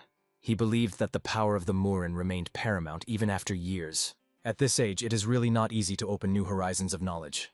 Finally, Murin took the sword of the head of the Moan clan, a symbol of victory. Throwing his sword aside, he declared that the duel would quickly stop. If the enemy struck seriously, their leader could die. Then he ordered, "Fight correctly and do not waste your strength." Clan Chief Nam Gun, like lightning, threw his fist preparing to strike. Breaking through the opponent's defense, he rushes like an arrow. He delivered a powerful punch to the enemy's face. The blow caused the opponent to fall to the ground and lose consciousness for several minutes. Then Morin approached the head of the Moan clan, and like a true warrior from Morim, emphasized 2 things. First, be sure to find out the enemy's level before attacking. Suddenly, he struck a blow that left an unforgettable mark to cement it. Second, if he plans to teach the enemy a lesson, let him do it decisively. So let him strike in such a way that his opponent is terrified. If the head of the Mohan clan had not blocked this blow, he would not have been able to withstand such pain. After all, Marin is a real monster. He even asked if he shouldn't conserve his strength. He believed that in Murim, the Mad Dog was just a technique mastered by Volholm. The reason why the Swordmaster cooperates with Falholm became Mon's last sane thought. The boy watched the leader and realized that with the right strategy, the path of the sword could be as powerful as a punch. After all, the sword is just an extension of the hand and wisdom of the ancestors. Grandfather, like a living example, demonstrated his skill on the battlefield. Suddenly, the head of the Mohan clan ordered a halt. Trembling with pain and fear, he has to be counted out for his defeat. The judge clearly confirmed, today the winner is the head of the NAMM Gun clan. Despite all efforts, everything remains in its place. The students closely monitored to make sure everything was okay, and having made sure of the leader's safety, returned to their positions. When they broke up, he didn't expect it to be so simple. It really surprised him. Everyone wondered, would this boy be the first breakthrough and how powerful a 12-year-old warrior could be? It was all the leader's fault because he wasn't too concerned about this matter. The martial arts of the non-gun clan cannot be predicted in advance. The family's disciples have always felt the power of the non-gun clan, and from now on, all he can do is enjoy the fight. The heir to the Namgun Min clan enters the ring, ready to challenge. The collection has just begun. Everyone was tense because there was a decisive stage of the test in front of them. The bald mentor began to explain the rules, emphasizing the importance of discipline and strict compliance. He added that this is the final stage and no one will get the right to make a mistake. Everything will be resolved right now. The elder clan Moon, Chusan, did not even think of any indulgence. His determination was in his gaze. The guy appealed to him to teach him, full of hope and confidence in his own power. But in his thoughts, Chusan only mockingly called him a daring and overly confident novice. When both sides were completely ready, the moment came. The battle could be officially started. He did not even move out of place. He stood unwavering, as if there was something more than just a force. And Ming has already managed to move a few meters forward, preparing to strike a decisive blow. Only now did the Chusan notice what had happened to his weapon. The surprise flashed in his eyes. Exhausted, he fell on his knees. It seemed that the forces suddenly left his body. Ha, with a mockery said, how sorry. Zranya, hinting that the duel has not reached the climax. And he added with sarcasm, probably you just didn't have grown to my level, treat. He could not believe that the guy tried to knock him off his feet with ordinary basic technique. Squeezing his teeth, he acknowledged, good, your martial art deserves respect. But suddenly, at the same moment, he rushed forward. The attack had to become unexpected and decisive. The senior, as if from above, also decided to give advice, giving himself a wise mentor. His advice sounded strange. They say that through the rat one cannot be believed in his own strength. After such a valuable teaching, minds are already asked to show true experience in action. Chusan understood perfectly. The honest fight would be too difficult for him. There is almost no chance. So he made a decision to play dishonestly and capture the advantage at the expense of surprise. Stressing his palm, he struck a powerful blow to the guy's stomach. It was to complete the battle. But his eyes remained wide open. He looked forward, not understanding at all. After all, Ming remained standing. The blow did not act at all, as if he had not felt pain. When asked what it was, Ming calmly replied, "It's just a standard technique, 10,000 muscles." And now it became clear there is a young man in front of him who surpassed him in the inner strength. But now his time has come. The guy warned that he was on the offensive. And with a smile added, "Let me show my steep side, especially for the younger ones." The dazzling lightning outbreak, a wooden sword just on the back with incredible accuracy. And so the enemy falls face to the ground, humiliated, broken, silently kissed dust. He is lacking only to start crawling on the ground. Then it will be exactly like a regular worm. The judge, without holding back smiles, jokingly added, "This time the end has come lightning. The winner is a Ming from the clan Nagagun." For the audience, it was like a thunder in the clear sky. No one believed that he witnessed such a turn. The teacher did not hide the delight. He praised the student, calling the performance simply shiny. Summary of all 7 matches. 5 wins and only 2 defeats are a real breakthrough. Even the senior opponent was greeted with decent participation and shown. They openly admitted their defeat and promised that they would not create any problems in the future. As a strong and noble personality, Ming addressed Chusan with a caring question about his condition. "Thanks to your care, I didn't get serious injuries. We'll get the arena, so go first and rest." Ming heard their conversation, but his thoughts were completely different. Something was not released from the inside. Memories of the arena were still floating, as if in real time. Every moment they were in memory. Although the sword was wooden, it was for the first time in his life to send a weapon against another person so seriously. The taste of a real victory. And even now this feeling seemed unrealistic, like a dream that is difficult to believe. At this point, my sister was indignant, but if I was fighting a real sword, I would definitely win. She also asked her grandfather to remember how she hit almost near the vital organs. They say she was very close. At the same moment, Ming stood near the lake, thinking about how his grandfather was waiting for this tournament. But in fact, he did not get anything. Looking at his reflection in the water, he reasoned, what did he need to compete on an equal footing with other craftsmen? Suddenly there was a voice nearby, "Wait for only 3 years. If you wait, I become a real master and worthy of your rival." It was a Khan who approached him with a serious look and a friendly smile. Ming replied that he was hopeful. Kion would grow even faster and darken even him. They exchanged jokes as if they were still boys without the burden of responsibilities. But then Ming became serious and turned to him with important words. He wanted to share the idea that had long matured in it, too important to remain silent. Namely, he suggested that he become a new head of the family. Kion was stunned and did not know what to answer. Such responsibility seemed unbearable. He did not understand how he could accept it, and instead heard a counter, question. "Why do you think you can't?" Kion confessed that the reason is that he is not the native grandson of the head of the clan. But Ming decided to tell him something important, a thing that he still did not know. The true truth is simple. In the Klumne, the reconciliation is possible if you have a talent. It is he who determines your place. And in a person with such a name as you, You simply cannot help but have great potential. It is part of the inheritance. Of course, to become a head, you will have to surpass me, but you just said you have done it in 3 years. I can't say that I will exceed you with confidence. Ming called such an answer good. In Han's eyes, the fire of the future warrior was already burning.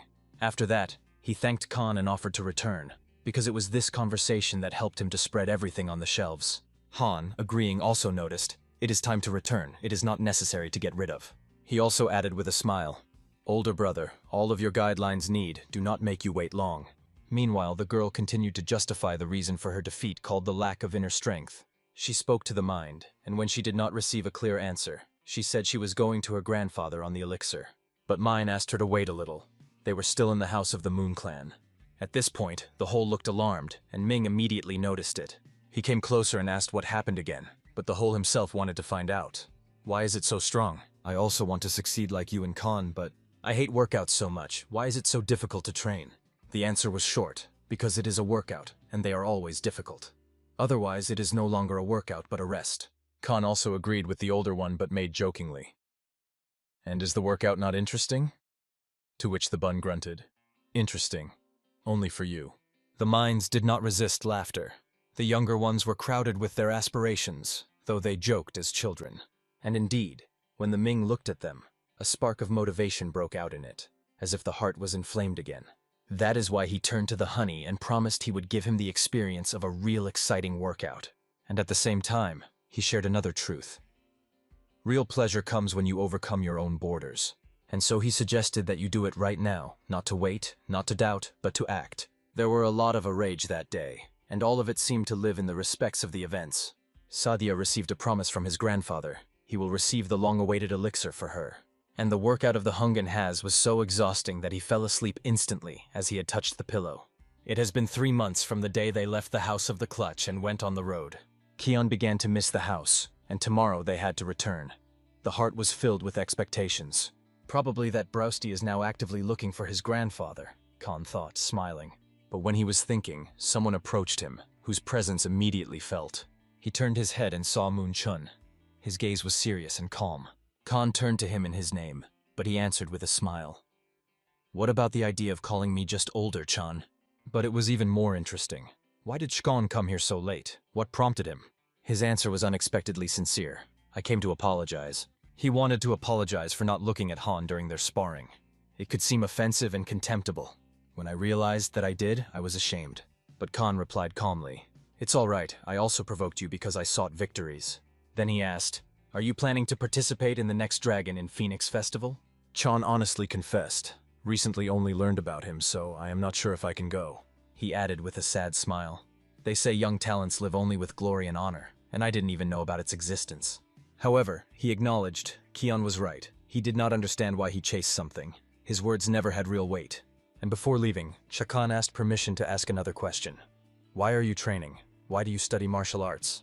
The answer was simple and solid. To become stronger. Why be strong? For without power, I will not be able to protect others. It was these words that he said to his grandfather on the first day of staying at the house of the Kling. For Haiyan, it became the main guide in life, the answer he sought for so long. Chon acknowledged this. Today he learned a lot and gratefully grateful for it. Finally, Chon asked Han again to appear at the Dragon and Phoenix Festival, to get together again. Due to the fact that they both recognized each other, a real respect was born between them. They were not concerned about the result of the battle or the age. All this did not matter. At that moment, they were only two followers of martial arts, warriors equal in the spirit. The sword with a sharp sound is stuck in the ground as if it became a point after what he said. The words are heard. It seems that there is no one to greet here. But sooner or later, everyone will go through this place again. Already holding the sword, splashed with blood, he waited for the return of the family, and something important matured in his gaze. The next morning, his grandfather carefully listened to the request from the leader Moon. He brought something significant. It was a gift. Once it was opened, the space around seemed to light a special light. It was neither weapons nor jewelry. It was 100 years of ginseng, more valuable than gold. He was handed over to young Mrs. Sokf. Chan explained that although he is not as powerful as a 10-year ginseng, he still has a considerable effect. And in general, he said that the family Nagin would no longer face troubles. After all, it was thanks to them that he received a valuable lesson. In response, Grandpa said, "Moon's family is also one of the factions. Isn't it worth going forward together?" The second time may not be, the grandfather warned. Chan nodded. He remembers these words. After that, everyone said goodbye and went home. Trying to taste ginseng, Sadhu was skeptical. Are you sure that he really has at least some effectiveness? Kion also tasted the root, and she reminded, don't forget, I shared it. Probably because he did not even think. But at this point, he promised he will once pay off. The grandfather was a little worried, no matter how bad happened after taking the medicinal root. But it seems that time has already passed. A calm smile appeared on his face. Meanwhile, the horses were already ready. It was only necessary to harness them and move on. The border area of the Inner Mongolia is a cold wind and alert view. They were stopped at the entrance, not allowing to pass without confirmation of the person. In fact, they asked at least some certificate. The situation is tense, they check everyone. Then his grandfather calmly took the plate and demonstrated her guard. She spoke for herself. Seeing the swordmaster, the guard almost came out of surprise. He instantly apologized for his impolite and allowed to go through, explaining the harshness. The country is now a difficult situation, so the protection on the border was intensified. It was interested. What is the situation? What happened so serious?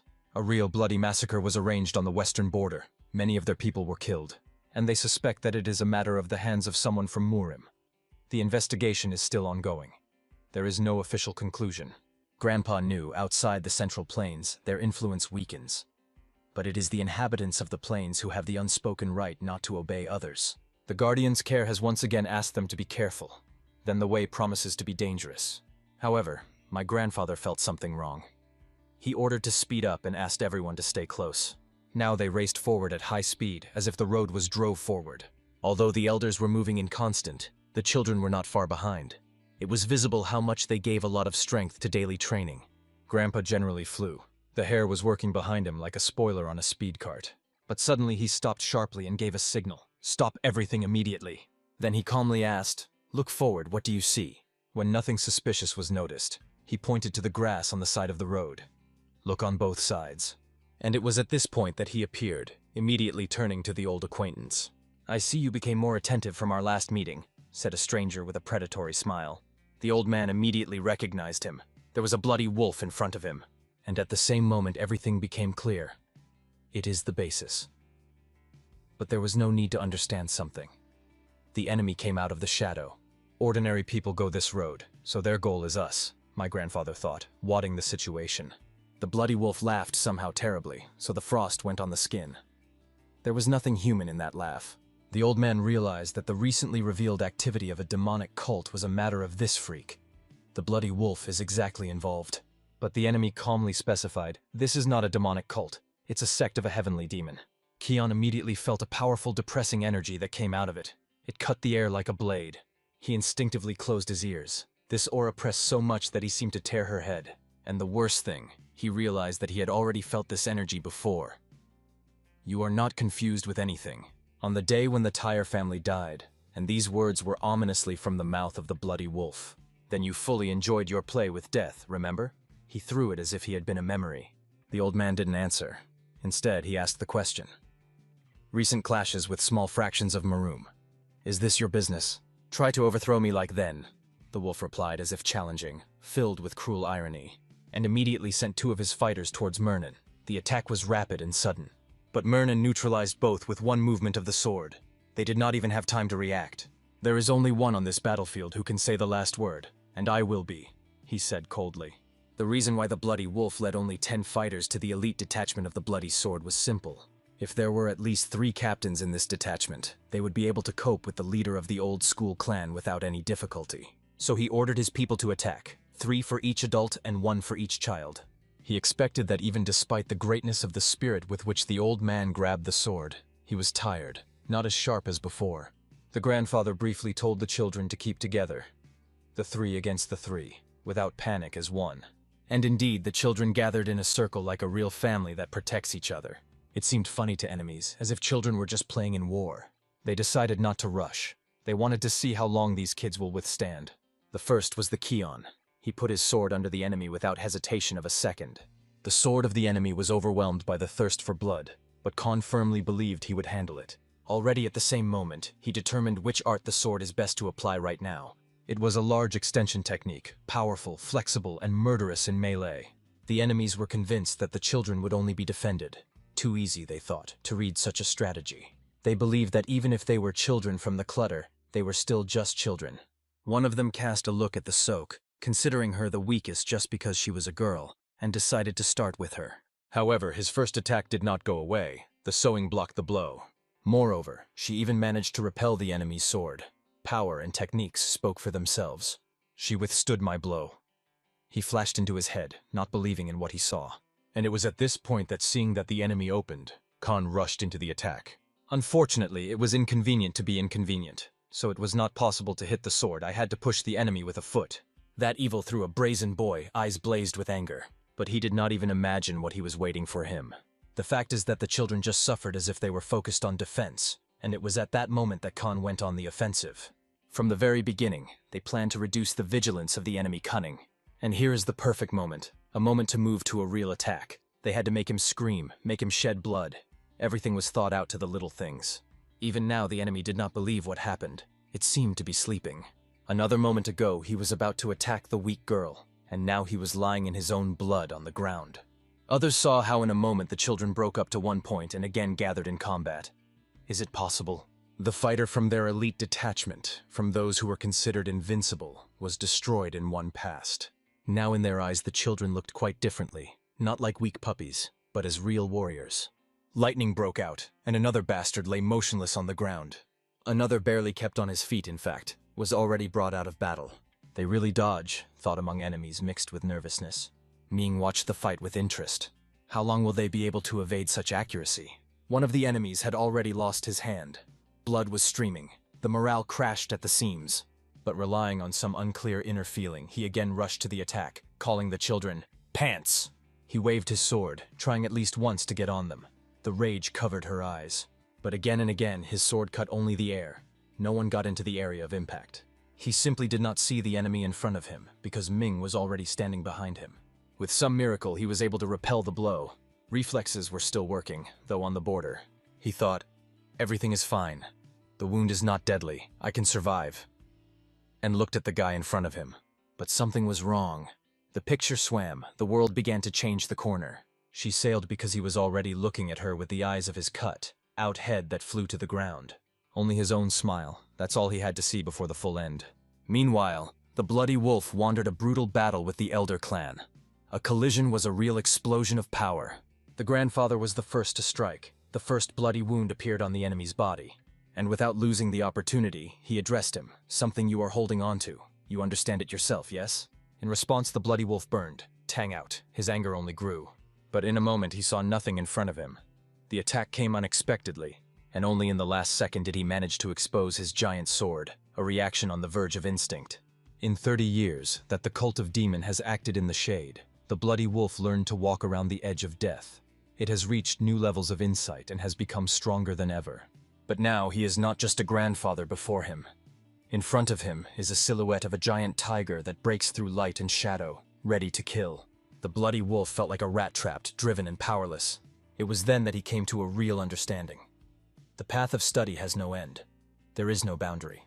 And at that moment, he remembered one feeling that had long gone out of it, which he has not remembered for decades.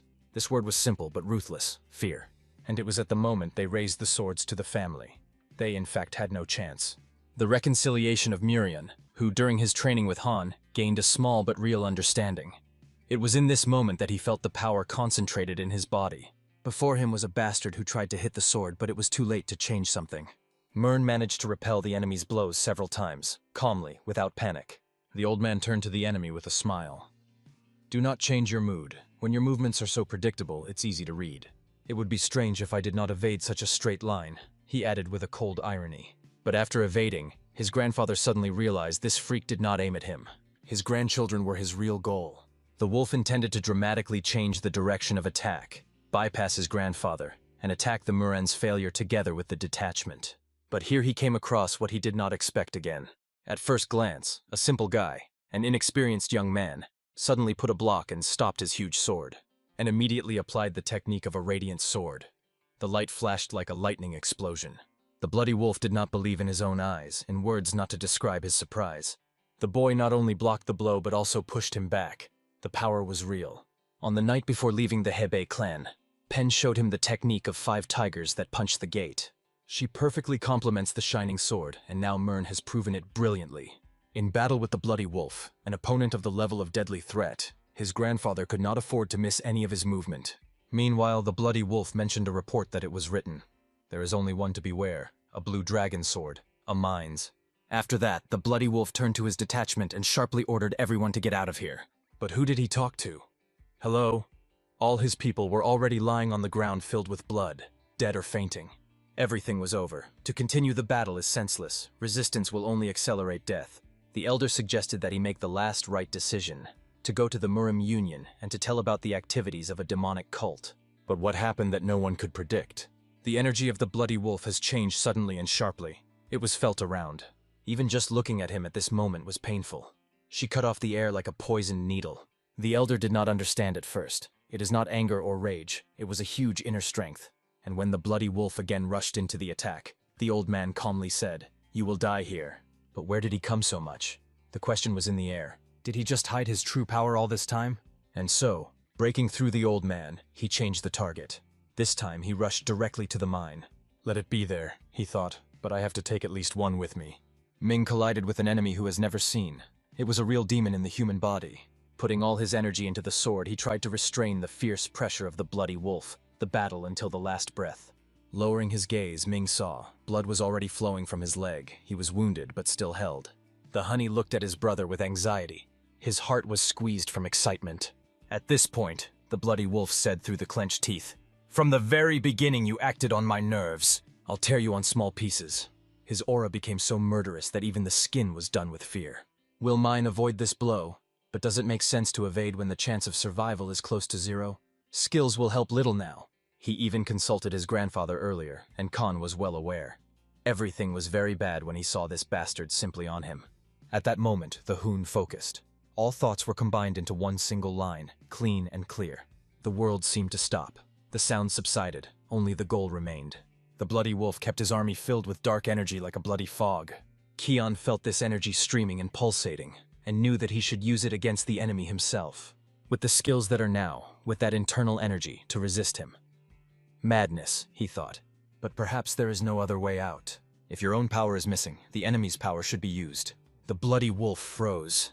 There was something too familiar in the boy's movements, something that turned him back. He saw these movements, those who belonged to the air, and apparently, it was the last thing he saw in his nice, stinky, rotten life. A life that was more on a worm, who had a crane all his life and passed it through himself. The captain of the Bloody Sword detachment is dead. It is overthrown in the battle, which he considered an easy walk. But the merit is not an elder fascination, but the younger grandson of this family, the one who was underestimated by everyone. Everyone on the battlefield could not believe what happened. It seemed simply unrealistic. Even the reconciliation of Gekul, shouting his relative's name, admitted the bloody massacre ended in an instant.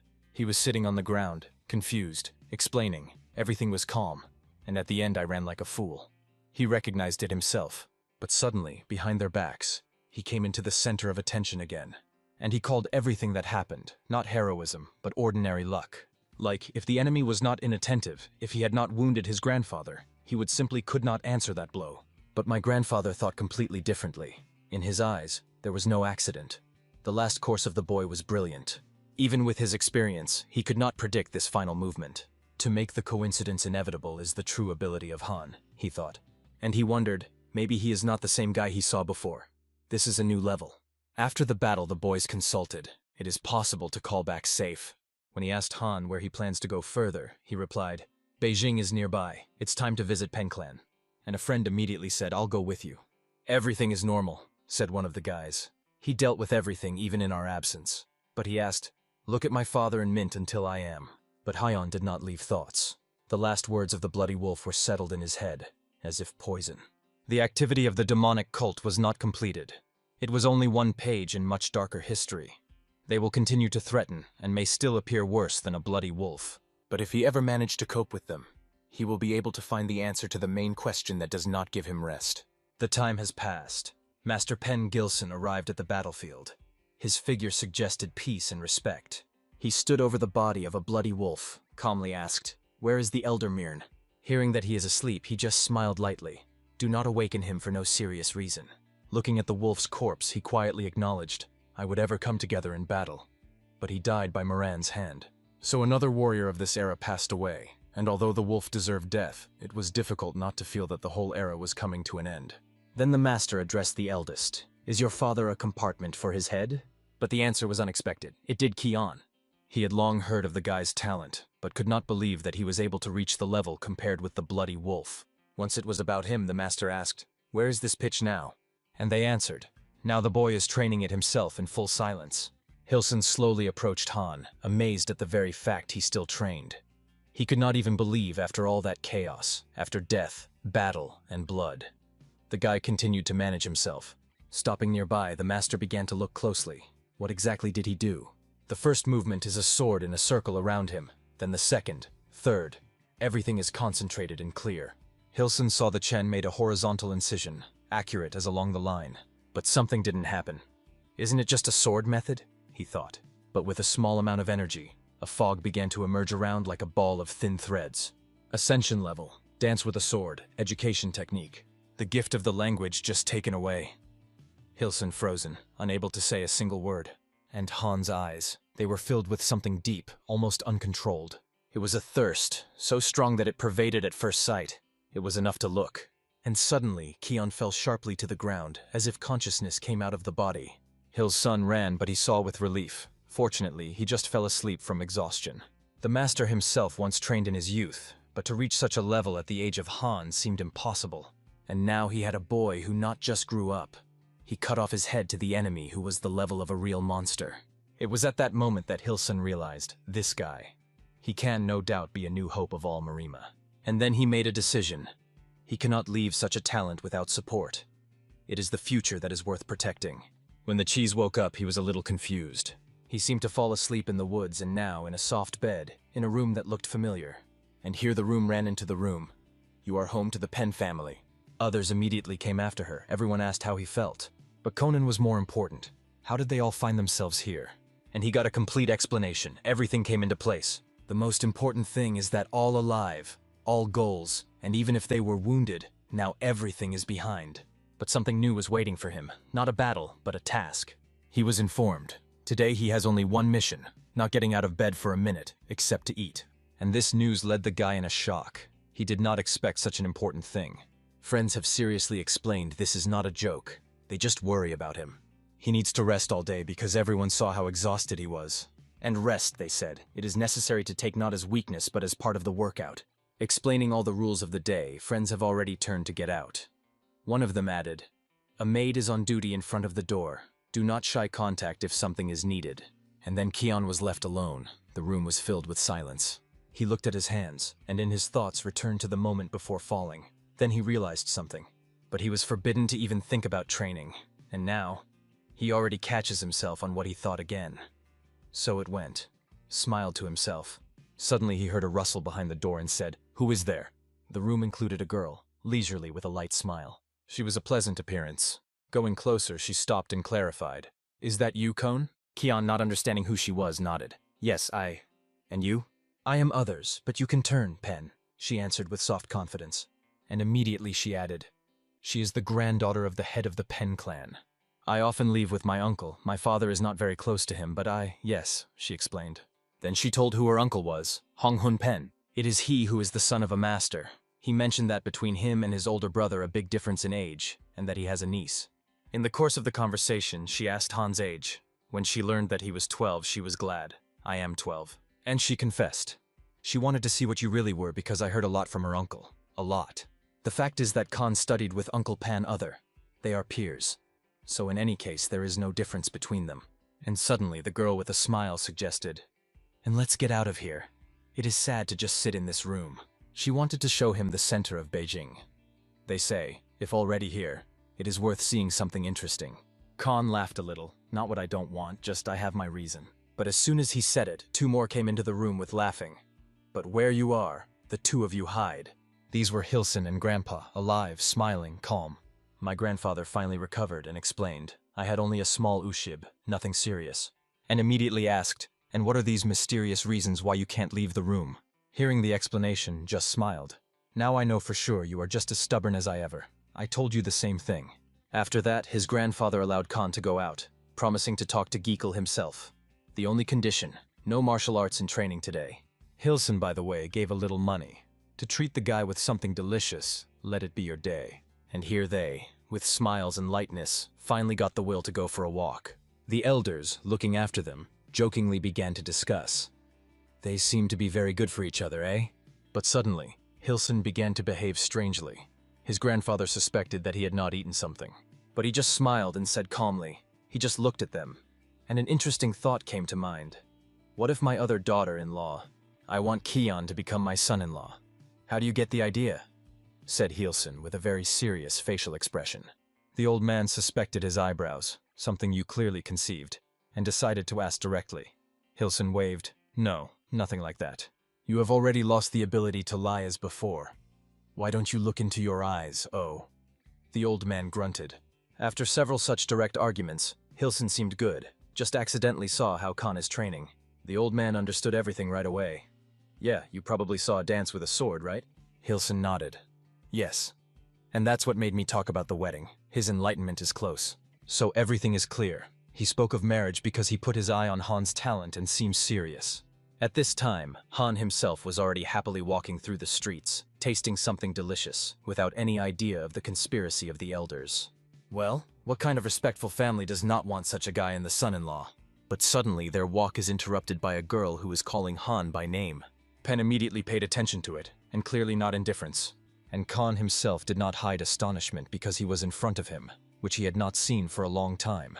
The next day, everyone finally returned to the house of the family, a little tired, but goals. Already in the three of them discussing the events, Sadi suddenly confessed. When we left the house of Pen clan, I looked at you as if I wanted to kill you. Khan and Minz looked for. Did something happen to you? One of them asked with an Ekadine smile. So what really happened a few days ago when Joni suddenly appeared before Han? She came with the warmth in her voice. I thought, I will not see you for a long time. And then I wondered, and who is next to you? Pen Other did not delay and introduced herself. I am the granddaughter of the head of the Pen clan. John was politely apologized and then told who she was and who was for Han. But even then, Khan felt something is wrong. In the air, the invisible voltage seemed to hang. He felt aura which he had never seen before, a real murderous aura. And the worst part, she came from both girls who spoke surprisingly politely. But their views seemed to compete for life. When Joni suggested that you all have tea together, etc., sharply refused, we are very busy. And added, Keon wanted to relax before returning home. You probably have to go. John still tried to stop them, shouted afterwards, wait! Han, not having enough experience in these girlish games, did not understand why everything happened. And the explanation of others, it was, to put it mildly, clumsy. I have just feet hurt. Then she added another argument. They say at the Dragon and Phoenix Festival, many already aimed at him, and even confessed that she is one of those who wanted to challenge the challenge. Will it not be difficult? He asked carefully.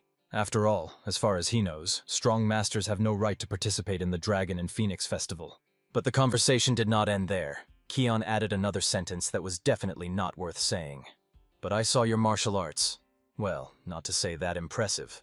And as soon as these words flew from his mouth, there was an explosion. What did you say with a classic note of female hysterics? And now, in reality, three are sitting at the table. Cohen, Ming, and their sister Soft, and remember that moment. They came to a common opinion. Others had a full right to merge. Ming nodded with understanding. Yes, Keon was really rude, and Sodor added, if I was in place, I would have nailed you. At this point, someone came to the room. He called Honorable. He was called to his grandfather because he wanted to talk seriously. A familiar personality character was sitting in the room. Chi-Wul, the same, browsed. Seeing Han, he immediately noted, you have already grown up well directly as a real man. Grandpa with gesture invited to sit down. I want to show you something. And the fact that Khan saw further shocked him. My grandfather exposed his hand. It was a devil's wound, left with a bloody wolf. The wound was so deep that even the regulation of the chi flow did not help to completely heal it. Internal injuries remained. Of course, my grandfather asked. Don't worry about me. I'm still standing on my feet. But he explained, normal treatment will not help. It requires Shaman's Dan or Sakwandan of Shaolin, the highest level. Khan, as a person insightful, immediately understood everything. His grandfather called him to ask to bring these elixirs. She will also explain the situation. If you turn to Shaolin, they will give one. But say that Mern wants 3. We need more than they think. Hearing that 3 elixirs want him, Khan immediately asked, well, how do we do? But such a direct question seemed to be the will Brown. almost offensive, as if the guy questioned his authority. Showing his finger on him, he began to explain, 3 generations of our Shaolin pupils are the formation of 18 architects. The bald monk also indignant. Some vagrant allows yourself to speak about our Shaolin. It's too much. But after the pause, he acknowledged, if Marion's grandson is able to destroy the formation of 18 architects, I will give him 1 sakwanden. Thus, the will made a couple with a bald monk, and not even his students, but on the grandchildren of the elder. Although Browsty himself believed that the monk first started, he showed disrespect for him. After discussing Han, they addressed the direction. Are you ready to go to Shaolin along with a minor? This should be done immediately. There is no time for reflection. The sooner they get, the faster they will complete the task. The old man asked the mine immediately. One of the students went to call, and the elder and Browsty stayed together.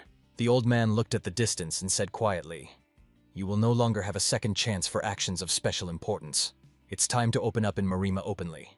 Chival suddenly admitted, I thought you would be more caring because he was your grandson. The elder only sighed, but you won't do anything about it. Because now those who have to resist the storms are not us, but our children. The appearance of a bloody wolf has become official proof for the Muram Union. The activity of the devil's cult resumed. The peace preserved after a great war of 30 years of age can be scattered at any moment. The time of change will come soon, and in one you can be sure. This time we have no right to make the same mistake. After a while, Khan did not resist and asked the mentor, what is the story with Shuvondesum? He just sighed, I have never lost this boy. There is only one thing I do. And this is one, the number of students. Chauvin has 4 students, and his students have more than 30 pupils. Khan was immediately interested in, why do you have no student? Bravesti smiled and explained, my student should be special, and after a person meets me, hardly anyone will still be able to attract her attention.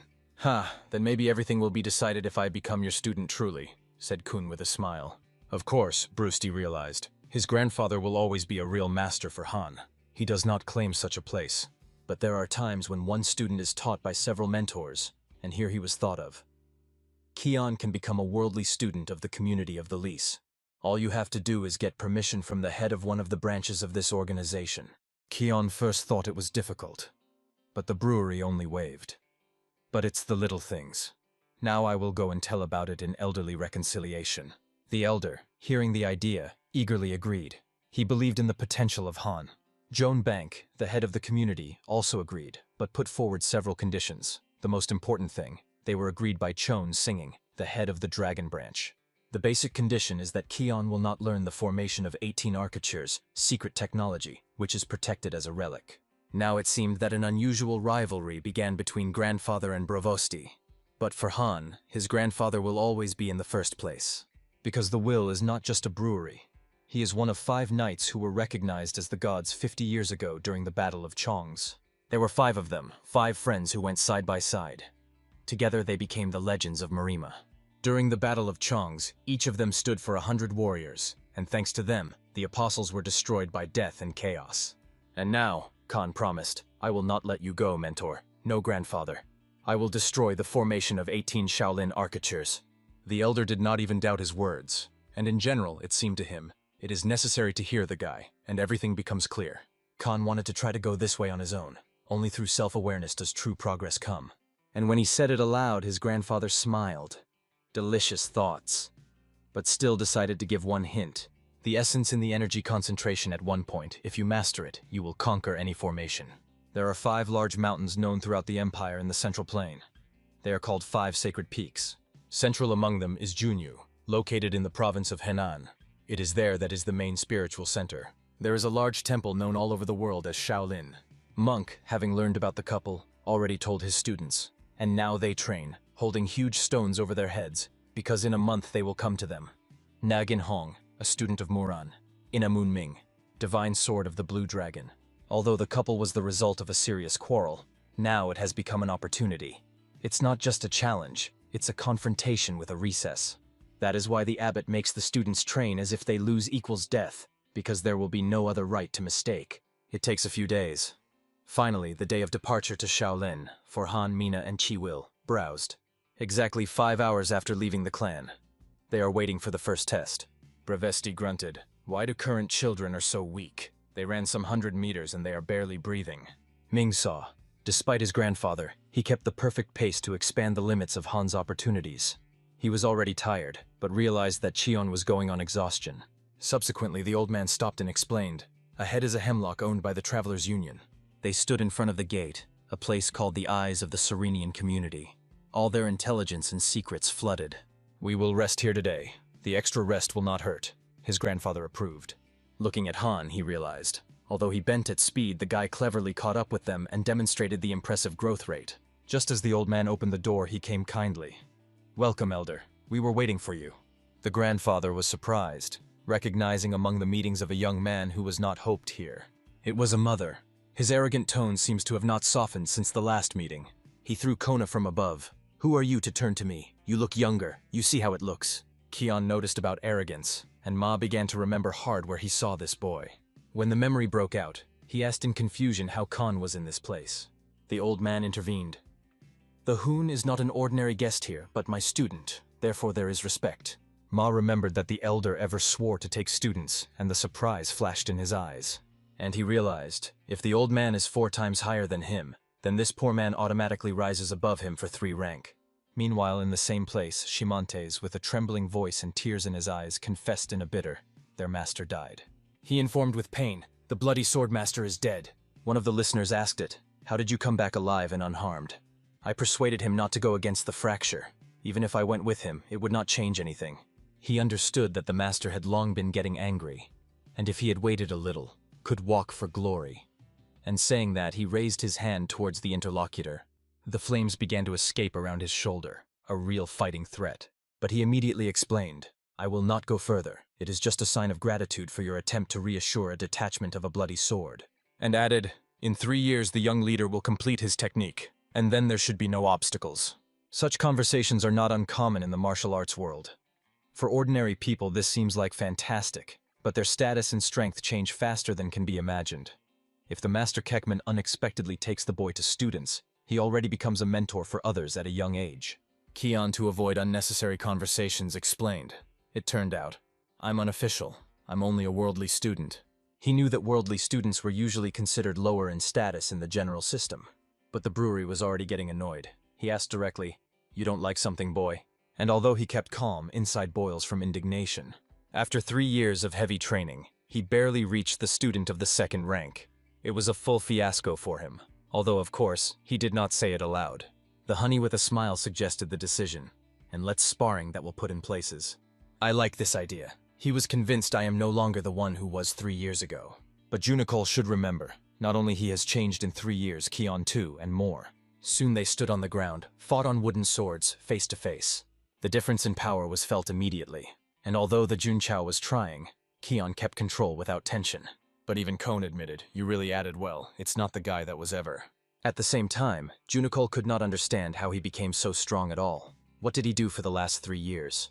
Khan suggested, "Come on again, focus." The first attack lasted exactly 9.08 seconds, fast, sharp, accurate. The next attempt is another 40 seconds of intense battle. Yunchul thought he would win this time. But again he was on the ground, looking into the sky. Considering that Junkel was now fencing and the staff did not use a long time, the gap was huge. This clearly showed how much the Keon escaped forward. It was a complete defeat, but at the same time, a valuable lesson that Junicole will definitely not forget. Keon calmly gave him some advice, even without a shadow of superficiality. And then he reached out, "We will work out more when I will come back." After such a battle, it was time to rest. A long and serious way was waiting for them. At the same time, Soft left home. Sovis went out to a familiar place and she did not leave a strange feeling. There was always Nen here, and now he is gone. But she also realized something changed, although not as rapidly as Han, but it is gradually growing. She remembered his words, "If you remained at the same level as last year, then you need to train more." Her workout today came to an end, and she firmly said, "I will start going to the training hall tomorrow." But suddenly, behind her back, a voice came. Someone turned to her. It was a brother Pen Other. He came closer and said, "You are always here on the territory of the clan, but it seems to me that we have not seen each other for a long time." Sad smiled. "I always train here. Why didn't you come?" He shrugged. "I thought you were training in the training room." They realized that they were constantly needed, although they were both around. "That is, you went there to work with me?" she asked. "Yes, just want to train with you." This answer knocked her out of the panther a little. She slightly blushed and asked, "Why? That's what with me. For except you, I have no one now." Her cheeks became even red. It was not just confusion, it was a real emotional shock. She did not expect that he would say something like that. It was unexpected, and at the same time touching. Although, of course, he could not compare with a minor or a hoon. But right now he looked surprisingly courageous. Tayadin, whom I can fight on an equal footing, teaching 100%, he calmly explains, frankly confessing in his desire for honest rivalry. I made a considerable jerk forward, but now my situation is weird. For the subordinates I'm already too strong, and for mentors is still not enough. None of our warriors are no longer a rival, but looking at Senbei, I see that they are far ahead. How much you didn't think. You alone have similar skills with me. Salkov became unfortunate. She hoped for warmer words. From the realization that only about training, she took her from a quiet but evil disappointment. Her sudden, like a lightning, a blow to the stumble of him suddenly. He did not expect that the girl would react with his fist, not a shy look. Your chat's about equality, she made the harsh boredom. And in her eyes, the fire of real combat excitement broke out. You want sparring? You will get immediately. She leaned sharply, not giving him a word, inserting. He just managed to whisper that he was not yet ready to resist. And the enemy, you think, will wait for you to prepare, cut off the sewing, already moving into a rack, ready to prove its point of view. Meanwhile, in the province of Henan, travelers go to the main avenue of the community of the Stanikov. It is difficult not to exhale the captured wow. After learning about the arrival of the elder, the local students lined up, bowed, and the choir greeted him. For them it was a great honor and a rare event. The elder answered every short nod, noting that all present in accordance with the hierarchy were inferior to him at least one rank. At the sight they met a hole and a sank. It has passed a lot of time from their last conversation, and respect and views remained unchanged. The elder heard that these two are the highest rank in the community, not taking into account his himself and the supreme head. The curiosity was mutual. The views of the masters immediately fell on the teenager nearby. Isn't the Hakin Vagran? They asked, carefully evaluating the posture and a calm shine in his eyes. The smile of the elder confirmed their guesses. Yes, it is this guy, the music student from the clan Negan, for whom Shaolin is already preparing the test. The masters did not hide astonishment, but the elders seemed that this respect was too cool for guests of this level. They justified, they would never despise you. But the old man explained that he was not about him, but about Han. You are subordinate chapters, and he is a student therefore, according to the hierarchy of Kion, your senior, the elder emphasized. Hundreds of apologies sounded at the same moment. The air was filled with bows and shutter clothing on his knees. The old man only laughed slightly in his beard, as if secretly tasting the situation from which others were red. Thank you that they overcame all the way. The guests of the Dragon Branch, Chon's Shining, bowed to Khan and his companions. Kion answered with a slope. There were minds and a will watching the ceremony carefully. Go up, do not lean so low, the head said gently, with a gesture inviting them closer. How could I not come? Now I partly belong to your community. Khan replied, what I immediately liked the head. He explained that although the workers look like a wandering, their home lives in a strict discipline and a clear code. Kion confessed that he had not yet heard about local canons and asked to personally familiarize him with the rules. We only have one rule, said Chon singing, and silence fell in the hall. Honor justice is the whole dogma that keeps the scattered travelers together. Some people whispered in surprise. And that's all? Only one rule? We're looking for underwater stones. It was this simple commandment that made the community of the Foxes one of the strongest and most respected factions of Marima. Then the head appealed to Han, as a representative of the martial arts faction. Do you know why we are generally called a faction? After all, the community of the workers could easily be considered an opposition, an independent force. Do we have the right to call a faction of martial arts? Han, without hesitation, replied, because you value justice and morale. One day my grandfather told me he began. Martial arts without justice and spirit is not a warrior, but an ordinary avenger. There are many people who do not have combat skills but remain worthy. Hearing these words, the head for the first time really realized why the will of the will was lonely, just to wait for this guy. But Bravesti only waved, but I was not so lonely, simply demanding in the choice. And then the head decided to talk to Han alone. Did they go deep in the path when Khan asked, is everyone in your community so creative? He just laughed. You know what is the most difficult in asking? And then I stopped and looked into the eyes. The reason I brought you here, I want to convey to you the history of martial arts. Yes, the story itself, because not everyone is able to hear it, but even less to pass on. I will not repeat, so listen carefully. It's not just a story as a testament. And then the head began to tell scripture. There was a story that changed the whole generation. The technique of the sword conscription, although the basis of training is considered staff, in such a long history could not be no fencing techniques. However, the head understood the technique of possession of the sword should be transmitted together with the technique of the soul of the divine dragon. But Khan has already mastered the depth. Now, there is a risk of unwanted side effects, so there is no choice. He must understand alone. The head asked, "Did you realize that Kudzi is a cruel technique used to punish evil?" A mighty energy that warmed the air around. The head looked and did not believe in his eyes. Did he understand the essence of Kudzi's technique? Just hearing the description? But Khan just got amazed. "Oh, I'm a little distracted." Then he calmly said, "Can I show? I want you to check if I understand everything right."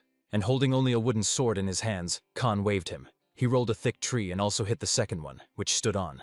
How to describe the facial expression at this moment? Shock, awe, and surprise mixed in one. For the first time in 30 years he saw the perfect reproduction of Kudzi. Technique lost during devastation of a demonic cult. In his eyes, Han was now extremely similar to Mo Hong Vig's elder, a legend whose shadow lived in memory. And of course, Bravesty could not miss this scene. He followed everything from a distance. The scene made him smile widely, though he was worried about the head to intercept the student at the depths of his heart. A few days passed, and they finally arrived. The three stood in front of the mountain of Sanshan, the middle mountains among the 5 large ones. Due to the fact that the head followed Han all the time, their arrival came out later than planned. Then Chiwol explained. "I go right and shout in," Cohen asked. "What do I do?" The old man was silently pointing to the top that hid behind the clouds. It was the highest point of Mount Sunshine, a place where only the boldest leads. He said, "You have 6 days. Take the things I left on top and then come to Shaolin. And if you do not cope," the smile disappeared from his face, "come to a hard punishment." The collection has just begun. Everyone was tense because there was a decisive stage of the test in front of them. The bald mentor began to explain the rules, emphasizing the importance of discipline and strict compliance. He added that this is the final stage, and no one will get the right to make a mistake. Everything will be resolved right now. The elder clan Moon, Chusan, did not even think of any indulgence. His determination was in his gaze. The guy appealed to him to teach him, full of hope and confidence in his own power. But in his thoughts, Chusan only mockingly called him a daring and overly confident novice. When both sides were completely ready, the moment came. The battle could be officially started. He did not even move out of place. He stood unwavering, as if there was something more than just a force. And Ming has already managed to move a few meters forward, preparing to strike a decisive blow. Only now did the Chusan notice what had happened to his weapon. The surprise flashed in his eyes. Exhausted, he fell on his knees. It seemed that the forces suddenly left his body. Ha, with a mockery, said, "How sorry." Zrania, hinting that the duel has not reached the climax, and he added with sarcasm, "Probably you just didn't have grown to my level, treat." He could not believe that the guy tried to knock him off his feet with ordinary basic technique. Squeezing his teeth, he acknowledged, "Good. Your martial art deserves respect." But suddenly, at the same moment, he rushed forward. The attack had to become unexpected and decisive. The senior, as if from above, also decided to give advice, giving himself a wise mentor. His advice sounded strange. They say that through the rat one cannot be believed in his own strength. After such a valuable teaching, minds already asked to show true experience in action. Chusan understood perfectly. The honest fight would be too difficult for him. There is almost no chance. So he made a decision, to play dishonestly and capture the advantage at the expense of surprise. Stressing his palm, he struck a powerful blow to the guy's stomach. It was to complete the battle. But his eyes remained wide open. He looked forward, not understanding at all. After all, Ming remained standing. The blow did not act at all, as if he had not felt pain. When asked what it was, Ming calmly replied, "It's just a standard technique, 10,000 muscles." And now it became clear. There is a young man in front of him, who surpassed him in the inner strength. But now his time has come. The guy warned that he was on the offensive, and with a smile added, "Let me show my steep side, especially for the younger ones." The dazzling lightning outbreak, a wooden sword, just on the back with incredible accuracy. And so the enemy falls face to the ground, humiliated, broken, silently kissed dust. He is lacking only to start crawling on the ground. Then it will be exactly like a regular worm. The judge, without holding back smiles, jokingly added, "This time the end has come lightning. The winner is a Ming from the clan Nagagun." For the audience, it was like a thunder in the clear sky. No one believed that he witnessed such a turn. The teacher did not hide the delight. He praised the student, calling the performance simply shiny. Summary of all 7 matches. 5 wins and only 2 defeats are a real breakthrough. Even the senior opponent was greeted with decent participation and shown. They openly admitted their defeat and promised that they would not create any problems in the future. As a strong and noble personality, Ming addressed Chusan with a caring question about his condition. "Thanks to your care, I didn't get serious injuries. We'll get the arena, so go first and rest." Ming heard their conversation, but his thoughts were completely different. Something was not released from the inside. Memories of the arena were still floating, as if in real time. Every moment they were in memory. Although the sword was wooden, it was for the first time in his life to send a weapon against another person so seriously. The taste of a real victory. And even now this feeling seemed unrealistic, like a dream that is difficult to believe. At this point, my sister was indignant. But if I was fighting a real sword, I would definitely win. She also asked her grandfather to remember how she hit almost near the vital organs. They say she was very close. At the same moment, Ming stood near the lake, thinking about how his grandfather was waiting for this tournament. But in fact, he did not get anything. Looking at his reflection in the water, he reasoned, what did he need to compete on an equal footing with other craftsmen? Suddenly there was a voice nearby. "Wait for only 3 years. If you wait, I become a real master, and worthy of your rival." It was a Khan who approached him with a serious look and a friendly smile. Ming replied that he was hopeful. Kion would grow even faster and darken even him. They exchanged jokes, as if they were still boys without the burden of responsibilities. But then Ming became serious and turned to him with important words. He wanted to share the idea that had long matured in it, too important to remain silent. Namely, he suggested that he become a new head of the family.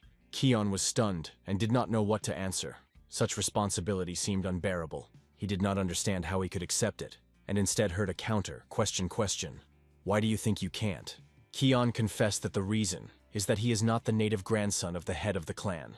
But Ming decided to tell him something important, a thing that he still did not know. The true truth is simple. In the clan, the reconciliation is possible if you have a talent. It is he who determines your place. And in a person with such a name as you simply cannot help but have great potential. It is part of the inheritance. Of course, to become a head, you will have to surpass me. But you just said you have done it in 3 years. I can't say that I will exceed you with confidence. Ming called such an answer good. In Han's eyes, the fire of the future warrior was already burning. After that, he thanked Khan and offered to return, because it was this conversation that helped him to spread everything on the shelves. Han, agreeing, also noticed, "It is time to return. It is not necessary to get rid of." He also added with a smile, "Older brother, all of your guidelines do not make you wait long." Meanwhile, the girl continued to justify the reason for her defeat, called the lack of inner strength. She spoke to the mine, and when she did not receive a clear answer, she said she was going to her grandfather on the elixir. But Mine asked her to wait a little. They were still in the house of the Moon clan. At this point, the whole looked alarmed, and Ming immediately noticed it. He came closer and asked what happened again, but the whole himself wanted to find out. "Why is it so strong? I also want to succeed like you and Khan, but I hate workout so much. Why is it so difficult to train?" The answer was short. Because it is a workout, and they are always difficult. Otherwise, it is no longer a workout, but a rest. Khan also agreed with the older one, but made jokingly, "And is the workout not interesting?" To which the bun grunted, "Interesting. Only for you." The mines did not resist laughter. The younger ones were crowded with their aspirations, though they joked as children. And indeed, when the Ming looked at them, a spark of motivation broke out in it, as if the heart was inflamed again. That is why he turned to the honey and promised he would give him the experience of a real, exciting workout. And at the same time, he shared another truth. Real pleasure comes when you overcome your own borders. And so he suggested that you do it right now. Not to wait, not to doubt, but to act. There were a lot of rage that day, and all of it seemed to live in the respects of the events. Sadia received a promise from his grandfather. He will receive the long-awaited elixir for her. And the workout of the Hungan was so exhausting that he fell asleep instantly as he had touched the pillow. It has been 3 months from the day they left the house of the clutch and went on the road. Kion began to miss the house, and tomorrow they had to return. The heart was filled with expectations. Probably that Browsty is now actively looking for his grandfather, Khan thought, smiling. But when he was thinking, someone approached him, whose presence immediately felt. He turned his head and saw Moon Chun. His gaze was serious and calm. Khan turned to him in his name, but he answered with a smile. "What about the idea of calling me just older Chon?" But it was even more interesting. Why did Chon come here so late? What prompted him? His answer was unexpectedly sincere. "I came to apologize." He wanted to apologize for not looking at Han during their sparring. It could seem offensive and contemptible. When I realized that I did, I was ashamed. But Khan replied calmly, "It's all right. I also provoked you because I sought victories." Then he asked, "Are you planning to participate in the next Dragon and Phoenix Festival?" Chon honestly confessed, "Recently only learned about him, so I am not sure if I can go," he added with a sad smile. "They say young talents live only with glory and honor, and I didn't even know about its existence." However, he acknowledged, Kion was right. He did not understand why he chased something. His words never had real weight. And before leaving, Chakan asked permission to ask another question. "Why are you training? Why do you study martial arts?" The answer was simple and solid: to become stronger. Why be strong? For without power, I will not be able to protect others. It was these words that he said to his grandfather on the first day of staying at the house of the Klimg. For Hyon, it became the main guide in life, the answer he sought for so long. Chon acknowledged this. Today he learned a lot, and gratefully grateful for it. Finally, Chon asked Han again to appear at the Dragon and Phoenix Festival, to get together again. Due to the fact that they both recognized each other, a real respect was born between them. They were not concerned about the result of the battle or the age. All this did not matter. At that moment, they were only two followers of martial arts, warriors equal in the spirit. The sword with a sharp sound is stuck in the ground, as if it became a point after what he said. The words are heard. It seems that there is no one to greet here, but sooner or later, everyone will go through this place again. Already holding the sword, splashed with blood, he waited for the return of the family, and something important matured in his gaze. The next morning, his grandfather carefully listened to the request from the leader moon. He brought something significant. It was a gift. Once it was opened, the space around seemed to light a special light. It was neither weapons nor jewelry. It was 100 years of ginseng, more valuable than gold. He was handed over to young Mrs. Sokf. Chon explained that although he is not as powerful as a 10-year ginseng, he still has a considerable effect. And in general, he said that the family Nagan would no longer face troubles. After all, it was thanks to them that he received a valuable lesson. In response, Grandpa said, "Moon's family is also one of the factions. Isn't it worth going forward together?" "The second time may not be," the grandfather warned. Chon nodded. He remembers these words. After that, everyone said goodbye and went home. Trying to taste ginseng, Sadhu was skeptical. "Are you sure that he really has at least some effectiveness?" Kion also tasted the root, and she reminded, "Don't forget, I shared it." Probably because he did not even thank, but at this point he promised he will once pay off. The grandfather was a little worried, no matter how bad happened after taking the medicinal root. But it seems that time has already passed. A calm smile appeared on his face. Meanwhile, the horses were already ready. It was only necessary to harness them and move on. The border area of the Inner Mongolia is a cold wind and alert view. They were stopped at the entrance, not allowing to pass without confirmation of the person. In fact, they asked at least some certificate. The situation is tense. They check everyone. Then his grandfather calmly took the plate and demonstrated her guard. She spoke for herself. Seeing the swordmaster, the guard almost came out of surprise. He instantly apologized for his impolite and allowed to go through, explaining the harshness. The country is now a difficult situation, so the protection on the border was intensified. It was interested. What is the situation? What happened so serious? A real bloody massacre was arranged on the western border. Many of their people were killed, and they suspect that it is a matter of the hands of someone from Murim. The investigation is still ongoing. There is no official conclusion. Grandpa knew, outside the Central Plains, their influence weakens. But it is the inhabitants of the plains who have the unspoken right not to obey others. The Guardian's care has once again asked them to be careful. Then the way promises to be dangerous. However, my grandfather felt something wrong. He ordered to speed up and asked everyone to stay close. Now they raced forward at high speed, as if the road was drove forward. Although the elders were moving in constant, the children were not far behind. It was visible how much they gave a lot of strength to daily training. Grandpa generally flew. The hare was working behind him like a spoiler on a speed cart. But suddenly he stopped sharply and gave a signal. "Stop everything immediately!" Then he calmly asked, "Look forward. What do you see?" When nothing suspicious was noticed, he pointed to the grass on the side of the road. "Look on both sides." And it was at this point that he appeared, immediately turning to the old acquaintance. "I see, you became more attentive from our last meeting," said a stranger with a predatory smile. The old man immediately recognized him. There was a bloody wolf in front of him, And at the same moment, everything became clear. It is the basis. But there was no need to understand something. The enemy came out of the shadow. Ordinary people go this road, so their goal is us, my grandfather thought, watching the situation. The bloody wolf laughed somehow terribly, so the frost went on the skin. There was nothing human in that laugh. The old man realized that the recently revealed activity of a demonic cult was a matter of this freak. The bloody wolf is exactly involved. But the enemy calmly specified, "This is not a demonic cult. It's a sect of a heavenly demon." Kion immediately felt a powerful, depressing energy that came out of it. It cut the air like a blade. He instinctively closed his ears. This aura pressed so much that he seemed to tear her head. And the worst thing, he realized that he had already felt this energy before. You are not confused with anything. On the day when the Tyre family died, and these words were ominously from the mouth of the bloody wolf, then you fully enjoyed your play with death. Remember? He threw it as if he had been a memory. The old man didn't answer. Instead, he asked the question, "Recent clashes with small fractions of Maroom. Is this your business?" "Try to overthrow me like then," the wolf replied, as if challenging, filled with cruel irony, and immediately sent 2 of his fighters towards Mernon. The attack was rapid and sudden, but Mernon neutralized both with one movement of the sword.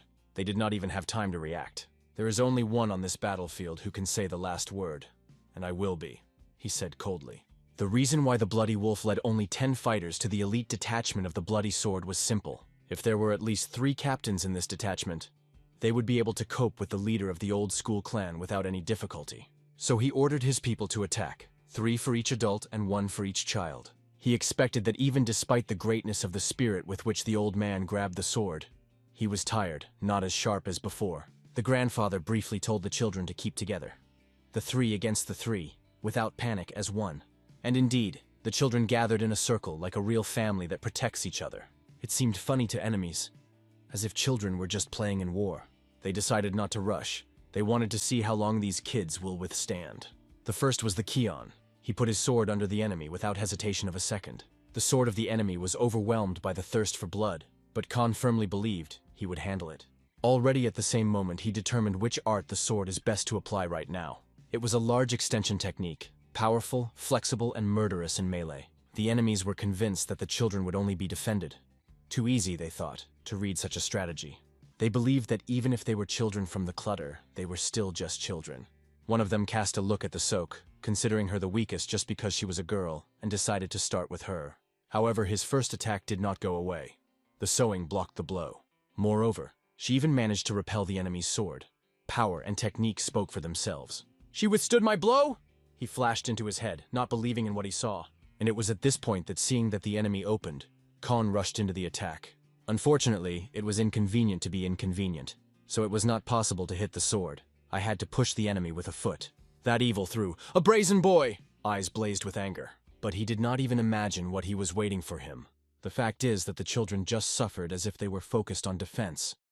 And it was at that moment that Khan went on the offensive. From the very beginning, they planned to reduce the vigilance of the enemy cunning.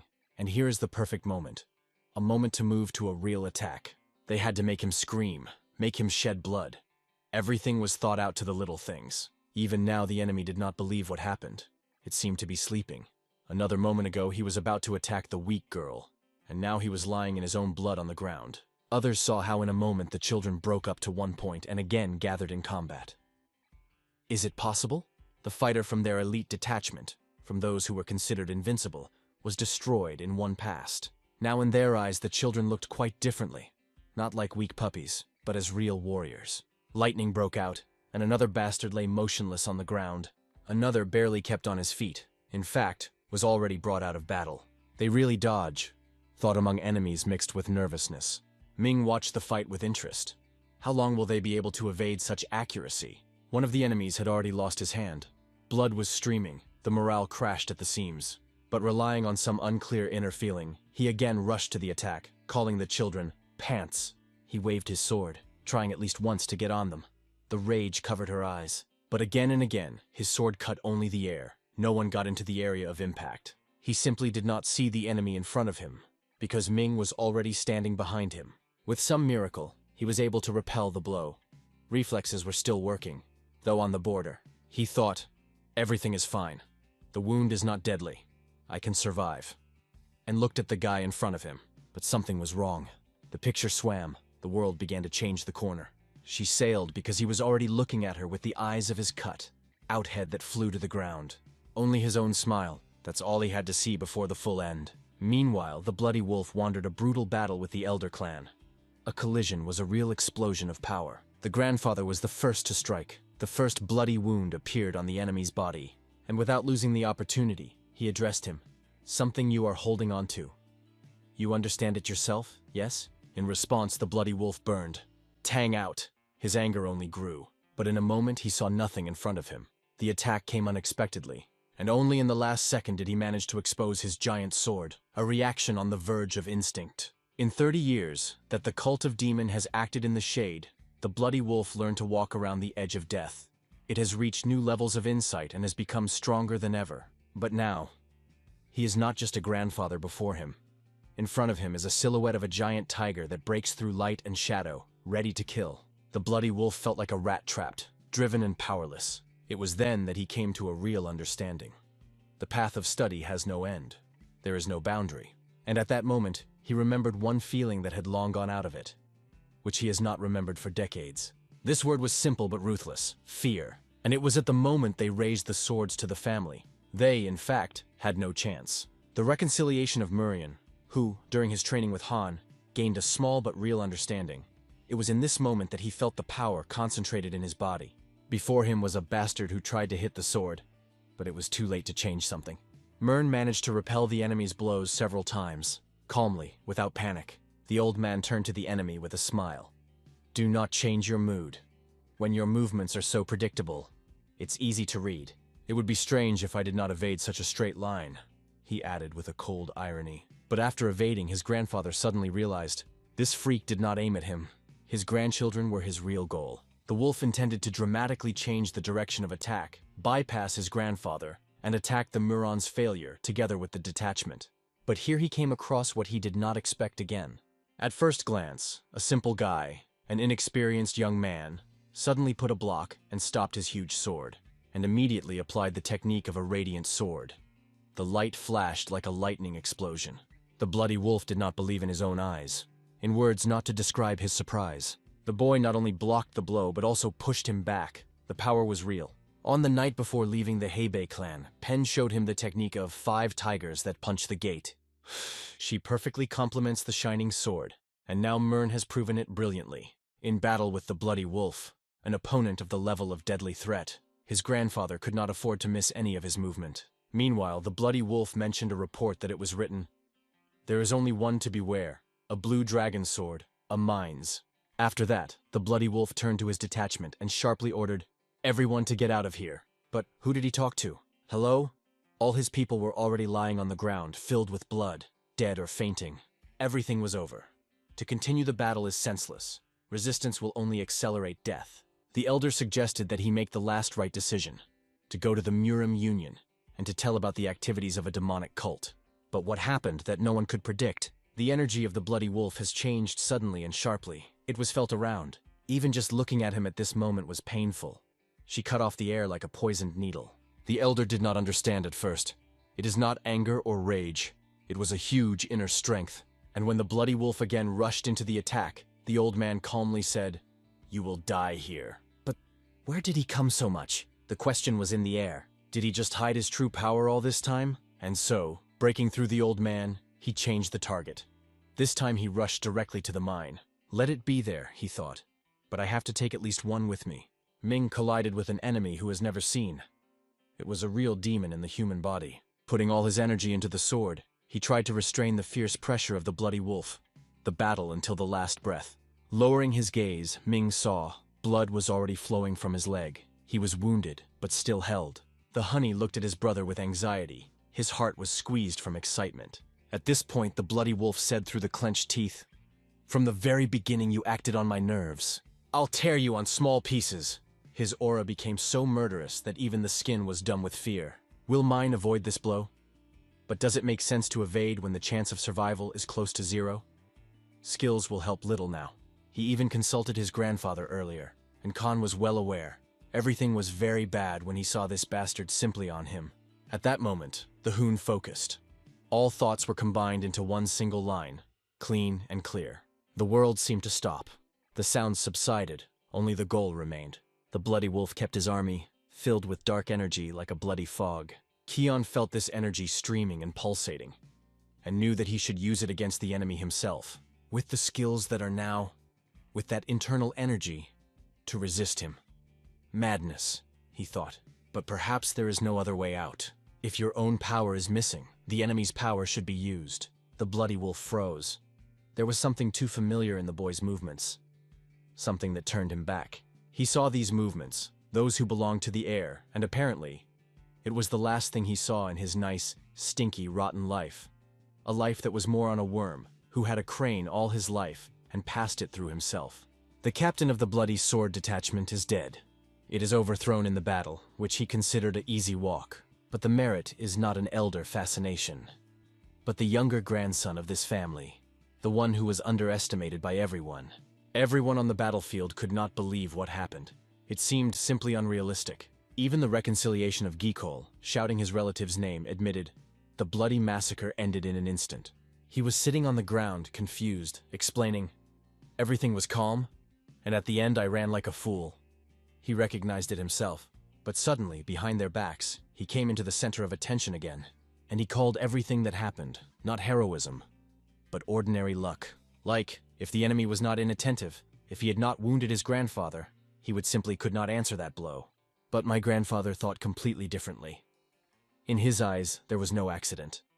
The last course of the boy was brilliant. Even with his experience, he could not predict this final movement. To make the coincidence inevitable is the true ability of Han, he thought. And he wondered, maybe he is not the same guy he saw before. This is a new level. After the battle, the boys consulted. It is possible to call back. Safe. When he asked Han where he plans to go further, he replied, Beijing is nearby. It's time to visit Pen Clan. And a friend immediately said, I'll go with you. Everything is normal, said one of the guys. He dealt with everything even in our absence. But he asked, look at my father and Mint until I am. But Hyon did not leave thoughts. The last words of the bloody wolf were settled in his head, as if poison. The activity of the demonic cult was not completed. It was only one page in much darker history. They will continue to threaten, and may still appear worse than a bloody wolf. But if he ever managed to cope with them, he will be able to find the answer to the main question that does not give him rest. The time has passed. Master Pengilson arrived at the battlefield. His figure suggested peace and respect. He stood over the body of a bloody wolf, calmly asked, where is the Elder Mern? Hearing that he is asleep, he just smiled lightly. Do not awaken him for no serious reason. Looking at the wolf's corpse, he quietly acknowledged, I would ever come together in battle. But he died by Muron's hand, so another warrior of this era passed away. And although the wolf deserved death, it was difficult not to feel that the whole era was coming to an end. Then the master addressed the eldest. Is your father a compartment for his head? But the answer was unexpected. It did Kion. He had long heard of the guy's talent, but could not believe that he was able to reach the level compared with the bloody wolf. Once it was about him, the master asked, where is this pitch now? And they answered, now the boy is training it himself, in full silence. Hilson slowly approached Han, amazed at the very fact he still trained. He could not even believe, after all that chaos, after death, battle, and blood, the guy continued to manage himself. Stopping nearby, the master began to look closely. What exactly did he do? The first movement is a sword in a circle around him, then the second, third. Everything is concentrated and clear. Hilson saw the Chen made a horizontal incision, accurate as along the line, but something didn't happen. Isn't it just a sword method? He thought. But with a small amount of energy, a fog began to emerge around like a ball of thin threads. Ascension level, dance with a sword, education technique, the gift of the language just taken away. Hilson frozen, unable to say a single word, and Han's eyes. They were filled with something deep, almost uncontrolled. It was a thirst, so strong that it pervaded at first sight. It was enough to look, and suddenly, Kion fell sharply to the ground, as if consciousness came out of the body. Hilson ran, but he saw with relief. Fortunately, he just fell asleep from exhaustion. The master himself once trained in his youth, but to reach such a level at the age of Han seemed impossible. And now he had a boy who not just grew up, he cut off his head to the enemy, who was the level of a real monster. It was at that moment that Hilson realized, this guy, he can, no doubt, be a new hope of all Marima. And then he made a decision. He cannot leave such a talent without support. It is the future that is worth protecting. When the cheese woke up, he was a little confused. He seemed to fall asleep in the woods, and now, in a soft bed, in a room that looked familiar. And here the room ran into the room. "You are home to the Pen family." Others immediately came after her. Everyone asked how he felt. But Conan was more important. How did they all find themselves here? And he got a complete explanation. Everything came into place. The most important thing is that all alive, all goals, and even if they were wounded, now everything is behind. But something new was waiting for him.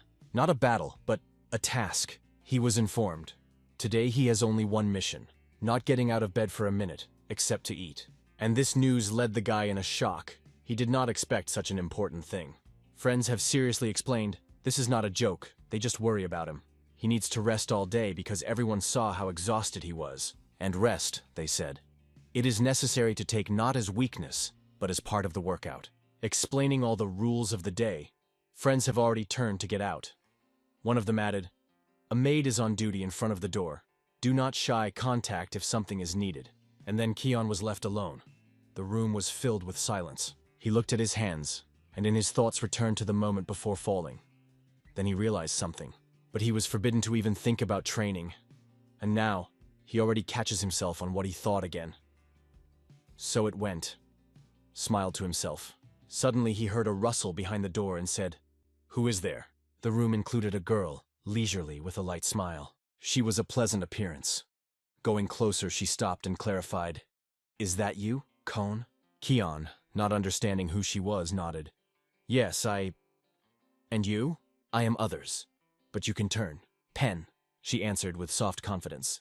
And immediately she added, "She is the granddaughter of the head of the Pen clan. I often leave with my uncle. My father is not very close to him, but Yes," she explained. Then she told who her uncle was, Hong Hun Pen. It is he who is the son of a master. He mentioned that between him and his older brother a big difference in age, and that he has a niece. In the course of the conversation, she asked Han's age. When she learned that he was 12, she was glad. "I am 12, and she confessed. She wanted to see what you really were because I heard a lot from her uncle." A lot. The fact is that Khan studied with Uncle Pen other. They are peers. So, in any case, there is no difference between them. And suddenly, the girl with a smile suggested, "And let's get out of here. It is sad to just sit in this room." She wanted to show him the center of Beijing. They say, if already here, it is worth seeing something interesting. Khan laughed a little. "Not what I don't want, just I have my reason." But as soon as he said it, two more came into the room with laughing. "But where you are, the two of you hide."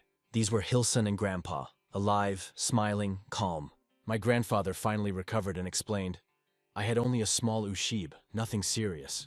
And immediately asked, "And what are these mysterious reasons why you can't leave the room?" Hearing the explanation, just smiled. "Now I know for sure, you are just as stubborn as I ever. I told you the same thing." After that, his grandfather allowed Khan to go out, promising to talk to Geekle himself. The only condition, no martial arts and training today. Hilson, by the way, gave a little money. To treat the guy with something delicious, let it be your day. And here they, with smiles and lightness, finally got the will to go for a walk. The elders, looking after them, jokingly began to discuss. They seemed to be very good for each other, eh? But suddenly Hilson began to behave strangely. His grandfather suspected that he had not eaten something.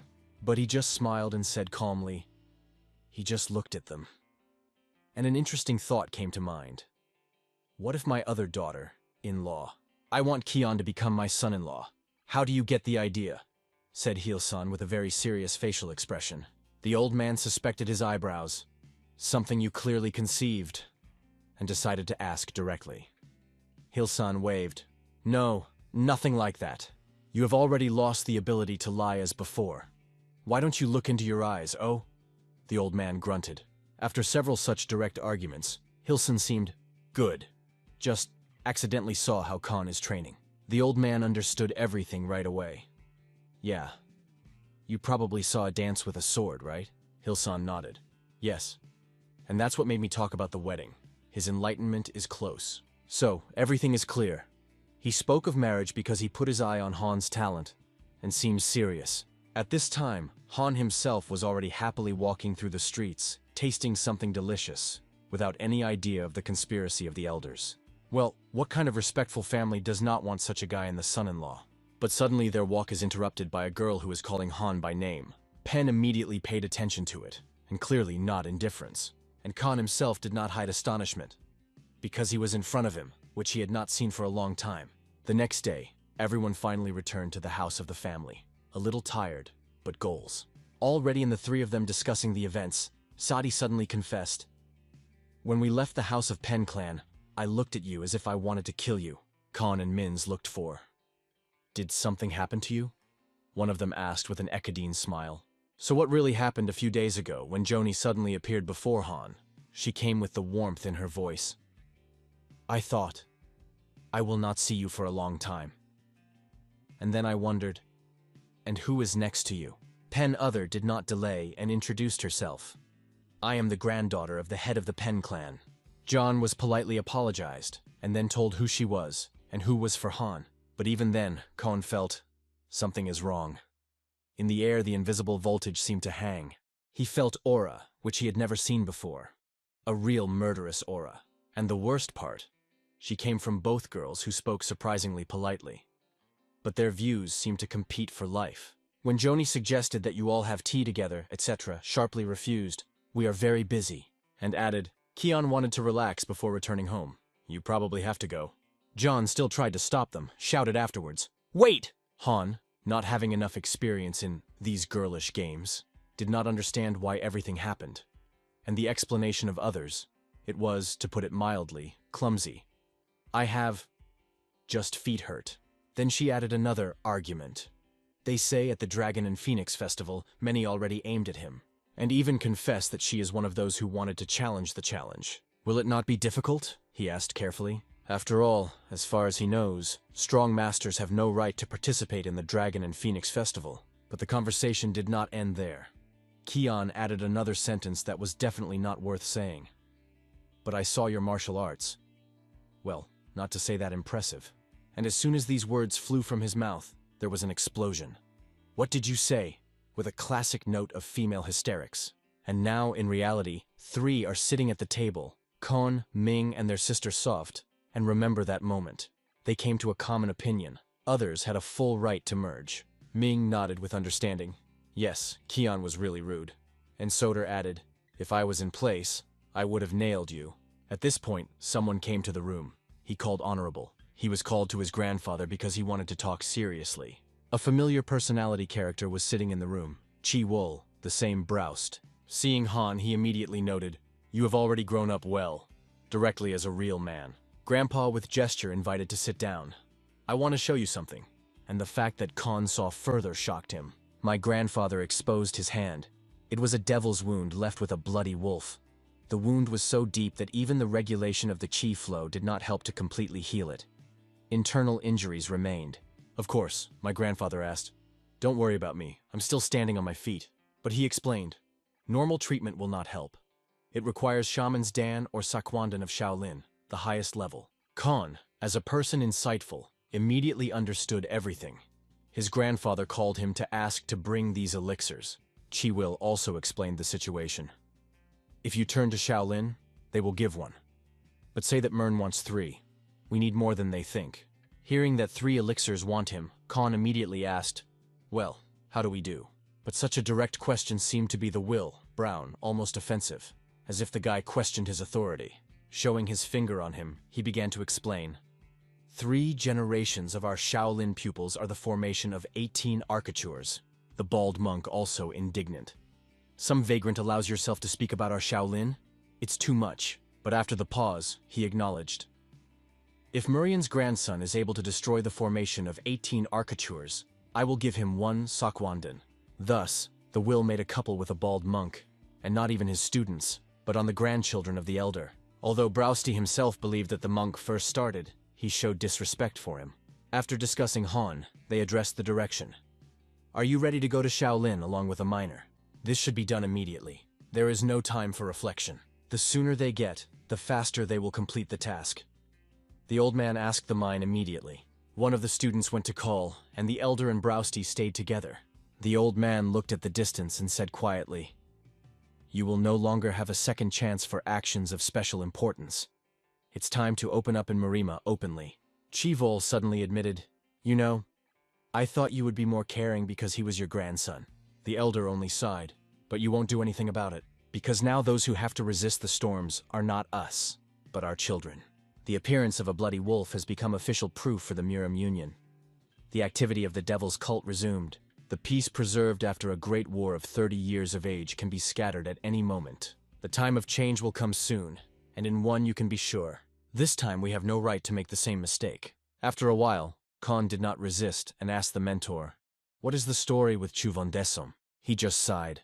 "I have never lost this boy. There is only one thing I do, and this is one, the number of students. Chuvon has 4 students, and his students have more than 30 pupils." Khan was immediately interested in, "Why do you have no student?" Bravasti smiled and explained, "My student should be special, and after a person meets me, hardly anyone will still be able to attract her attention." "Ha, then maybe everything will be decided if I become your student truly?" said Kun with a smile. Of course, Bravasti realized, his grandfather will always be a real master for Han. He does not claim such a place. But there are times when one student is taught by several mentors, and here he was thought of. Kion can become a worldly student of the community of the Lease.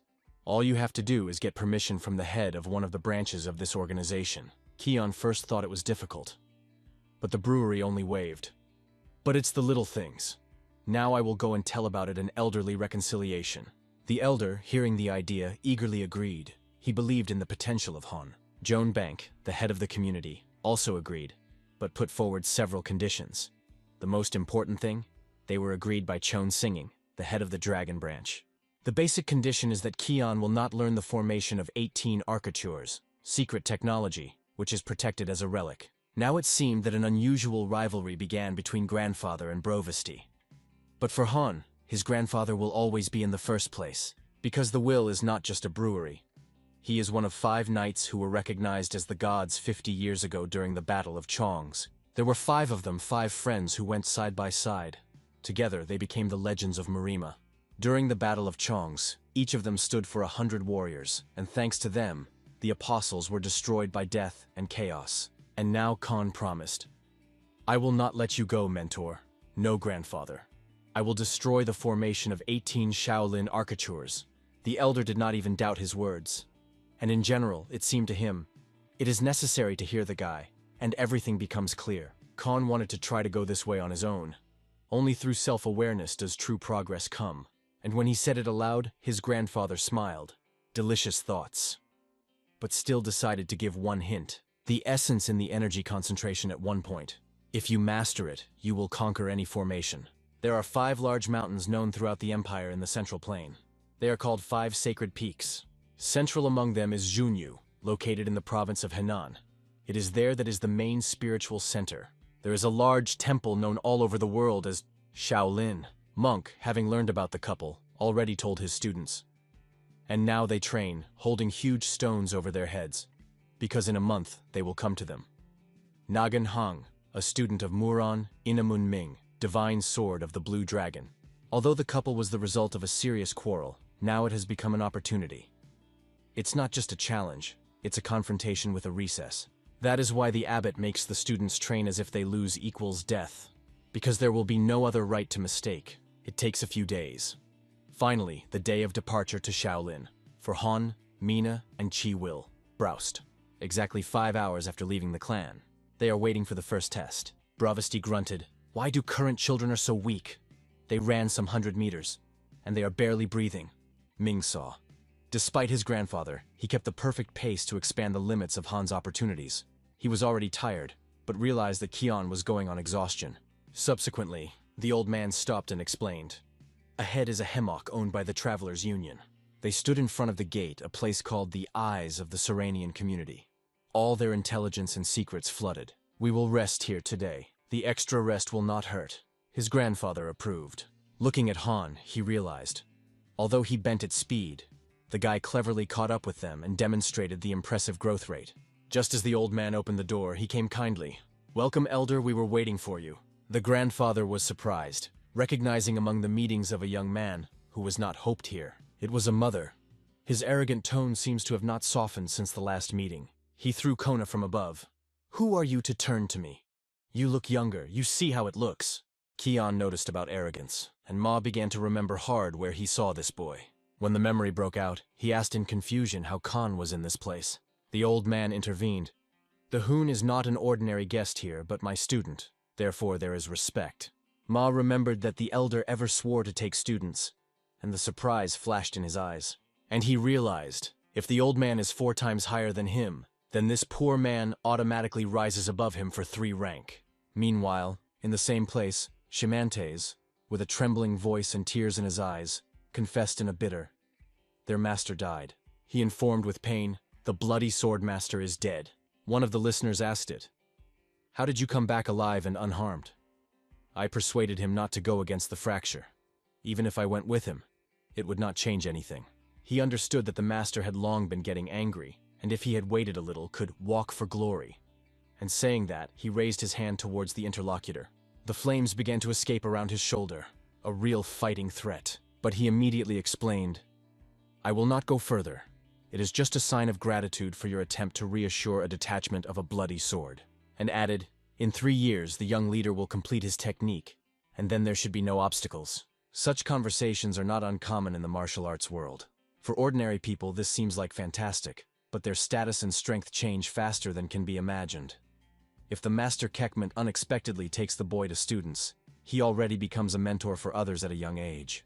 Kion, to avoid unnecessary conversations, explained, it turned out. I'm unofficial. I'm only a worldly student. He knew that worldly students were usually considered lower in status in the general system, but the brewery was already getting annoyed. He asked directly, you don't like something, boy? And although he kept calm, inside boils from indignation. After 3 years of heavy training, he barely reached the student of the 2nd rank. It was a full fiasco for him, although, of course, he did not say it aloud. The honey with a smile suggested the decision. And let's sparring. That will put in places. I like this idea. He was convinced. I am no longer the one who was 3 years ago. But Junikol should remember. Not only he has changed in 3 years, Kion too, and more. Soon they stood on the ground, fought on wooden swords, face to face. The difference in power was felt immediately, and although the Junchao was trying, Kion kept control without tension. But even Kon admitted, you really added well. It's not the guy that was ever. At the same time, Junikol could not understand how he became so strong at all. What did he do for the last 3 years? Khan suggested, come on again, focus. The first attack lasted exactly 9.08 seconds. Fast, sharp, accurate. The next attempt is another 40 seconds of intense battle. Yunchol thought he would win this time. But again he was on the ground, looking into the sky. Considering that Junkel was now fencing and the staff did not use a long time, the gap was huge. This clearly showed how much the Kion escaped forward. It was a complete defeat, but at the same time, a valuable lesson that Junikol will definitely not forget. Kion calmly gave him some advice, even without a shadow of superficiality. And then he reached out, we will work out more, when I will come back. After such a battle, it was time to rest. A long and serious way was waiting for them. At the same time, Soft left home. Sovus went out to a familiar place, and she did not leave a strange feeling. There was always Knen here, and now he is gone. But she also realized something changed, although not as rapidly as Han. But it is gradually growing. She remembered his words. If you remained at the same level as last year, then you need to train more. Her workout today came to an end, and she firmly said, I will start going to the training hall tomorrow. But suddenly, behind her back, a voice came. Someone turned to her. It was a brother Pen Other. He came closer and said, you are always here on the territory of the clan, but it seems to me that we have not seen each other for a long time. Sad smiled. I always train here. Why didn't you come? He shrugged. I thought you were training in the training room. They realized that they were constantly needed, although they were both around. That is, you went there to work with me? She asked. Yes, just want to train with you. This answer knocked her out of the panther a little. She slightly blushed and asked, why? That's what with me? Except you, I have no one now. Her cheeks became even red. It was not just confusion, it was a real emotional shock. She did not expect that he would say something like that. It was unexpected and at the same time touching, although, of course, he could not compare with a miner or a hoon. But right now, he looked surprisingly courageous. Tayadin, whom I can fight on an equal footing, teaching 100%, he calmly explains, frankly confessing in his desire for honest rivalry. I made a considerable jerk forward, but now my situation is weird. For the subordinates, I'm already too strong, and for mentors is still not enough. None of our warriors are no longer a rival, but looking at Senbei, I see that they are far ahead.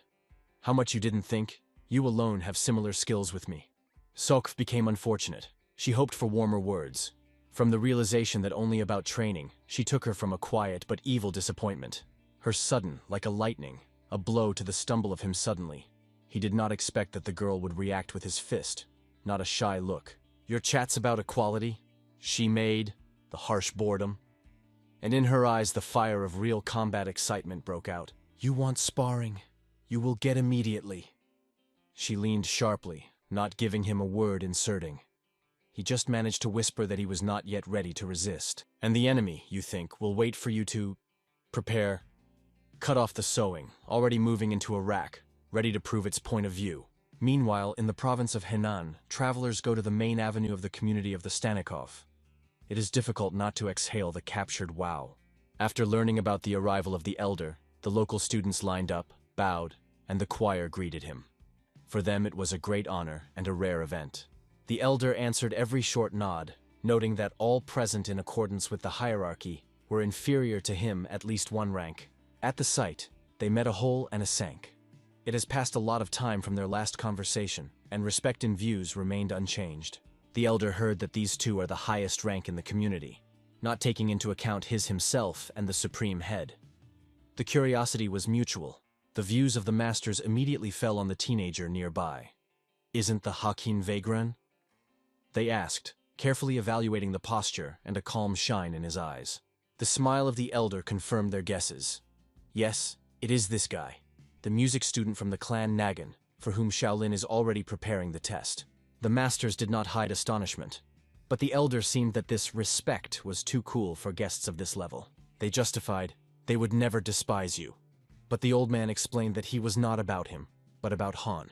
You are subordinate chapters, and he is a student therefore, according to the hierarchy of Kion, your senior, the elder emphasized. Hundreds of apologies sounded at the same moment.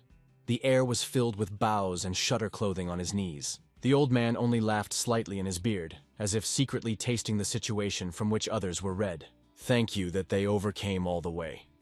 The guests of the Dragon Branch, Chon Shining, bowed to Khan and his companions. Kion answered with a slope. There were minds and a will, watching the ceremony carefully. Go up, do not lean so low, the head said gently, with a gesture inviting them closer. How could I not come? Now I partly belong to your community, Khan replied. What I immediately liked the head. He explained that although the workers look like a wandering, their home lives in a strict discipline and a clear code. Kion confessed that he had not yet heard about local canons, and asked to personally familiarize him with the rules. We only have one rule, said Chon singing, and silence fell in the hall. Honor justice is the whole dogma that keeps the scattered travelers together. Some people whispered in surprise. And that's all? Only one rule? We looking for underwater stones? It was this simple commandment that made the community of the Foxes one of the strongest and most respected factions of Marima. Then the head appealed to Han as a representative of the martial arts faction. Do you know why we are generally called a faction? After all, the community of the workers could easily be considered an opposition, an independent force. Do we have the right to call a faction of martial arts? Han, without hesitation, replied, because you value justice and morale. One day my grandfather told me, he began, martial arts without justice and spirit is not a warrior, but an ordinary avenger. There are many people who do not have combat skills, but remain worthy. Hearing these words, the head for the first time really realized why the will of the will was lonely, just to wait for this guy. But Bravasti only waved. But I was not so lonely. Simply, well, demanding in the choice. And then the head decided to talk to Han alone. Did they go deep in the path when Khan asked, is everyone in your community so creative? He just laughed. You know what is the most difficult in asking? And then I stopped and looked into the eyes. The reason I brought you here. I want to convey to you the history of martial arts. Yes, the story itself.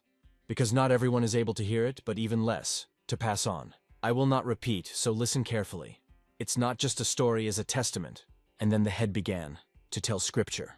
There was a story that changed the whole generation. The technique of the sword conscription, although the basis of training is considered staff, in such a long history could not be no fencing techniques. However, the head understood. The technique of possession of the sword should be transmitted together with the technique of the soul of the divine dragon. But Khan has already mastered the depth. Now, there is a risk of unwanted side effects, so there is no choice. He must understand alone. The head asked, "Did you realize that Kudzi is a cruel technique used to punish evil? A mighty energy that warmed the air around." The head looked and did not believe in his eyes. Did he understand the essence of Kudzi's technique? Just hearing the description? But Khan just got amazed. "Oh, I'm a little distracted." Then he calmly said, "Can I show? I want you to check if I understand everything right." And holding only a wooden sword in his hands, Khan waved him. He rolled a thick tree and also hit the second one, which stood on. How to describe the facial expression at this moment? Shock, awe, and surprise, mixed in one. For the first time in 30 years, he saw the perfect reproduction of Kudzi. Technique lost during devastation of a demonic cult.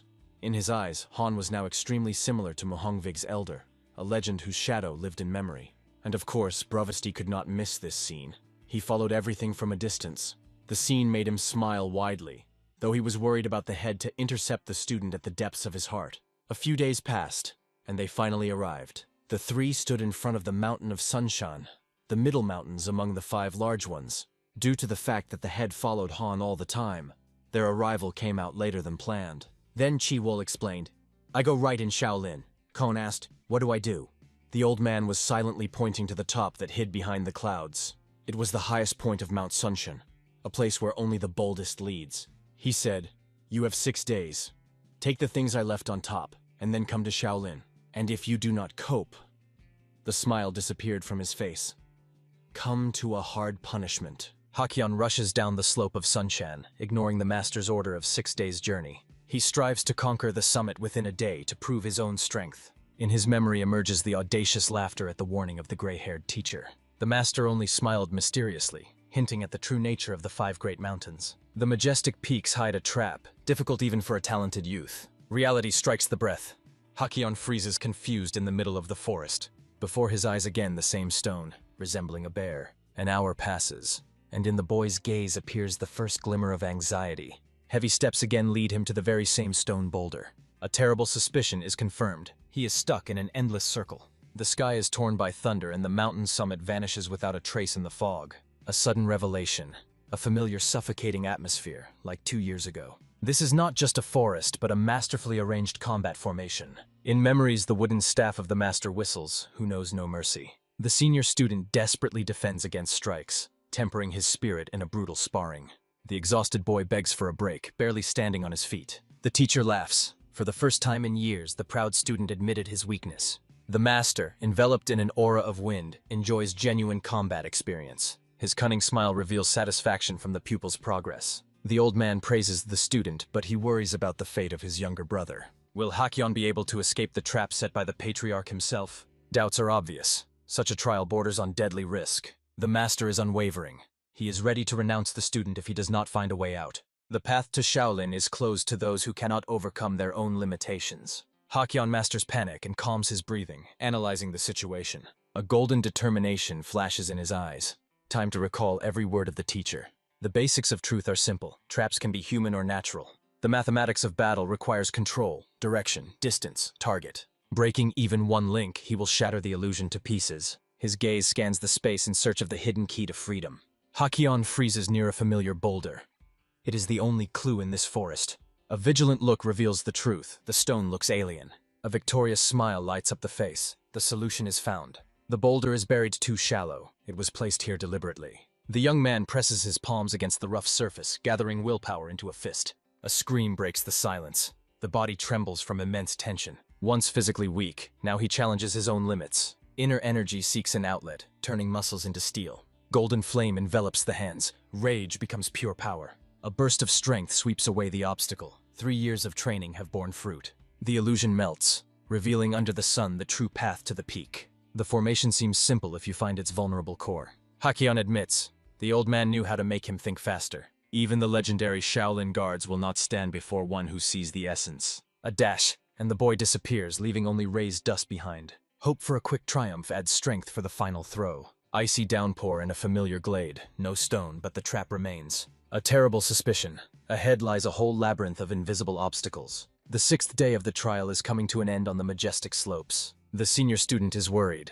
The deadline for the order is running out. Near the Shaolin gate, there is a silence that presses on the nerves. The master carelessly throws out, "There were about 10 traps." Exhausted, Hakyeon takes the last incredibly difficult step. The brother's amazed exclamation cuts through the air. He sees a shadow on the stairs. A trembling hand clings to a stone. The boy is on the verge of exhaustion.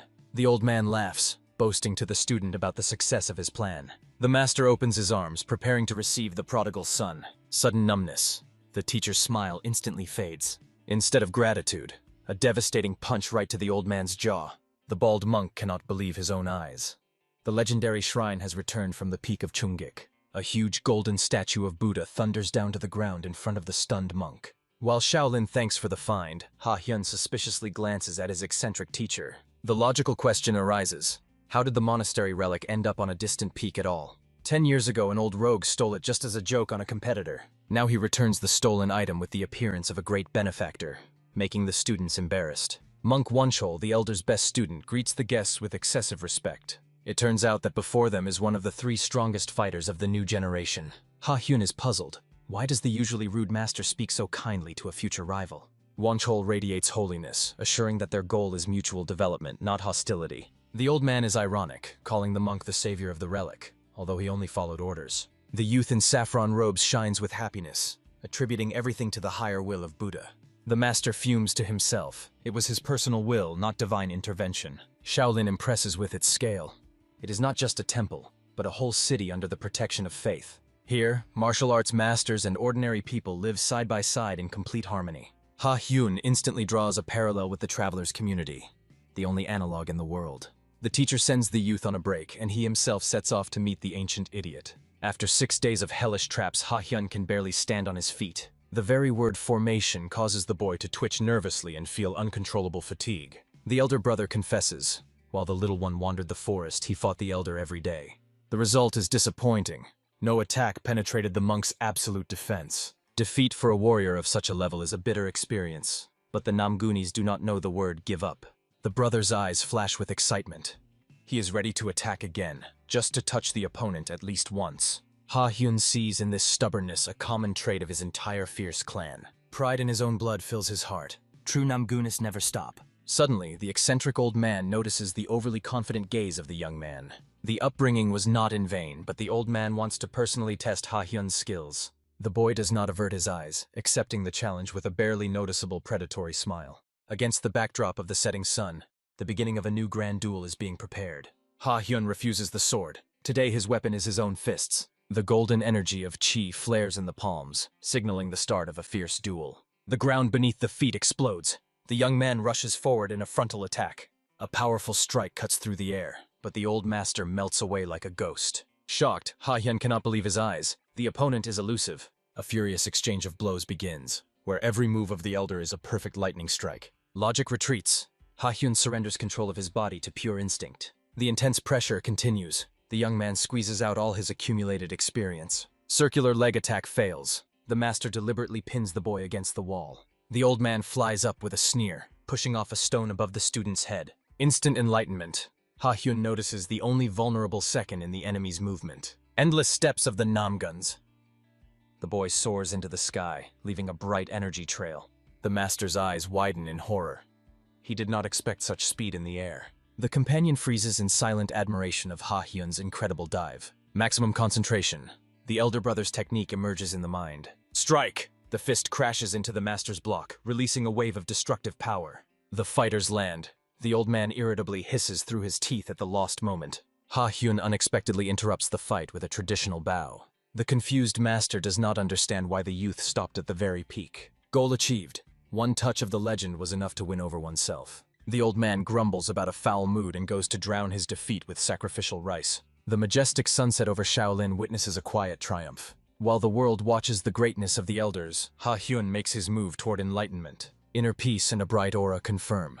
This experience has become priceless. Morning in Shaolin explodes with 1,000 synchronized strikes of the warrior monks. From the high roof, the heroes observe the iron discipline of the monastery. Suddenly, a giant figure radiating absolute power rises behind their backs. Chuan Desa, a living legend, greets the guests with sharp irony aimed at friends. The old masters instantly clash in a comical quarrel, forgetting their status. However, Chuan's gaze becomes serious. He sees Ha Hyun's true strength. The dark aura of the genius leaves no doubt. Shaolin students face a serious defeat. A group of heroes freezes before the Shaolin elder to the accompaniment of the mountain wind. The sharp gaze of the monk makes Ha Hyun feel awkward. The elder sees in the boy the echo of a familiar face from the distant past. The young man tries to guess whom he reminded the legendary master of. The guess is confirmed. The monk knew his mother and gave her a formidable nickname. The memory paints the image of young Yenryon, the most unruly disciple in the history of the temple. The master in the straw hat confirms. She was a true natural disaster. Shaolin was supposed to tame her temper, but the girl only caused total chaos there. Ha Hyun is shocked. His gentle mother once held the entire monastery in fear. The nickname Poisonous Jewel was born as an ironic remark at farewell. The elder only wanted to tease her for her unbearable, sharp character. However, Yenryon accepted this name with pride, making it her legend. The monk admits. His accidental joke became a name that spread all over the world. Stories about a troublemaker do not at all fit the image of a wise woman from the sun's memory. Love transformed the rebellious child into a model of refinement and calm. The atmosphere changes sharply. The monk's gaze becomes heavy and probing. The elder searches the boy's soul for signs of a destructive thirst for murder. He feared that dark revenge had completely blinded the mind of the Namgun heir. Ha Hyun admits, hatred does not control his life, but it has not disappeared anywhere. A brief pause. The young man prepares to voice his main life principle. He does not live for revenge, but will strike without hesitation when the time comes. The master in the hat is satisfied. The student's wisdom impressed even the Holy Father. Strength is needed by the boy only so as not to waste his only chance. Amid loud shouts of the monks, Ha Hyun succinctly confirms his readiness. The old monk prepares to test whether the boy's words are worth anything in real combat. The fog envelops the majestic roofs of Shaolin, hiding the secrets of future battles. Leaving the courtyard, Ha Hyun tries to comprehend the hidden meaning of their visit. He sees no benefit in watching others training without practical experience. The old man smiles slyly. He came to personally assess future enemies. A professional eye noticed falseness and clumsiness even in the unshakable ranks of Shaolin. The master is confident none of Shaolin's best disciples can defeat Ha Hyun in a fair fight. The stunned youth cannot believe his own ears at such a high appraisal. The old man knows the truth. Each new generation of Namguns becomes increasingly dangerous. The only real threat is the legendary formation of Arhats, which Ha Hyun has already felt himself. The price of defeat is too high, and the boy is well aware of it. The night's silence is broken by the whistle of steel. Ha Hyun prepares his blade for the decisive battle. The last training is interrupted by a mysterious figure emerging from the darkness. This is Chuvondesa. His cunning laughter cuts through the night chill. The old monk tests the youth's will by asking about the true price of victory. Triumph is needed by Hakyeon not only for the sake of papers but also for his own path. The master offers a deal that, it would seem, is impossible to refuse. The 3 promised documents can become his right now, without any risk. The price of peace is the voluntary refusal of tomorrow's duel. The monk reminds, 18 Arhats of Shaolin have never lost in history. The true glory of the formation lies in its invincibility, which must not be jeopardized. The monk's philosophy is simple. The best way not to lose is not to start the fight. But Hakyeon sharply interrupts this sermon of submission. He demands that the master forever forget this cowardly offer. The monk's shock turns into sincere laughter. He underestimated the youth's power. It was only a cunning test of loyalty to one's own principles. The tension disappears when Hakyeon understands the true game of the old master. The psychological test is passed, but ahead lies the trial of strength. Instead of papers, Chuondesa hands the boy an old worn book. Trembling hands accept the gift, more precious than any gold in the world. These are personal letters from his mother, the last connection to the woman who is not near. Hakyeon presses the treasure to his chest, feeling the warmth of a loved one. The monk walks away, half-jokingly begging for mercy in tomorrow's battle. The master in the hat watches from the shadows, scolding the old monk for his eternal riddles. For Shaolin, reputation is at stake, but for the world, the birth of a new legend. The old master whispers the name Yenryon, addressing the cold moon. Ahead is a battle that will change the fate of the entire world of martial arts. Ha Hyun meditates in the dark, trying to unravel the secret of the invincibility of the 18 Arhats. A bad premonition pierces consciousness. The upcoming fight seems completely unpredictable. Every cell of the body senses danger. After bloody battles, his senses have sharpened to the limit. Now he senses the smell of power, a heavy and dense aura inherent only to true monsters. Through the crowd of monks, Ha Hyun searches for the source of the strongest spirit, assessing the opponent's strength. No vigilance can be lost. Any random variable can become fatal. A familiar rumble makes the young man stop. His brother has not yet ended the exhausting training. From around the corner shines a golden glow. Namgun Min is surrounded by sparks of devastating electrical energy. The light blinds.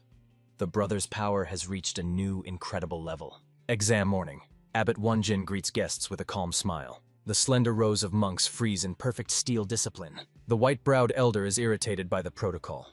He craves the immediate start of the fight. The look at the abbot reveals alarm. Festive attire signifies the peak of combat readiness. What began as a bet turned into a brutal test of honor. The best Shaolin disciples enter the arena and Ha Hyun accepts the challenge with audacious ease. A brief exchange of greetings. The warriors' names are etched in the silence before the storm. Wonjin awaits the duel that is to become a legend within these walls. Ha Hyun appears like a ghost behind the teacher, maintaining icy calm. A sudden scream breaks the silence. The outraged Elder Chusun bursts onto the platform. The supreme abbot of Shaolin in person. Every step he takes weighs a ton. Wonjin justifies himself before the mentor, trying to save face. The old masters exchange barbs, 80 years of rivalry in one glance. The command to battle cuts through the air. 18 monks close the circle. Fists and staffs rise up. The formation of Arhats comes alive. Ha Hyun's gaze scans the trap. 4 warriors in front, 6 behind, 8 hold the flanks. The brother instantly reads the structure. 8 I Ching trigrams form an unshakable axis. There will be no mercy. The monks will attack with a continuous, exhausting whirlwind. The roar attack! And the avalanche of yellow robes bursts into motion. Ha Hyun flashes a dive under the staff, which whistles as it cuts through space. The gaze focuses on the target. Now every second decides the fate of the victor. Ha Hyun draws the blade, taking on a storm of steel, wood, and fists. The red-eyed monks act as a single beast.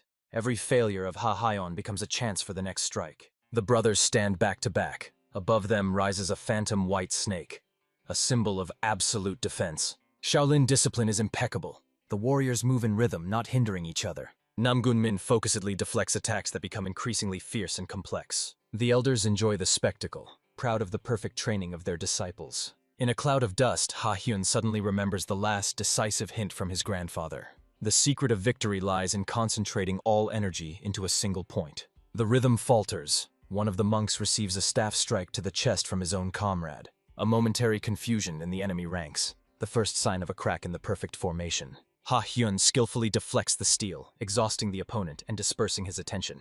A powerful energy strike knocks down the first monk. The long game strategy bears fruit. Chaos intensifies.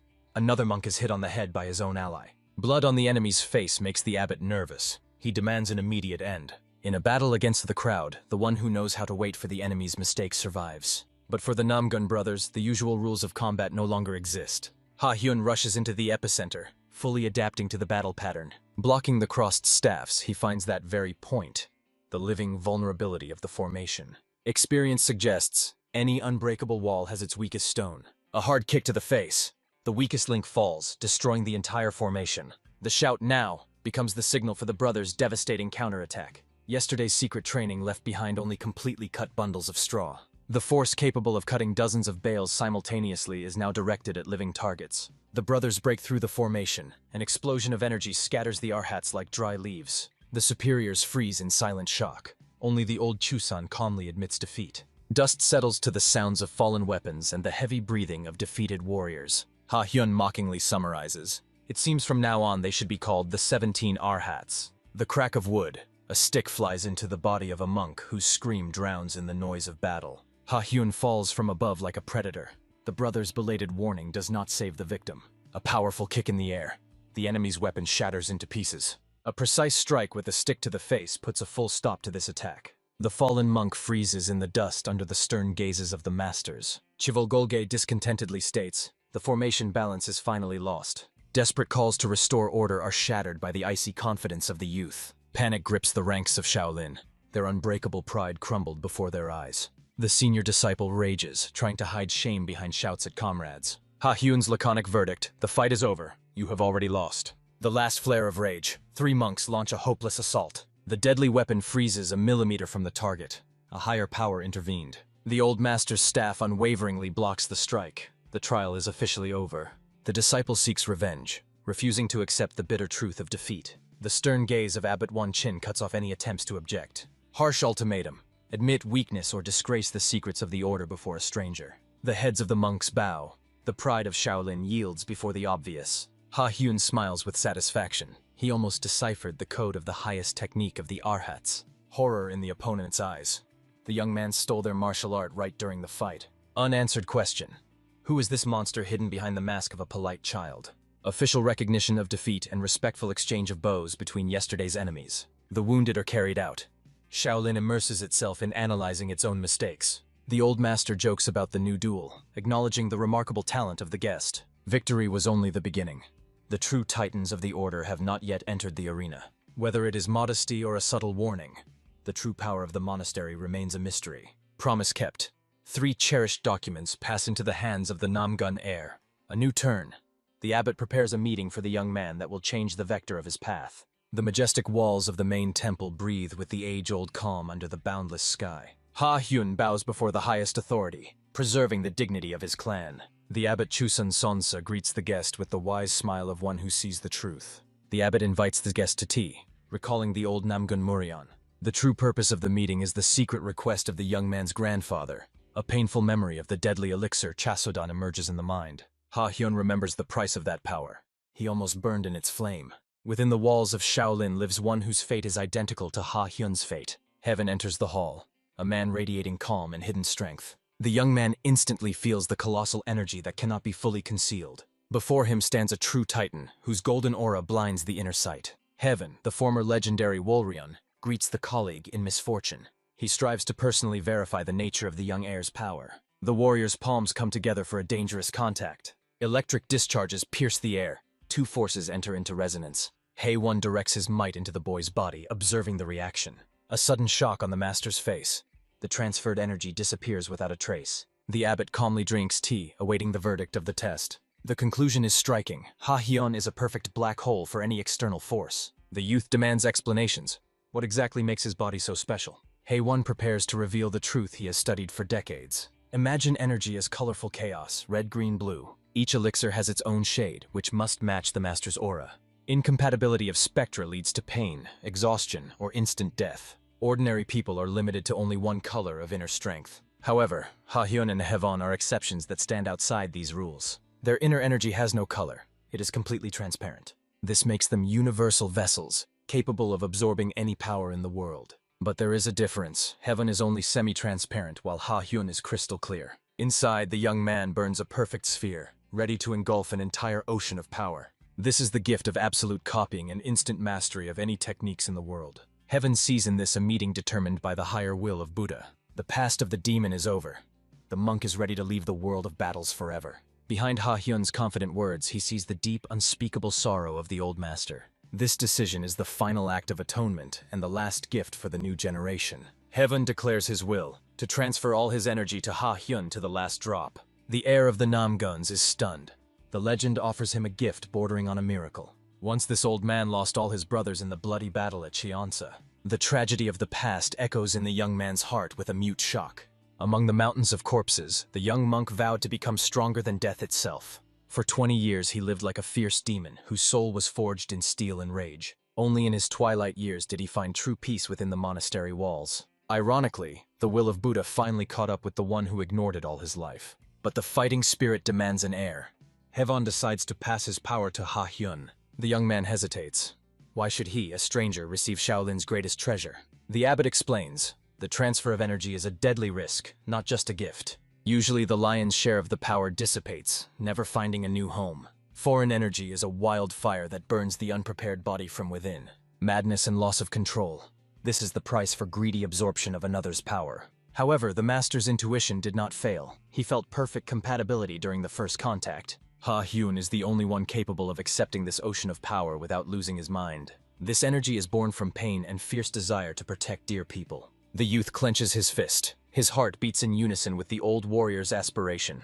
The vow given. From now on, he bears responsibility for the demon's legacy. Amid the silence of the temple, the future titan humbly bows before his benefactor. The burden of great power will not scare one who knows its true price. The monk's hands flare with gold. The ritual begins without any delay. The explosion of primal might makes the room tremble to its very foundation. The master's voice through the roar. Do not fight, become part of this flow. Dazzling radiance and a scream. The boy's body transforms into a living energy crucible. The golden stream pierces the chakras, closing infinite cycles of new power. The old man is amazed. Ha Hyun accepts foreign might so naturally, as if it had always been his. The abbot watches from the shadows the birth of a new monster in the world of martial arts. Relief and exhaustion. The master has fulfilled his last earthly duty. Ha-hyun freezes in the eye of the storm, having fully mastered the tamed element. The abbot addresses his friend one last time as the legendary warrior Wolryon. The old warrior laughs. In this moment he is once again the same unstoppable demon of battle. The last sparks of burning golden energy dissolve into the air, leaving emptiness. The abbot is stunned. An ordinary person would not withstand even a third of such power. But the energy did not just settle. It permeated every cell of Ha-hyun's body. The inner sight reveals a miracle.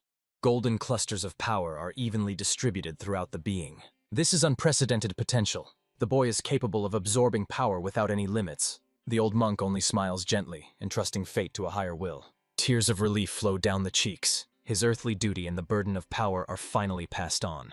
The sadness of loss the master hides behind a joke, bidding farewell forever to the combative past. Ha-hyun jumps out of bed, feeling the unusual heaviness of the renewed body. The abbot calmly waits by the window, watching the awakening of the new titan. The boy's body still trembles. The ritual has reborn his inner channels. One glance at his own palms, and the world around becomes different. Fists clench, releasing a double portion of golden fury, strong as granite. Now it is his own burden. He must master this ocean of power on his own. The harsh truth. Havan has become an ordinary man, giving all of himself without reserve. Ha-hyun bows his head, crushed by the grandeur of this selfless sacrifice. Despite the colossal power, in his soul he still remains a sincere boy. The abbot changes his tone. The time has come for talks about true values. The question of true justice hangs in the air under the clear sky of Shaolin. The shot sharply takes us to the luxurious estates of the powerful Namgun clan. Gichol meets an unexpected guest, the influential trusted person Ryu Inpa.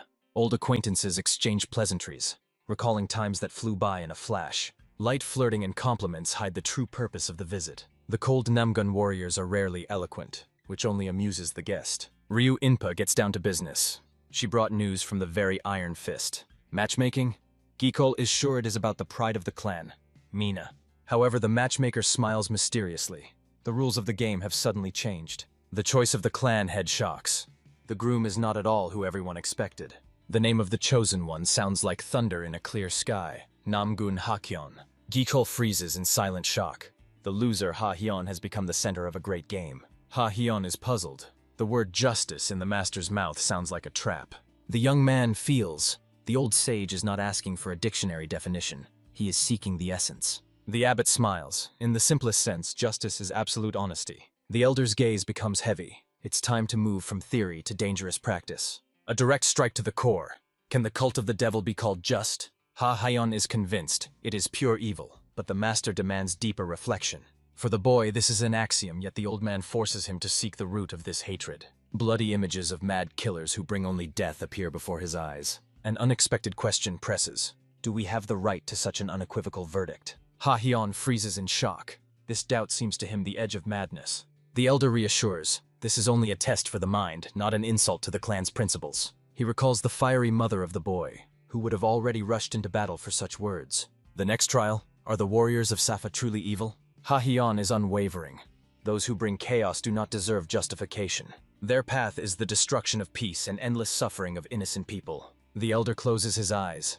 Where then lies the true boundary of righteousness? The final question strikes at the very soul.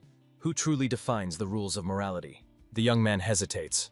Can someone's evil be a distorted justice for another? Safa consciously chose darkness, neglecting peace for their own benefit. However, the cult of the devil is something else, much more dangerous and fanatical. These killers have their own distorted concept of truth, for which they are ready to die. Their law is ruthless. Only the one whose sword is sharper and hand stronger is right. Since ideological understanding is impossible, the only language left is battle. But the sage reminds about the main thing. Any murder is a stain on the soul. Ha-hyun listens enchanted about the clash of two polar and irreconcilable worlds. When coexistence is impossible, the warrior's choice becomes a matter of humanity's survival. The young man's voice sounds firm. Their version of justice is falsehood and ruin. They may believe in their sanctity, but to the world they will forever remain evil. The abbot bows his head. The test of spiritual maturity and clarity of views is past. The starry sky above the residence, the master's voice warns not to lose faith in the heart. The elder near the abyss under the cold moon. The wind howls, mourning his doubt. In the master's heart, bitter repentance for the committed sin of manipulating the young man. He only wanted to harden Ha-hyun's will before the inevitable bloody revenge. The world of martial arts is fading. It needs a leader capable of leading. The old masters are only shadows of the past, powerless to retreat before time. Tired eyes see the truth. The world urgently needs a new support. Prophetic vision. Ha-hyun at the center of the flame of the future world war. For the sake of this future, the monk is ready to wash away his sin even in the flames of hell. Namgun residence. The father wonders if the son met the daughter of the leader. The mysterious request of the girl for rescue once more sows anxiety in his thoughts. He believes in the son's nobility. New acquaintances will only strengthen his spirit. Time to move on to reports. Vion's squad returned from the search for remnants of evil. Namgun Vion led the hunt for secret cells of the Devil's Cult. In the Shimantai Mountains, only dead ruins, no trace of a living enemy. Map of the continent. The Murim Alliance suspects that evil hides in the very heart of the plains. 20 years in the shadows, finding the cult is now almost impossible. The city's calm is deceptive. Regret for the lost chance of the past wounds the leader's soul. Flashback. Xi'an, 20 years ago. A majestic armada awaited the final battle. The eyes of young warriors burned with a thirst for the decisive clash with the cult. But the enemy did not appear. The devil's army simply vanished into thin air. However, the darkness did not disappear. It only lurked, preparing a new strike. The silence of the estate presses. Has the clan started acting too late? Shaolin remains behind. Sincere words of gratitude sound near the temple gates. 3 travelers say goodbye to the monastery, setting out on a dangerous road. Ha-hyun waits for the promised documents, but the mustached elder only grumbles irritably. The monk's last instruction: to shine through time and not forget the high goal. The trio sets off for the Namgun residence, planning no stops. Elder Chivalgolja warns the coming days will be merciless. The youth fears bandits, but the old man sharply cuts off his fears. A cunning glance of the girl. It's time to test Ha-hyun's new power in real combat. The master's maniacal smile. He has already prepared a cruel surprise for the students. 3 travelers rush swiftly along the dirt road. The young man with a top knot feels an unprecedented lightness. His inner strength is growing. Golden energy sparkles around. Every step brings him closer to the goal. A sudden scream makes the boy freeze in surprise. A stop in the middle of the forest. The companions also heard the plea for help. The boy rushes toward the female voice, but the teacher sharply stops him. Instead of him, the old man sends the more experienced Hyun. One powerful dash, and the young man disappears into the forest thickets. The junior student hesitates, but the teacher orders him to follow. A cunning smile appears on the old man's face. The show begins. Meanwhile in the clearing, men in black block the luxurious palanquin. The leader of the attackers with a huge sword mocks the exquisite carriage. The guards try to buy off the enemies, mistaking them for ordinary bandits. But they only laugh scornfully in response. Money does not interest them. The killers demand to leave the palanquin under threat of death. The defenders draw their blades. Inside is General Chan's wife. The chance for rescue is lost. The leader raises the blade for execution. Fear binds the warriors. The enemies are too professional for simple robbers. Despite trembling, the young guard prepares to die for his lady. The first bandit makes a swift lunge for a deadly strike. A sharp whistle of air, and an ordinary stone intervenes in the fight. A precise blow to the head instantly knocks the attacker unconscious. The body slides through the dust right to the feet of the shocked accomplices. The bandits are stunned. They did not notice the moment of the attack. The leader is puzzled. An ordinary stone caused such damage to his man. From the shadow comes Hyun-ah, calmly blocking the path of the killers. The young man is openly bored. The standard questions of the enemies have tired him. A confident smile on the boy's face only angers the enemies more. The killers grip their weapons tighter, preparing to tear apart the audacious kid. Rage blinds the attackers. They call their master for help. Hyun-ah gives the killers a last chance to leave peacefully in exchange for the truth. The enraged bandits rush into attack, promising the boy a painful death. The young man barely smiles, revealing his blade. The dance of death begins, lightning-fast parries and the ringing of steel. Enemies in shock. In one strike, the young man manages to deliver 4 blows. Maximum concentration, Hyun-ah transforms into an elusive element. An elegant strike, and the first opponent chokes on his own blood. The secret technique of the moon sword comes into play. A deadly dive under the enemy's strike ends with a devastating slash. The frightened leader shouts to his subordinates to stop the chaotic hacking. Hyun-ah mocks. It's hard to fight without swinging the weapon. A powerful blow throws the bandit leader to the ground. The resistance is broken. The young man calmly walks over the bodies of the defeated, like a reaper. The broken leader begs for mercy, frozen with fear. Instead of execution, Hyun-ah orders the enemy to immediately save their wounded. A gentle smile hides a cold threat. An attempt to escape means death. From the hideout emerge the elder and the junior apprentice. The master is satisfied. He has seen with his own eyes the greatness of his protege. A triumphant reunion. New energy has made Hyuna incredibly fast. The rescued guard bows deeply in gratitude. The old master receives a dubious compliment about his youth. The guard recognizes in Hyuna an honored guest from Mr. Chan's estate. The secret is revealed. Before them stands the elite of the Namgun clan. The bandits are horrified. They challenge the protege of the Mad Dog. The elder demands immediate answers, preparing retribution. The teacher's fist glows with a burning aura, hinting, the time for talk is over. The leader realizes the mistake. They are in the jaws of the Mad Dog of the Wanderers. The captured mercenary trembles under the elder's icy gaze. The silver in the chest was only an advance payment for the kidnapping. The bandit confesses. They are pawns from the unknown Kyoryuan clan. The elder only frowns confusedly. He has never heard of them. A small gang from Hubei turned out to be just a tool in foreign hands. Hayan suspects the worst. These amateurs are engaged in human trafficking. A sudden realization. The old man instantly puts together the crime puzzle. An iron grip on the captive's throat. Time for a sincere confession. These are miserable degenerates from the Safa faction who have crossed the line. The old man entrusts the apprentice with an urgent task. Order. Summon the people of the traveler community and hand over the killers to the Alliance. A contemptuous throw to the ground. The scoundrel does not deserve respect. The elder promises to extract the whole truth before killing. From the palanquin steps out Chan Soyu, the youngest daughter of an influential clan. In her eyes is anxiety. Has the danger really passed? The guard assures the lady that the sky has sent them salvation. The old man only grumbles. The sky has nothing to do with it. Hakyon did everything. The girl bows in deep gratitude before the rescuer. Introduction. Before her stand the heir Namgun and Master Chivol Golge. The elder continues the interrogation, calling the bandit clan worms. He is not interested in the names of the worthless. He needs facts. The kidnapper's route led to Anhui province. A powerful blow to the jaw. The clients are already waiting for their prey. Soyu is used to attacks. Being the daughter of a rich man means living under a target. She is grateful but asks the heroes not to interfere further in family matters. Guard Khan is tense. Excessive attention threatens him with a reprimand. The Chan family promises to personally punish the organizers of the ambush. The elder acknowledges the dignity of the girl and allows her to leave. The sun sets behind the mountains. The rescuers must hurry before night. Members of the Kyoryuan clan are captured. The elder asks the apprentice's opinion. Hakyon senses falseness. The behavior of the rescued is too suspicious. This case smells fishy. The master fully agrees. Chan Soyu disappeared too quickly, confirming the suspicions. The elder awaits a decision.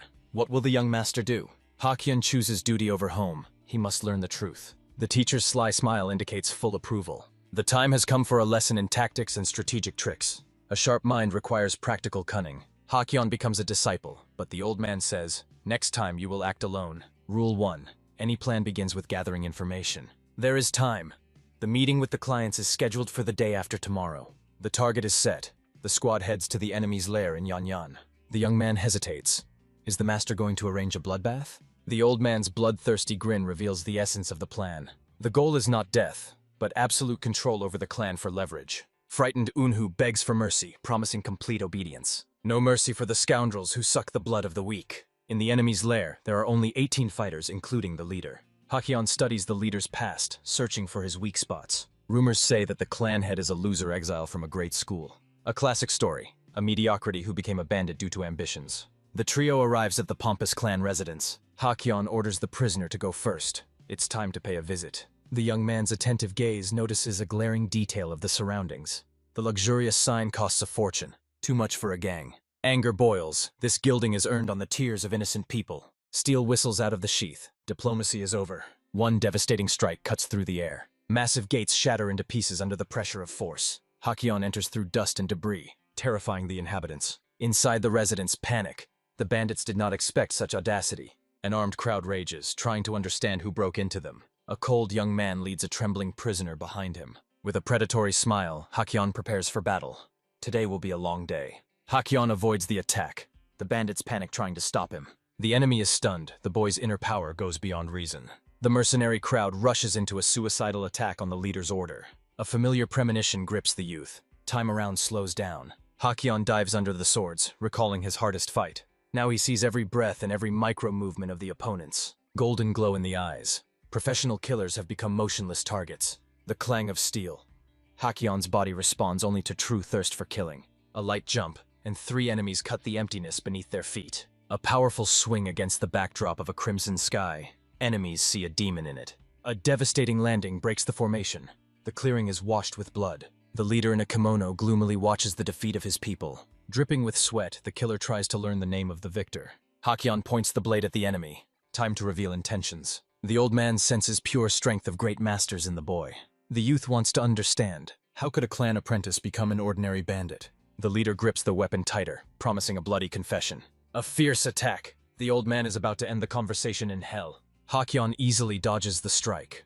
Before him is only brute force without skill. Hand on the hilt. The enemy knows the theory, but in practice he is zero. A lightning dash. The youth finds himself close to the opponent. No mercy for scoundrels who suck the blood of the weak. Fiery explosion of energy. This is not sparring, but inevitable punishment. The last cry of the leader drowns in painful shock from the blow. Subordinates froze in horror, watching the masters fall. The invincible leader died instantly from a single sword stroke. Hakyeon coldly asks about the heirs or relatives of the slain. Bandits beg for mercy. They are only remnants of the Haeksok clan. The secret is revealed. Kyorien absorbed them after killing the leader. Former robbers bow before the new power. At the cry, allies appear. A group of travelers with the black dog. Local informants finally caught up with their elder. The black dog smiles. They were following closely for support. The old master proudly introduces the apprentice, demanding respect. Hakyeon suddenly stops the dispatch of prisoners to the alliance. The young man is looking for 4 volunteers for a secret mission. One question about refusal, and the atmosphere instantly freezes.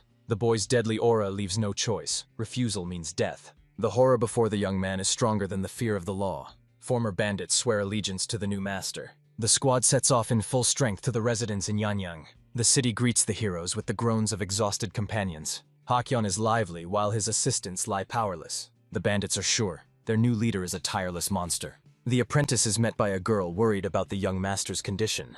Hakyeon reports, the lair is destroyed, live force delivered. The news of the clan leader's death causes the teacher to laugh. An exact copy of Lady Chan's palanquin appears in the yard. The master has prepared the perfect props for the trap. Yesterday's killers will become carriers for the fake cargo.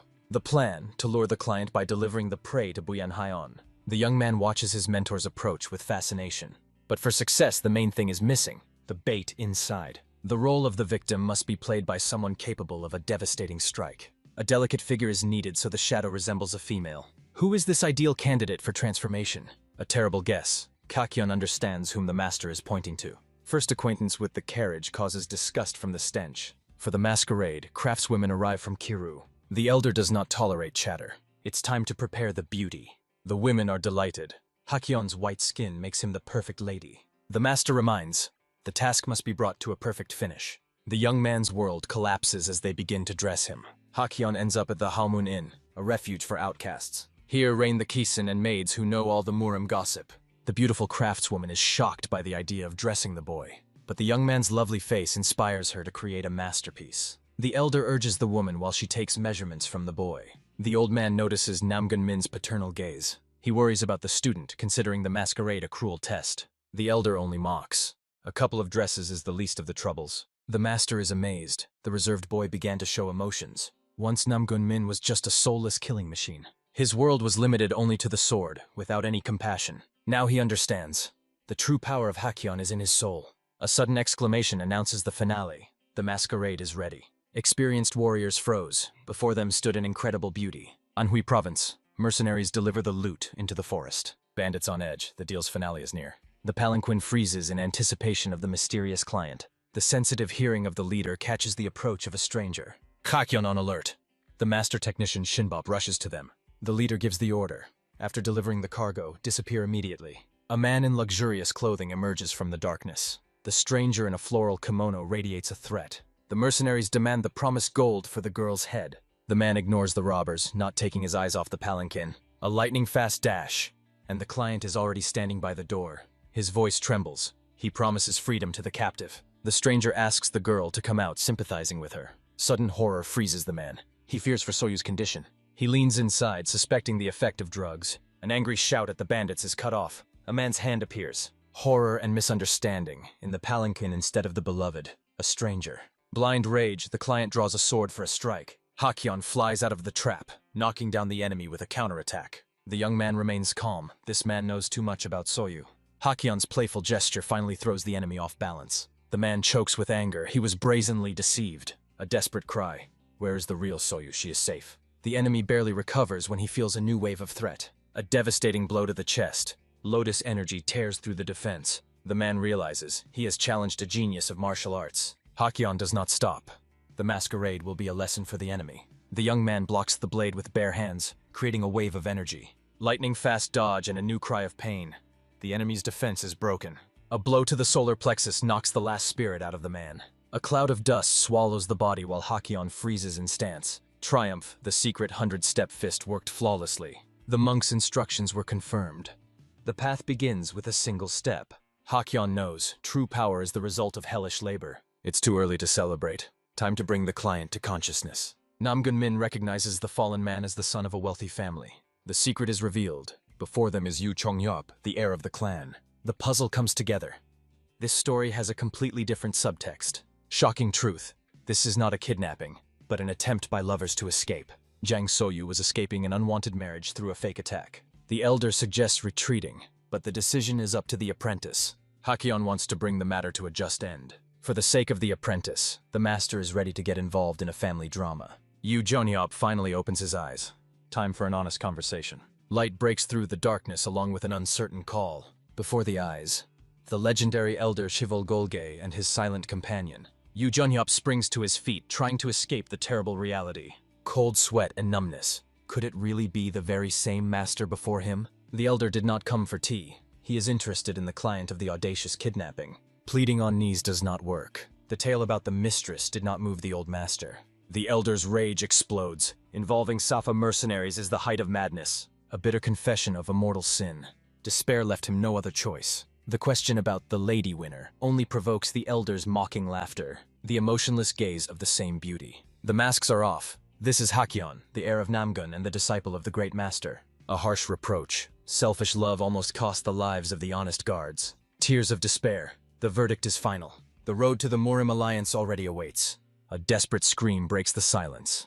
A girl in red appears on the stage. Chang Soyu, Jeon Hyop cannot believe his eyes. How did she manage to catch up with them? Embraces through tears. She abandoned the guards to see her beloved one last time. The elder's gaze, heavy as lead, presses harder than any words. Jeon Hyop gathers his will into a fist and cruelly severs all ties. Soyu's tears do not stop him.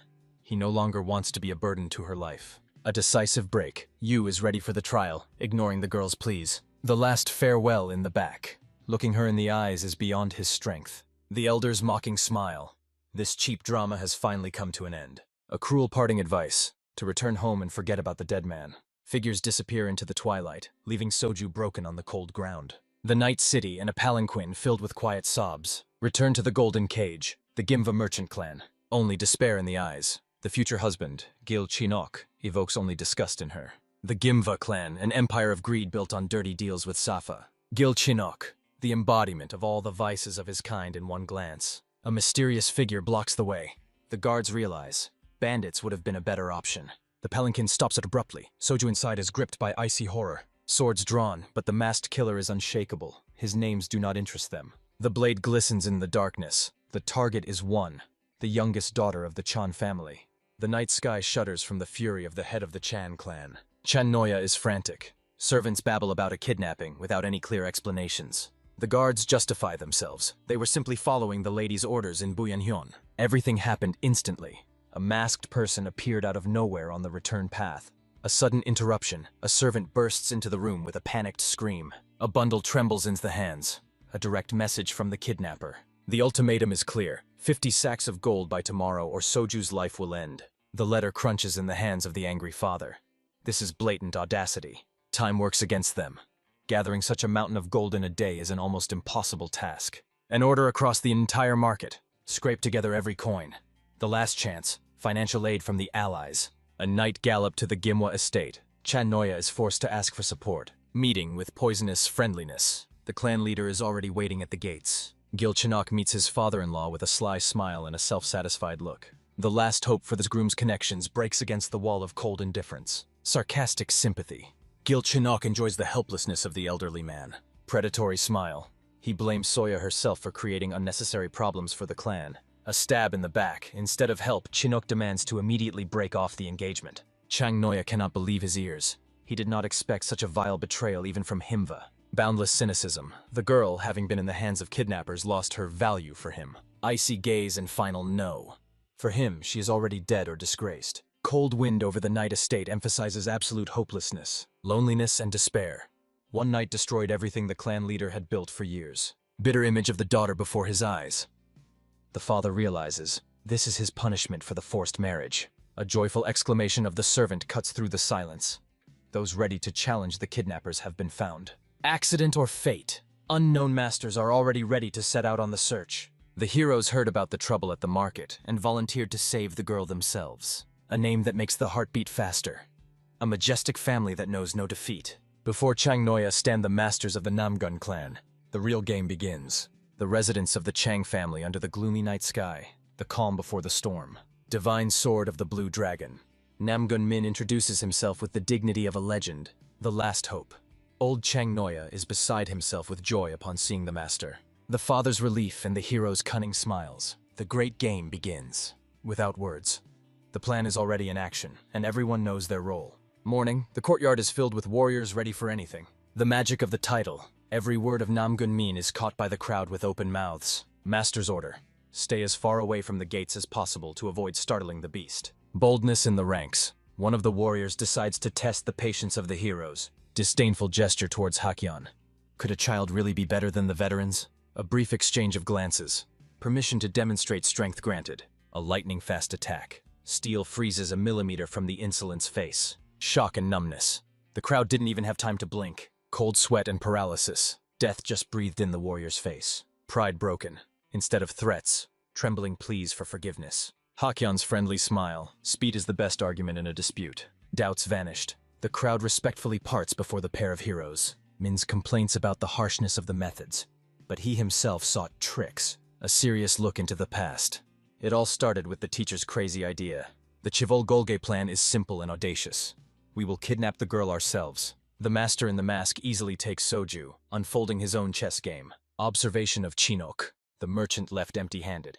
The deal failed. The master's disgust. The mercantilism of the Gimva clan knows no bounds. The real situation confirms. Almost all the teacher's guesses were prophetic. Perhaps this is not a strategy, but the teacher's refined revenge for the student's stubbornness. Time to act. Namgun Min is ready to make his contribution to the rescue operation. Confidence and a steel grip. The plan must work flawlessly. New ultimatum. Mount Guansan, 7 in the morning. The countdown has begun. The audacity is striking. The letter was nailed right to the wall under the guards' noses. Panic of Chang Noi. There is no gold, and the kidnapper has already set a meeting. Namgun Min's plan. A chest with a double bottom. Cheap copper at the bottom, shiny gold on top. The calculation is simple. While the kidnapper counts the coins, the heroes will deliver a fatal blow. Chang Noya agrees. He must personally lead the procession to avoid startling the beast. Hakyeon details. He will go as a shadow, but the team needs one more reliable fighter. The candidate for leader Kave-san is rejected. Too reckless for such a delicate game. Namgun Min looks for someone colder and more skilled. Hakyeon names a name that makes Chang Noya's heart freeze. Yu Chun-hyop. The argument is ironclad. For Yu, this mission is personal. He will fight to his last breath. The father's silent realization. This guy is the very beloved of his daughter. Emotions aside, Chang Noya gives the go-ahead. Yu Chun-hyop goes with them. Dawn in the Kwanzan Mountains paints the forest in bloody pink colors. A heavy burden on Yu's shoulders. The chest with gold becomes a ticket to saving Soyu. A wasteland. A cold voice from the fog. You are just in time. The man in black provokes only uncontrollable rage in Yu Chun-hyop. A cheeky response. This is not a kidnapping, but merely a loan. Chang No barely restrains his anger. The dull thud of the chest on the ground. The bargaining for life has begun. The father explodes. No gold until he sees his daughter alive. The kidnapper's ultimatum. Inspection in the cabin behind the rock. But the child remains a hostage. Chang No relies on the secret support of Namgun Min and the skill of Hakyeon. The men leave, leaving the youth face to face with danger. As soon as the footsteps fade, Hakyeon bursts out laughing. The enemy's acting is flawless. The mask is removed. Beneath it, the dissatisfied face of the old master. Complaints about the suffocating fabric and compliments from the student for the masterful performance. But the show goes on. The master hides his face again. The final act must be perfect. A real-time strategy lesson. Who am I to the world right now?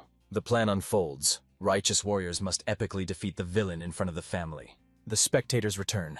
Chan Noya and Yu freeze from what they see. True horror in the father's eyes. The scene looks too real. A blade at Soyu's throat. This is a test for Yu Chun-hyop. He must become the savior. A girl captive of a false demon. The future of their love is at stake. Namgun Min bursts into the frame. Hakyeon realizes the teacher has gone all in. A blazing aura and an open challenge. Time to draw swords. The battle begins. A sudden strike forces the young swordsman into a tight defense. Sparks fly from under the blade. Hakyeon's outrage is futile. The true enemy never waits for an invitation to fight. Steel against steel.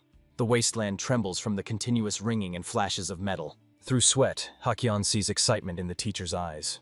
The old man clearly enjoys the process. A double attack. Hakyeon and Namgun Min unleash the power of lightning on the master, but he only smiles mockingly. Chance! Hachi notices a gap in the defense and prepares his trump card, Divine Fist. The strike hits the target, but for the teacher it is only a light tap on the stomach. A second of pride before the inevitable fiasco. The counterattack does not keep itself waiting. A stream of pure energy throws the student back. The master's formidable gaze. Watch and learn how the pros do it. Hachin recalls the real frightening nickname Chival Golge. There will be no more jokes. A sharp clatter in this forest makes Chan Noi and Soyu freeze in fear. Yu Chonghop rushes to defend, ordering his father and daughter to flee immediately. His gaze is full of determination. He buys time for them to reach safety. Tears of gratitude from old Chan Noi. He finally sees the boy's true courage. Soyu runs away and a promise flies after her. He will definitely return. A powerful clash between Yu and the masked master. Energy tears the space around them. The master hesitates. The game is going too far, but Yu is not going to give up.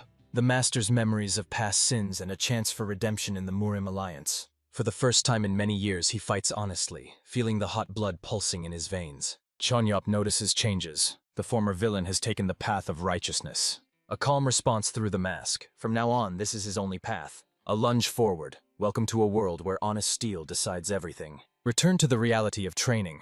The master interrupts the fight with a brief question. He towers on a massive stone spiral, a vivid example of true control of power. The students are exhausted but impressed by the scale of their mentor's might. The elder's plan is deeper than it seems. He squeezes every drop of potential from them. The main test is assigned to Ha-hen. The teacher wants to see real growth. A golden glow in the youth's eyes.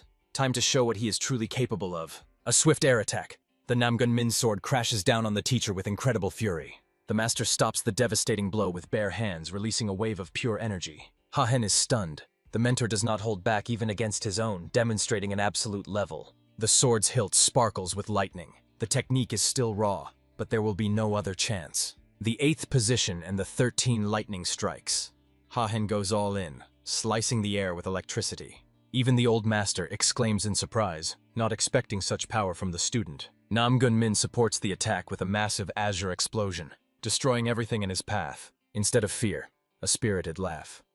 The master accepts the challenge right in the palm, mocking the students. The clash of titans creates a giant pillar of fire reaching the heavens. The explosion pierces the forest canopy, leaving behind only scorched earth. The shockwave almost knocks Ha-hen off his feet.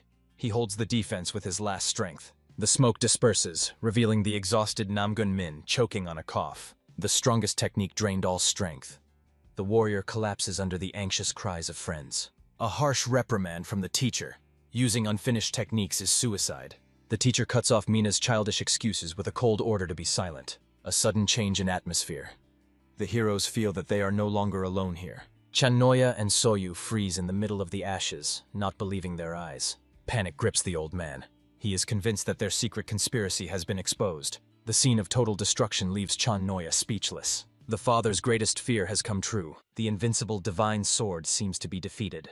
Hachin instantly takes on the role. He orders the old man to immediately take the girl and flee the mountain. Channoya is paralyzed with horror, barely breathing under the pressure of circumstances. The master approves Hachin's ingenuity. The student has learned to use chaos to his advantage. Memories of past week's enemies only emphasize Hachin's thirst for true power. Confident shoulder movement and a steel grip on the sword. Time for the second round. A direct challenge to the mentor. Hachin is no longer interested in weak opponents. The master's predatory smile beneath the mask. That fire in the student's eyes is his main reward. A crescent moon in the sky and the gleam of steel. Hakyeon is ready to give his all. The ninja is stunned. Could this youth really possess the forbidden Kuji technique? The sword pulses with light. The old moon technique can no longer contain the hero's power. The legacy of the Arhats and the will of Volrian merge into one deadly stream of energy. A golden aura cuts through the darkness. Hakyeon's fighting style transforms right before the eyes, shining energy in the ninja's palms. For him, only raw power matters. A swift leap and a fiery trail. Hakyeon attacks like a falling star. Clash of auras. The ringing of metal against magical defense shakes the air over the wasteland. A lightning-fast dance of death. Each strike sparks and tests the fighter's limits of endurance. The energetic sickle cuts through the night silence with a whistle, aiming at the head. A game on the edge. The killer's blade passes a millimeter from the young man's face. Dust and numbness. The shockwave throws Hakion back, but he remains on his feet. No pause. The ninja launches into a new attack, striving to finish what was started. A devastating strike from above, leaving no room for maneuver. Hakion takes the weight of the enemy's fury on his blade in a low defensive stance. A battle of attrition. Every muscle on the verge of tearing under the enemy's fierce pressure. Rising through pain and sweat. Hakion's gaze remains icy and focused. The killer's mockery. A sword throw. A perfect trap for overconfident novices. A calm response through the smoke. Every trick is a valuable lesson from a great master. The ninja's aura explodes in a pillar of fire. The time for the decisive round has come. Morning calm.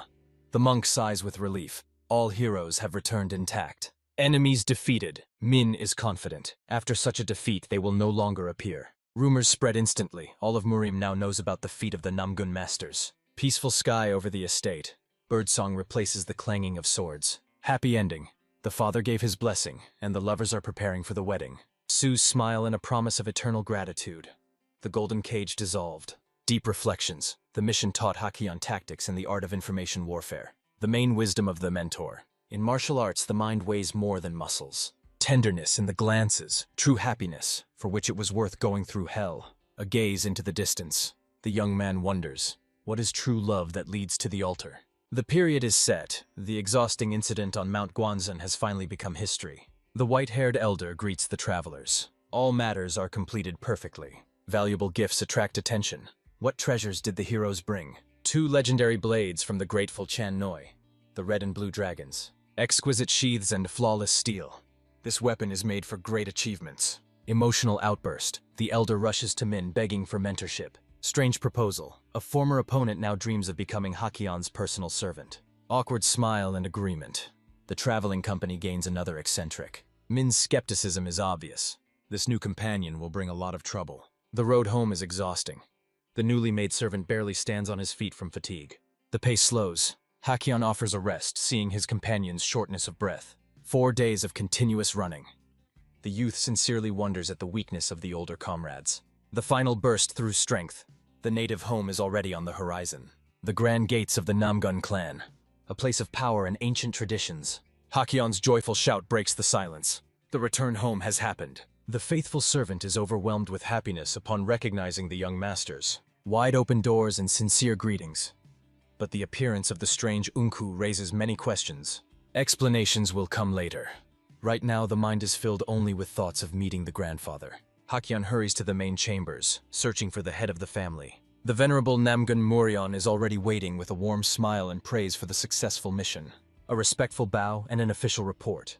Joy from the safe return fills the house. All attention is on the beloved grandson. Poor Min only receives playful remarks. Time to open the chest. How exactly did the Chang family repay for saving the daughter? A shining pearl on red silk, the legendary Shaolin elixir. A true treasure. Emotions run high. Hakion can't wait to share every detail of their adventure. The evening promises to be familial, but the grandfather has his own stunning news. The old man's sly smile makes the young man instantly wary. Shock and complete confusion. While Hakion was fighting, they had already found him a fiancé. The news of the engagement strikes like thunder out of a clear sky. Hakion is in despair. He hardly knows anyone outside the clan. Grandfather's response is staggering. The proposal came from the influential Qin Juan family. The young man's mind is in chaos. What connection could there be between him and this family? A sudden flash of memory. The image of the beauty on Yong among the flowers. Grandfather explains. She is the youngest daughter of the clan, whom he met in Beijing. There is no need to rush. First, a family dinner after a long separation. The sister curiously questions about adventures in the traveler community. Hakion's description is grim, a gathering of vagabonds from all over the world. During the meal, memories come of Shaolin monks and bloody events in the Chang family. A depressing taste of betrayal. Discussion of the baseness of the Gimwa clan, which abandoned its own wife. Sister did not waste time. She devoted this entire period to exhausting training. A bold statement. Now even the older brother is no match for her. A playful challenge. She enjoys Hakion's confusion. The young man doubts. The sister's talent is great, but a real fight is another matter. Hidden thoughts under the calm sky of the native home. The appearance of a man with a scroll. a messenger of new changes. The atmosphere in this manner becomes tense in anticipation of news. Subtle mockery. For many, Hakyeon will forever remain a child. The harsh truth of the Central Plains. Political marriages know no feelings. The final touch. A secret message intended only for the young man's ears. Onyeon's words strike at the very heart. I beg you, save me again. The decision is made instantly. A meeting with the Chinju-on clan is inevitable. Shaolin treasures in action. 3 elixirs for healing and strength of future leaders. Black veins on grandfather's hand. Demonic energy continues its destructive work. Bitter memories of this bloody wolf, and the price of ancient confrontations. The departure of the era of titans. The old master feels time slipping away. Healer's warning. Healing is fragile. Any mistake will be fatal. Prohibition on overexertion. The patriarch's health is the highest priority. Grandfather's suspicious look. Mina's excessive care seems strange to him. Grandfather's sharp command. Mina, come here. Iron grip on the collar. The old man is not joking. Patriarch's rage. How could one bring oneself to such a terrible state? Internal injuries are critical. Who dared to beat the Namgun heir so badly? No time. The healer demands immediate acceptance of the elixir. Hakyeon, first. Memories of past pain. Every pill for the young man is a test of survival. A decisive gesture, the elixir is swallowed instantly. A flash of blue light. Energy tears the pill into atoms. Shock and fiery aura. Hakyeon's body becomes the epicenter of an energy storm. A coughing fit and the healer's panic. Something went wrong. Heavy breathing on the floor. The result was unpredictable again. Stunning truth. The priceless elixir simply dissolved in his body. Numbness of the masters. Such experience is not found in any treatise. The healer on his knees. He does not believe that such power can simply be absorbed. Grandfather's nervous laughter. The situation goes beyond common sense. The clan leader's hand on the grandson's shoulder.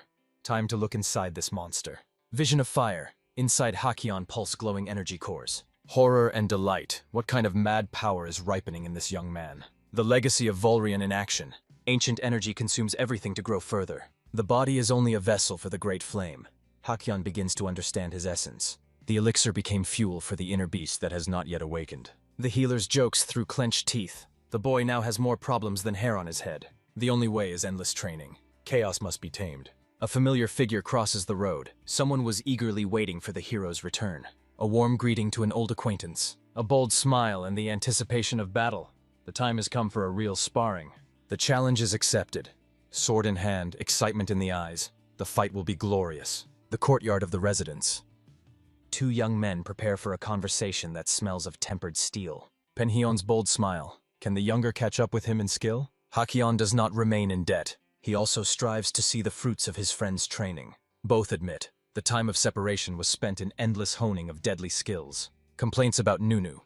The older sister did not give Penhyeon a single free minute. Shared pain in chibi style. Dealing with this woman was a fatal mistake. The new sword in Hakyeon's hands attracts attention. Time to get used to the true weight of the weapon. Behind, the basics. Ahead, full immersion in the secrets of Honwon Byonyokdo technique. Excitement in the young man's eyes. Did Penhyeon manage to reproduce the legendary power? Instead of explanations, a demonstration. A sly smile promises a real spectacle. A massive Dao flies out of the sheath, raising an energy whirlwind and clouds of dust. A series of devastating strikes tears the air with the whistle of an enraged beast. This is not the finesse of the moon sword. This is pure primal power. A familiar feeling. Hakyeon understands. Something magnificent is thickening in the air. The shadow of Pen Gilson behind the sun's back. The heritage of the family comes alive in every movement. A moment of silence. Hakyeon applauds. The spirit of the father has truly returned to this world. The great goal of Penhyeon is not just to follow, but to surpass the legendary ancestor. This is not copying. This is the birth of a new, unique combat system. Incredible progress for an ordinary person. Hakyeon is sincerely delighted. Motivation is off the charts. The young man feels his blood boiling in anticipation of a real duel. The challenge is thrown. The huge blade of Penhyeon is aimed directly at the comrade. Excitement cannot be hidden. Hakyeon literally trembles with the anticipation of the clash. A training sword in hand, calm leaves the hero, giving way to the thirst for battle. The origin of the weapon remains a mystery. Good always returns 100-fold. The fierce snarl of Penhyeon. The time for friendly talks is over. A sudden rush. The ground shakes under the feet of the enraged attacker. Hakyeon's sword flares with a fiery aura. He is not going to play submissive. An explosion of light and fury. 2 elements collided in one devastating flash. Absolute exhaustion. Penhyeon is choking on sweat after the last lunge. Defeat in the shape of a star. Friendly offense. Hakyeon has become too strong and cruel. Jokes after the battle. Could it be that Pen Hyeon really fought half-heartedly? Shock and complete exhaustion. Pen Hyeon's former advantage dissolved in the incredible strength of his friend. Just lucky, but both know. Such luck chooses only the chosen. A shadow of doubt. Something in this story does not let Hakyeon rest. The sister's words echo in his head. My brother is no longer my equal. A comedic blow to the heart. Pen Hyeon hides behind concern for Sohwa. Walls have ears. Fear of the sister's sharp tongue makes Pen Hyeon nervously look around. The secret of the sparrings. Why does Pen Hyeon never use the true power of the sword against her? Philosophy of fencing. The purer the blade technique, the stronger the inner energy. Excuses sound uncertain. Hakyeon sees through his friend. A direct question. And Pen Hyeon's face instantly turns crimson with shame. Chibi panic. Just don't tell Seokwi. The secret is sealed under the residence roof. Intrigue in the corridors. Pen Hyeon prepares a question that has been ripening for many months. Juin. Half of her letters are dedicated to only one boy, Hakyeon. Sleepless nights and promises to beat up. Rivalry turns into dangerous obsession. The burden of leadership. Seokwa, Juin, Pen Hyeon. They all look at Hakyeon's back. Melancholy of the summit. Being a landmark for everyone is exhausting loneliness. A friend's request. Always be one step ahead so I have somewhere to grow. Time flies. Returning home became the start of a new race. Dawn, cold steel, training instead of sleep. Hellish cocktail of physical exertion and meditations even before the first breakfast. Sisterly anger. You will kill yourself at this pace. But Hakyeon knows. This is the only way. Domino effect. Watching the brother, others are also forced to jump higher than their heads. Training to death. The decisive day is already at the doorstep. Discomfort in silk. The exquisite attire presses on the warrior's shoulders more than the armor. Wisdom of the patriarch. This day is only a brief moment in a long life. Sun above the Namgun gates. The Chinjuan clan is already at the doorstep. Diplomacy and marriage ties. The great families are preparing to redraw the map of influence. Namgun residence, the place where the fates of great clans are decided. Hospitable reception. Doors are open for important guests. Anticipated meeting. Hakyeon receives Onyong in the silence of closed chambers. Courtesy of the swordsman. Gratitude for the courage to come in person. Haeyeon. The beauty of the Chinju clan, Haeyeon hides a sharp mind. Format tete-a-tete. A conversation that extra ears should not know about. The girl is impressed. The family rarely allows such freedom in negotiations. Namguns value the decisive, and Haeyeon is ready to go against the rules for the sake of the goal. The fear of refusal is left behind, but the tension in the air is growing.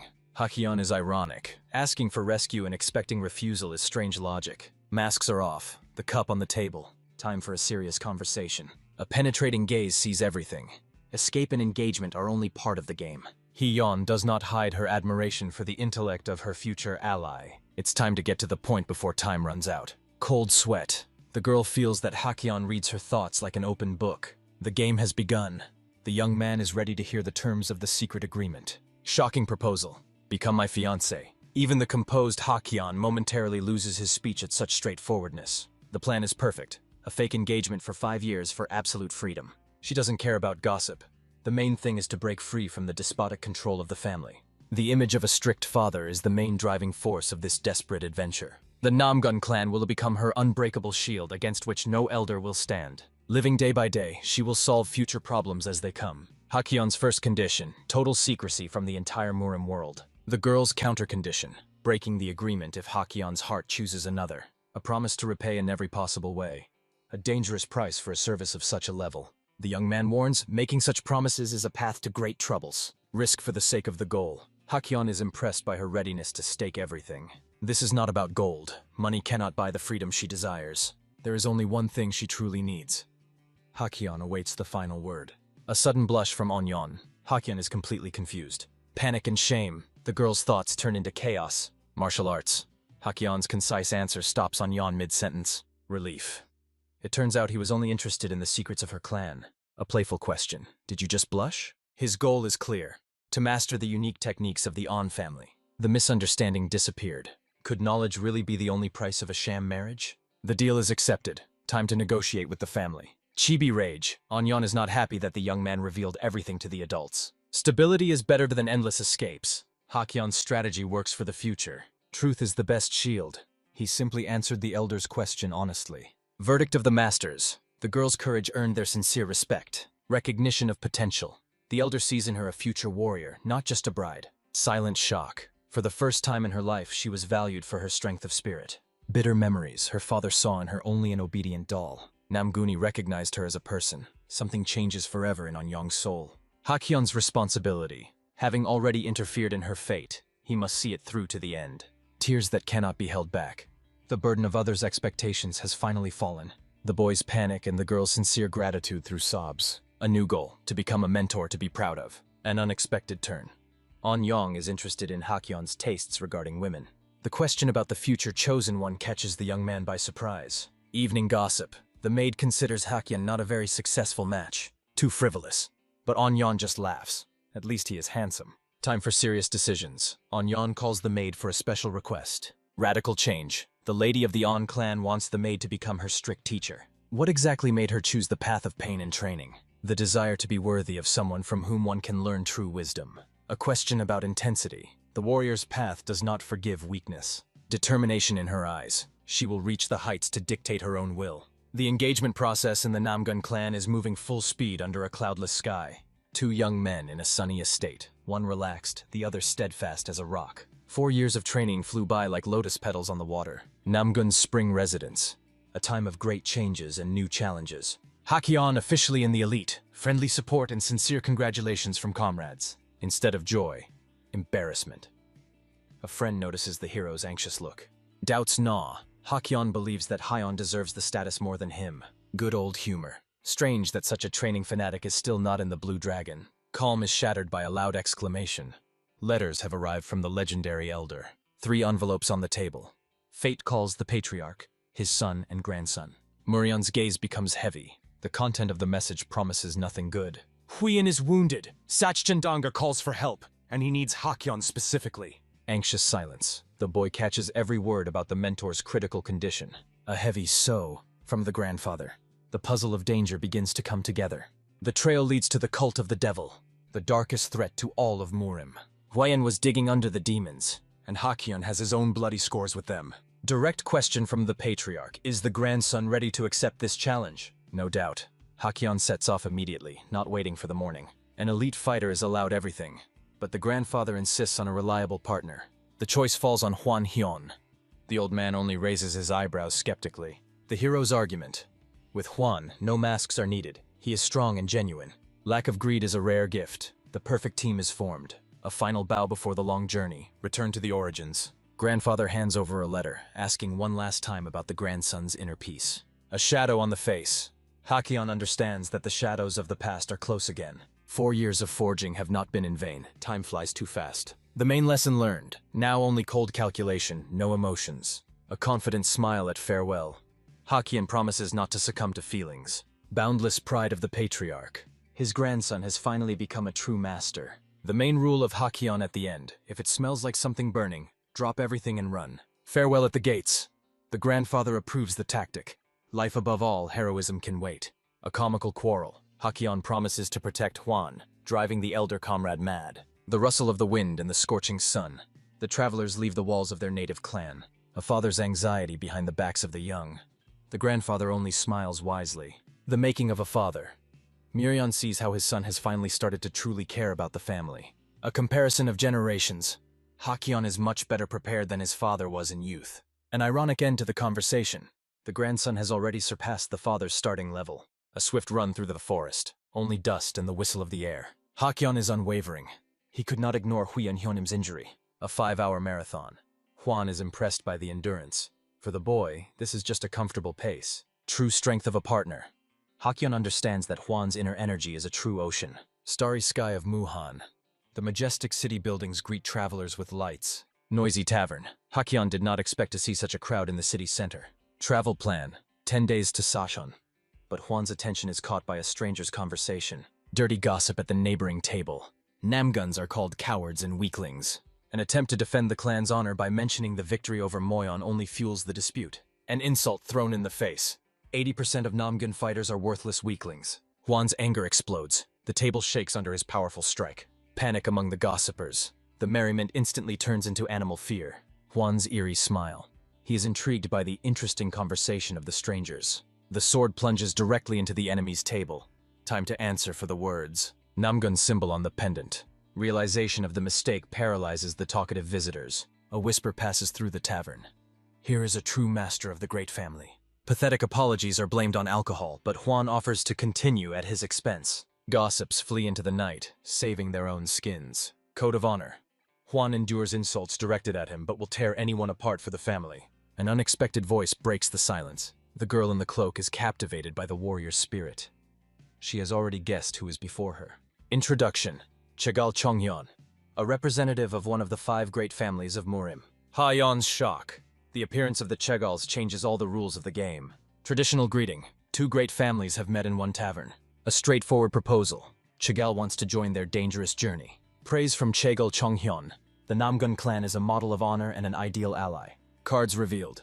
The travelers are heading towards Sashon. Shadow of rumors. The girl instantly associates the journey with the injury of the legendary Sword of the Fresh Wind. Juan reassures. Huion's wounds are deep, but life is already out of danger. Comic relief. A heavy stone has finally fallen from the hero's souls. Chegal insists on joining as a companion, since her affairs in Chongqing are just along the way. Speed above all. The 2-horse carriage promises a path without unnecessary delays. Cold calculation. Running would be faster, but strength will be needed for the upcoming battle. Fateful agreement. The joint journey begins amid loud laughter, night road, and endless chatter. Chegal turns out to be an unstoppable gossip. Admiration for the feat.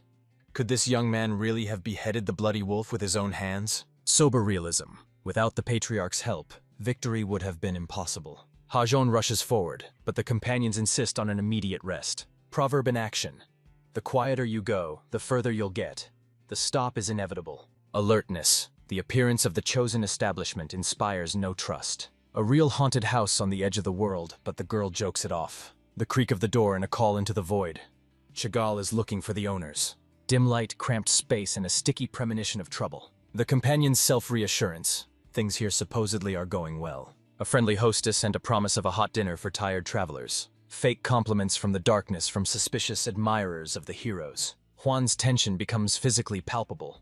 Hakyeon demands explanations. Complete misunderstanding of Chegal. The atmosphere heats up to the limit. A harsh ultimatum. Are you in cahoots with the bandits or just oblivious? A cold calculation. Hakyeon sees 5, Juan hears 7. 2 are waiting on the ceiling. A lightning-fast strike. Steel slices flesh, leaving bloody streaks in the air. Shock and slaughter instead of dinner. Chegal froze from sudden horror. Hakyeon's icy warning. 1 extra move, and she will become the next target. The table flies into the air. Juan knocks the ground from under the feet of hidden enemies. Bloody whirlwind. Juan's blade knows no mercy, cutting down attackers one by one. Panic at the epicenter of the slaughter. Chegal Jonghyun watches as the brats turn the hotel into a graveyard. The finale of the massacre. 2 Namgun warriors tower over mountains of bloodied bodies. A brief exchange of glances. Both targets, the fight is over. Shock of the survivor. The enemies didn't even notice the moment when death touched their necks. Interrogation under the sword's blade. The Non-Nim group. That's who stands behind this trap. The gang's name strikes like thunder. Kakyeon cannot believe her own ears. The last agony. The bandit chokes on blood, losing consciousness forever. A dull thud of the body hitting the floor. Dead silence fell in the hall. The puzzle came together. These scoundrels had been hunting defenseless travelers for years. The last interrogation of the companion. Hakyeon still suspects the girl of conspiracy. Dead end for Chegal. Why did she choose this cursed place for the night? Official gratitude from the official. The Namgun clan solved the problem of the missing people with 1 blow. The secret lair has finally been uncovered. Juan's name is now engraved in the memory of the local authorities. A row on the bodies.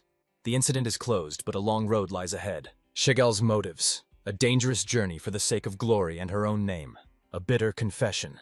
The status of the youngest child in the family forced her to seek recognition at any cost. The collapse of illusions. Without the help of the Namguns, her path to glory would have ended in an unmarked grave. A sharp strike on the table. Juan breaks off the companion's melancholic thoughts. A harsh refusal. No expeditions to the Non-Im lair until the main mission is completed. An alternative from Hakyeon. A joint journey to Sashon as the girl's last chance. Noble plan. After Sakon, the gang will be destroyed and all the glory will go to Chegal. Shame and gratitude. The girl understands that her clan is a sea of information that will be useful to the heroes. Enthusiasm instead of despair. Chegal promises to be as helpful as possible on the road. New ally. The Chegal clan becomes a reliable rear for the young masters. Finally, Sakon. The city where fate will again bring the heroes together in a single knot of events. The hustle of the market and conversations about the strange names of the Tan clan dissolving into the crowd. The family traditions of Cheongryongak turn out to be too similar to the local harsh rules. Stone stairs lead to the goal that the travelers have pursued for long days. The majestic gates of Sachontan, the heart of one of the most powerful and dangerous clans. The joyful cry of this girl breaks the silence, calling the teacher to come out to meet her. The elder Chivol Golge appears with his usual irony and unchanged white hair. A warm greeting for Juan, and a skeptical look at the weak-looking Hakyeon. Shegal Chonhyeon officially presents his family, cementing the alliance between great houses. The old man jokes about the new companion, recalling the strange previous acquaintances of his pupils. But the time for entertainment is over. Everyone is only interested in the condition of the wounded Vion. The path through the labyrinth of pavilions leads to a room filled with the heavy smell of medicine. Shock from the meeting. The voice of the mutilated friend sounds surprisingly cheerful and confident. Vian smiles through the bandages. He is not one to succumb to death so easily. The friend's numbness, the sight of the shredded body, hits the nerves harder than any words. The doctor's verdict gives hope. The internal organs survived, and the wounds will remain only as scars. Even in bed, Vion finds the strength to tease his loyal comrade Juan. But the master's gaze instantly sharpens when he senses a new aura from Hakyeon. The former summer breeze has turned into an icy northern wind that chills to the bone. In battle, the young man becomes a completely different person. Cold, deliberate, and deadly. Harsh demand for truth. Hakyeon seeks to know every detail of that fateful day. The hunt for the Devil's Cult turned out to be a much more dangerous game than they imagined. While the squad searched for the lair, Kvion focused on a far more valuable resource. His target was people. Witnesses who saw the face of true evil. Terrible truth. In 4 years, demons quietly erased 19 guilds from the face of the earth. The search for those who survived the massacre became a matter of honor for the wounded warrior. A secret meeting with the defector was supposed to open the way to the heart of the cult. Contact was established, but at the moment of information transfer, the trap snapped shut. The hotel was simply leveled to the ground, burying the heroes under tons of stone and dust. The elder concludes, Kvion is in a hospital bed only because he covered the fugitive. Both survived, but the rescued one is unconscious due to a severe head injury. Healers do not leave the bedside. Answers will appear only after his awakening. The question in the air, why was it the youth who were called, and not the mighty grandfather? Before the collapse, the informant managed to whisper something critically important to Kvion. Shock pierces the room. The survivor belongs to the destroyed Xing family. Juan reacts instantly. This is a direct connection to Kakyeon's past. A tragedy without embellishment. The Xing guild has been wiped out or kidnapped to the root. The last clue. The fugitive was looking for some young master. Kakyeon's voice became steel. He must see the face of this person. The path leads to the Citadel of Medicine, the secret center of Sachontan. Meeting with a legend. The poisonous king Tan Gyuho welcomes the guests. The old master remembers Juan as a child, but his gaze remains sharp. Gyuho sees through. Before him are not children, but warriors with dangerous energy. Without the king's escort, survival here is impossible. The beginning of the descent into the depths of the laboratories. 10 years have not changed Gyuho. Behind the mask of a fool hides deadly wisdom.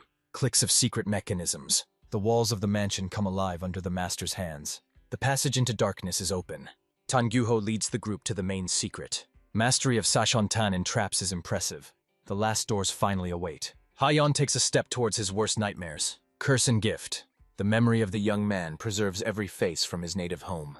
Tension to the limit. He forces himself to remember everyone he lost on that bloody night. A chilling flashback, rain, cult steel, and screams of defenseless women. Juan's voice tears the nightmare apart, forcibly pulling his friend from the abyss of memories. The gaze into the void changes to a confused awareness of reality. A brotherly shoulder nearby. The past is only a shadow. Now he is Namgun Hahyun. A grateful nod and entrance to the chamber, where the scent of death and last hope lingers. A warm childhood memory. Games instead of boring books and the gentle reproach of the elder. The loneliness of the little master in an empty estate where the parents are forever absent. Hands that always catch you. A servant who became a source of warmth for the boy. A walk on the shoulders. The happiest moment of a carefree and lost past. Reality hits hard.